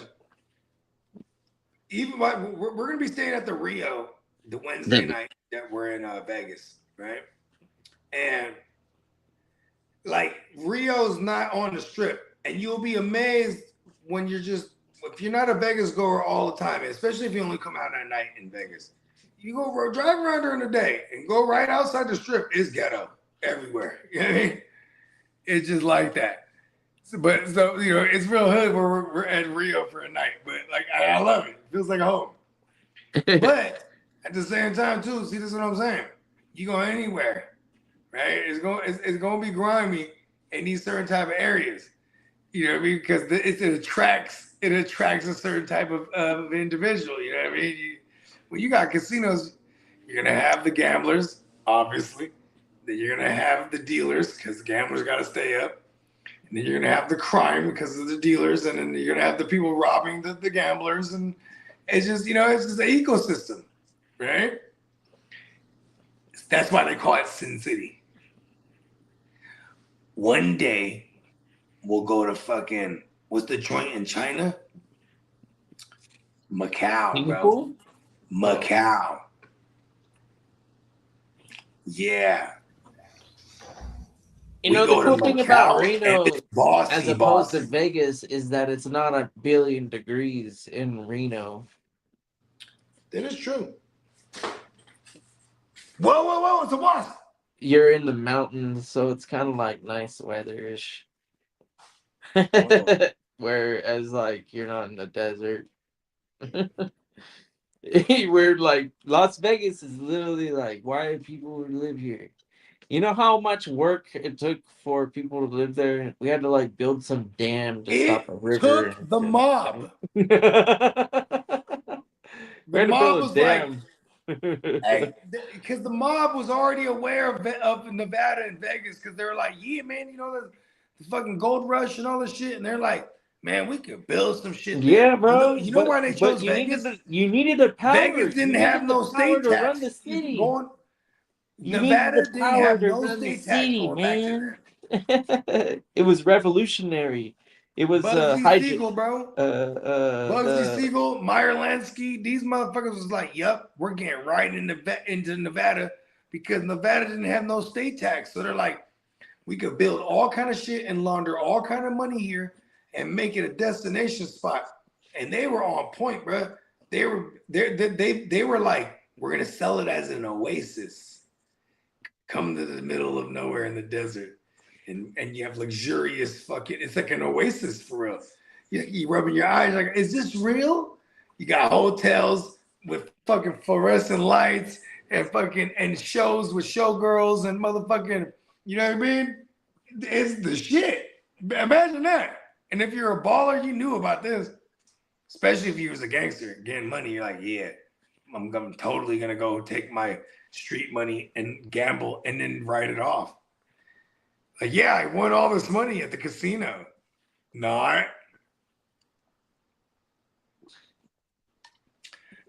Miami, that's another place. That whole entire economy over there goes back to like the 70s, built on the chow mein industry. That's a gnarly fucking wasp. Okay, good. Go away, wasp. I want to swat at them. It's the fly, you just swat at it. The wasps, they build vendetta. They'll come back with hella homies and try to fuck with me. Go away, wasp. All right, cool. You went out of my garage. There was nothing here for him. Oh, it's back.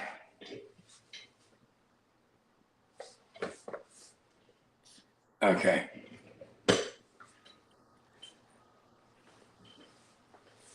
Do they see colors?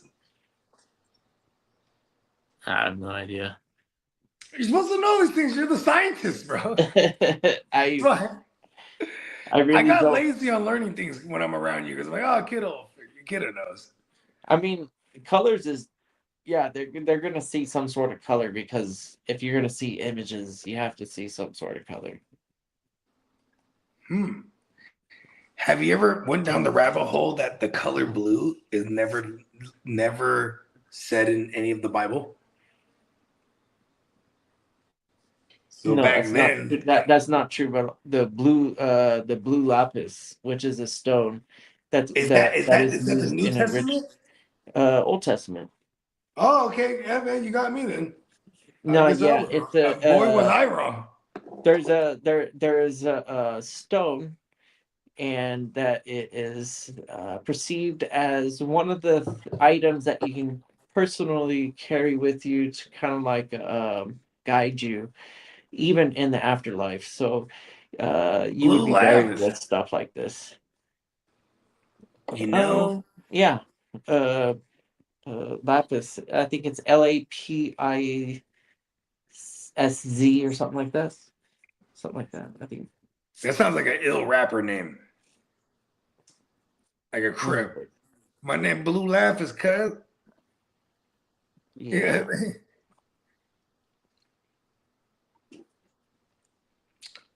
I'm quite fond. Lapis lazuli. It's a deep blue metaphoric rock. Prized since antiquity for its intense color, royal appearance, and golden pirate flags. But in Christianity, it's like like if you go into like Catholicism and stuff like that, then it's a Catholic thing. Some of like the Gnostic versions of.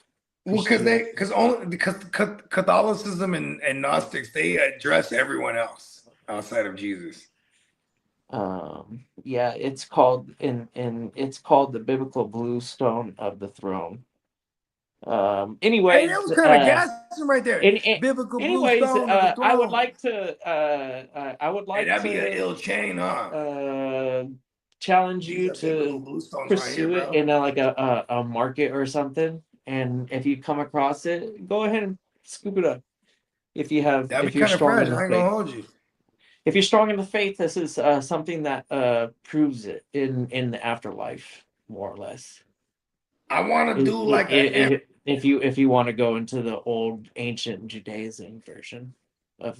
I want a Cuban link chain with fucking 12 emerald like tablet looking shits around it, like 12 of them, and then that's my motherfucking Thoth chain. Ooh, you're a gemstone guy, right? I appreciate it. Right? You know, I'm honestly, what I wanted to be when I was a little kid for a long time, I wanted to be Indiana Jones, like an archaeologist, and then an anthropologist, and then like a professor, and then stuff like that. You know, I'm starting to obsess over like sapphires and shit. Like, yeah, I want like a red. I want a red chain. I want a chain bust down with red sapphires. Everything has an aura, right? Because it's all old. Natural gemstones, they're all old. gemstones resonate. So when they absorb light, right, which is like a constant, it has like a frequency. So Yeah. each gemstone is gonna do its thing, and that's because of the crystallization structure. Internally, they're gonna have like different lattices. Have you ever heard of opals? Opals, yeah. Yeah. They're hella popular right now. Okay. Like people are doing That's like opal chains. You can do big giant pieces, ornamentals. Yes. With opals. And they're chunky.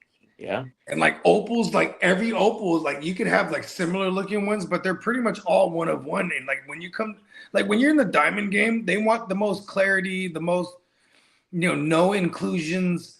When it comes to the gemstones, Opals inclusions and are very gemstones, yeah, focused. dude. You want colors. You want colors. Yes. Vibrant. You want vibrant, contrasting colors. I'm kind of with this gemstone movement right now. I ain't gonna hold you because emerald is no joke the best. I got a lot of diamond pieces. Hey, emerald, amethyst, and lapis lazuli. Like, check them out. They're the best. Lapis lazuli. I've seen pieces with these joints. And that's what that's I'm with the emeralds all day. That's that blue crystal stone that I was just talking about. That I like. You should take. You know what they're doing You right should now? literally carry with it. You're supposed to carry it with you. So if you die and you have it with you, it helps you in the afterlife. And you're word. That's what the Egyptians were talking about. Yeah, you carry it with you because when you die. And you said this is the amethyst. Huh? Amethyst?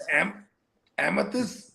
No, I don't know about amethyst, but lapis lazuli. Oh, amethyst is the purple joint. In Judaism. Yeah. But what were you talking about though? Which stone is this? Lapis lazuli. Oh yeah, the lapis lazuli, bro. Oh, that's hard. Yeah, you want to carry it on. Are we having different colors too?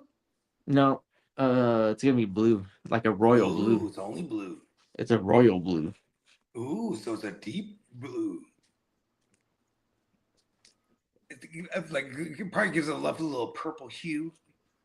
See, this is what I'm saying. Like, I've been getting into natural gemstones. They're gonna hit, bro. Like they're hitting like more than most diamonds these days because the lab grown diamonds and the world of moissanites they've kind of fucked up the natural diamond market, right?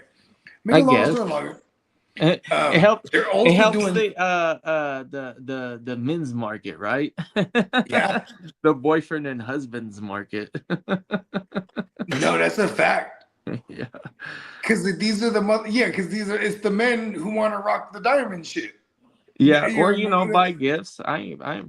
Women. No, here's the thing. Women, they kind of control the game. I mean, they're the ones that they've been on the gemstone shit forever. Like women's, you know what I mean, like rubies and sapphires and topazes and like they because they like pretty shit. You know what I mean? So it's hella funny because nowadays, now the gemstones it's the rarity in this for me, I don't give a fuck about rarity. I'll go straight to synthetic. Like if I can get it cheaper and get whatever look I want, like I want like these synthetic sapphires are going crazy. Like I can get like all red. Like if you wanted to get natural red sapphires, you're spending hundreds of thousands of dollars. Oh yeah. If I can get them synthetic and any sapphire. Yeah. Yes. You know what I mean? Like you have a chunky sapphire, like 10 carats, bro. That's fucking crazy, bro. You know what I mean? I like I'm preferable to a blue sapphire myself. You like the OG sapphires. Yeah. How it's supposed They're to look. beautiful. You know me, I like the red. Any kind of red stone I can find, I want it. Yeah. I mean, like the best red is a ruby, bro. Bar none, bro. And a beautiful and ruby. Rubies and sapphires, they're so only magnificent.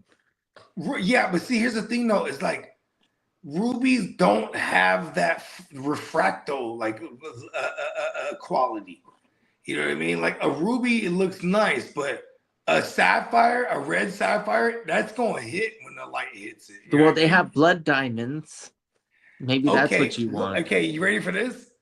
So red diamonds are the rarest out of all the colors you can get. There's probably there's probably less than 30 existing natural red diamonds in existence known to man right now.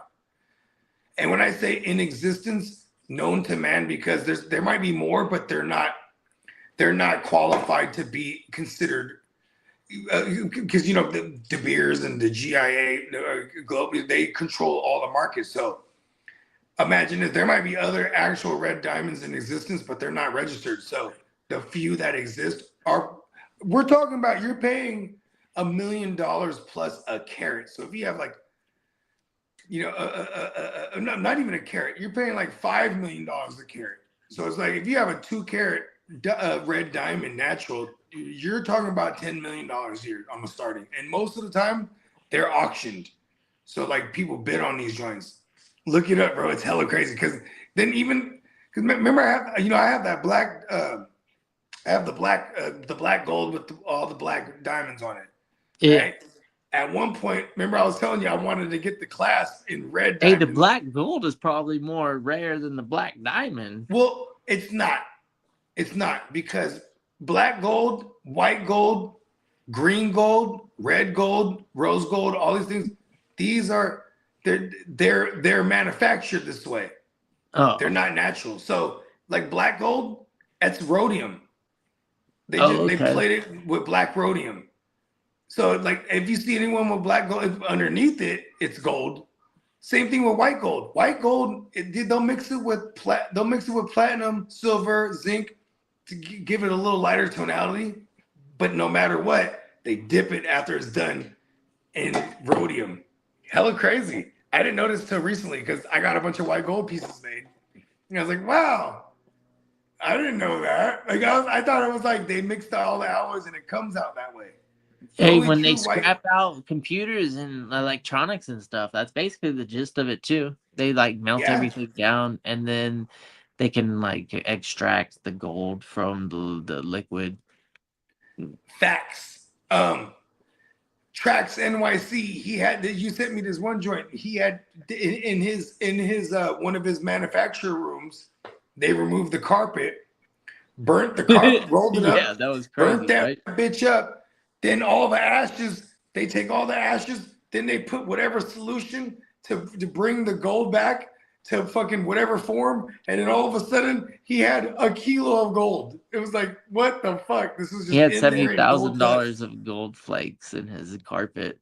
$500,000. That's how much. Yeah, 70, not 500, 70. but 70. Oh, yeah, okay, my bad. which is still a grip of money. It's a lot of money though in the gold market right now. Yeah. Right now, I check it every morning. Right now, gold is at like 40, almost 4,500 right now, but it's went up. At its highest earlier this year, it was at 56, and then when I got in there, it was 53. They say the buyer's market right now is set for silver. Okay, so shout out to my partner G. Like I was talking about, he has hella silver bricks right now. He had bought them. It's a buyer's market right now. Yeah. Yeah, and what he did he told me he took an L when he bought them a couple of years ago, but it's going back up right now. Yeah, because there was at one point it was like $17 an ounce, $16 an ounce of silver. Well, and then it went up to like 60. They're saying it was going to go up to like 110. The AI boom and the infrastructure for these data centers, that they're going to need a lot of silver. More so. Yes. Yeah, there you go. And you know what's so crazy, bro? Did they stop making Cadillac converters? No, that's platinum anyways.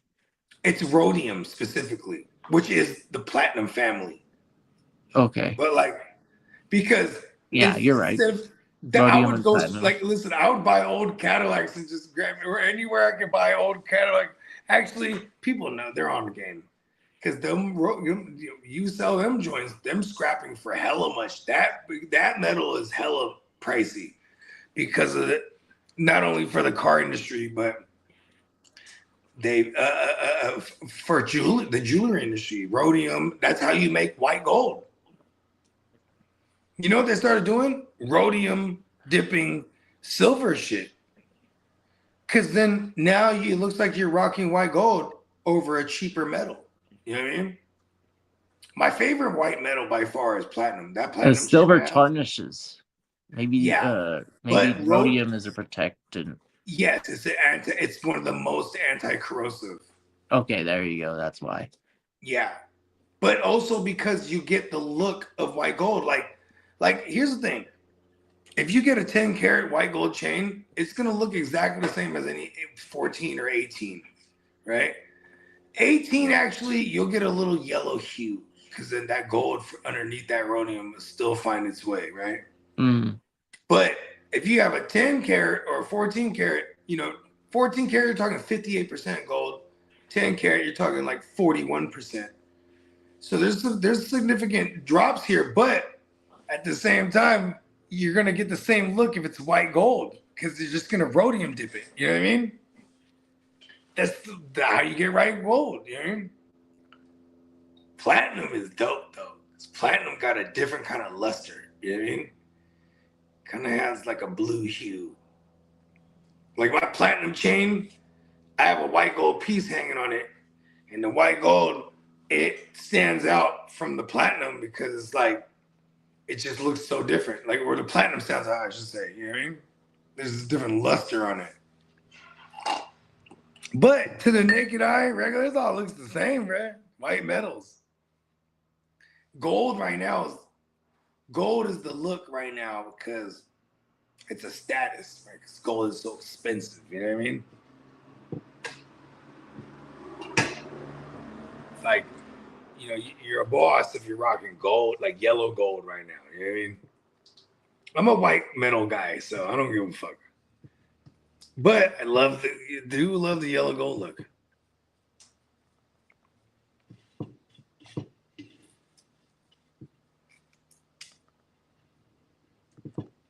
Oh shit! I can't even hear it. Shit, this is crazy. Hold on. No, you're good. Nobody was talking. That's all. I'm here, but I'm doing hella work in the background because my coworker's gone. Just fucking left me here all day. So. Oh shit! Now my shit is geeking up. You can hear me? Yeah, I can hear you. You're fine. Oh shit! My shit is black though. Am I there? You're here? Oh, cool. You guys are all black though. That's cool. I'm here. Maybe in a former life, or I haven't checked. No, I'm talking about like my screen. I know. I'm just joking. We are all actually. Ooh, you ever went down the rabbit hole of melanin? The original melanin. The darker the melanin, they say, the more light we could hold. So the gods favored the melanin having individuals. Meanwhile, whoever made the rest of them, they didn't like them so much. So it's. You know what though? We could put a bow on this one. That'd be pretty good. We've been at it for 4 hours. Yeah, I was about to say we went on a little mini marathon. Let's fucking go. We're in mid-season form. Yes, sir. All right. Well, everybody, make sure you're checking out the new premium website. $13 t-shirts are still available on the OG website till tomorrow afternoon. Make sure you're liking and subscribing, checking out everywhere you can. Get subbed up for the giveaway that's going on. JSN giveaway will be happening live in Vegas. There's a commercial for that as well. We'll be dropping all the promos. Make sure you stay locked in with us. Probably have a Playmakers or something to that effect this weekend with preseason. And yeah. Oh, yeah. We got preseason games, huh? Yep. It's all happening. It's all happening. We should get some starters mixed in there along the way, depending on what teams are doing. So, yeah. Just keep the ears and eyes peeled to this channel specifically. We'll be bringing you all the news, all the latest breaking stuff, and then, of course, all the cool things that are going to be happening on our way to Las Vegas this, like 9 days? 9 days from now. Yeah, we're single digit. 8. Oh my gosh. Yeah, you're 8 for the Wednesday cruise. Oh, yeah. Let's go. It's the 11th 8 days away. In Australia, we're a week away. There you go. So. All right. Well, until next time, here's the promo on how you guys can get entered to win the JSN mini helmet giveaway, plus more things that we'll be giving away out there in Vegas. And then we'll close it down with our other promos. Appreciate everybody for watching. Peace. What's good, gang? It's the Guchinni representing the Hard to Start podcast, tapping in to remind y'all that coming this August 20th of 2026, the second annual GWN, the Westside League live draft weekend will be popping off. Man, you will see all the cast of characters that you see live on the GWN every day. You'll see a lot of people that's in the chat every day on the stream, and then you'll see some of your favorite content creators that you've seen us make content with in this conglomerate that we call the GWN 100%. So what you need to do is go ahead and like and subscribe wherever you found us at, and if you screenshot that you subscribe, we are giving away multiple giveaways during the live draft. 100%. We will be running our regular scheduling program. Thursday night will be Playmakers. Friday morning will be WYGU. And then later on that Friday will be the live Westside League second annual draft. And during the draft, we will have multiple giveaways like this right here. This autographed mini helmet of Jackson Smith and Jigba Super Bowl helmet. Here over at the GWN in the Hard to Start, we putting up championships on the wall, and we want to bless the people that rock with us who putting up championships on the wall, you know what I mean, with some of these little special items to put in your man cave, your she cave, you know what I mean, whatever it may be. But yeah, make sure you go ahead and like and subscribe, because that's all you got to do to be entered to win this helmet. Click that bell, and then tune in to the second annual GWN live Westside Fantasy Football Draft Weekend, 100%. Peace. Shout out everybody that got ran over in my way. Vegas, get ready for the ultimate draft. GWN. The GWN. The GWN. GWN draft. Westside League shit, baby. Westside League. Westside. It's Westside League. Westside draft. Westside League draft. Westside League live draft. Your boy Neon Peacock here. This is Johnny Mittens. This is Bogard, Scott-Free, a.k.a. Metatron. It's your boy Primetime Derek. It is the Crooked Commissioner, Ginger Ninja. It's the reigning champ of the Westside League live draft weekend, aka the Guchinni 2026 Las Vegas, the Westside Fantasy Football Draft.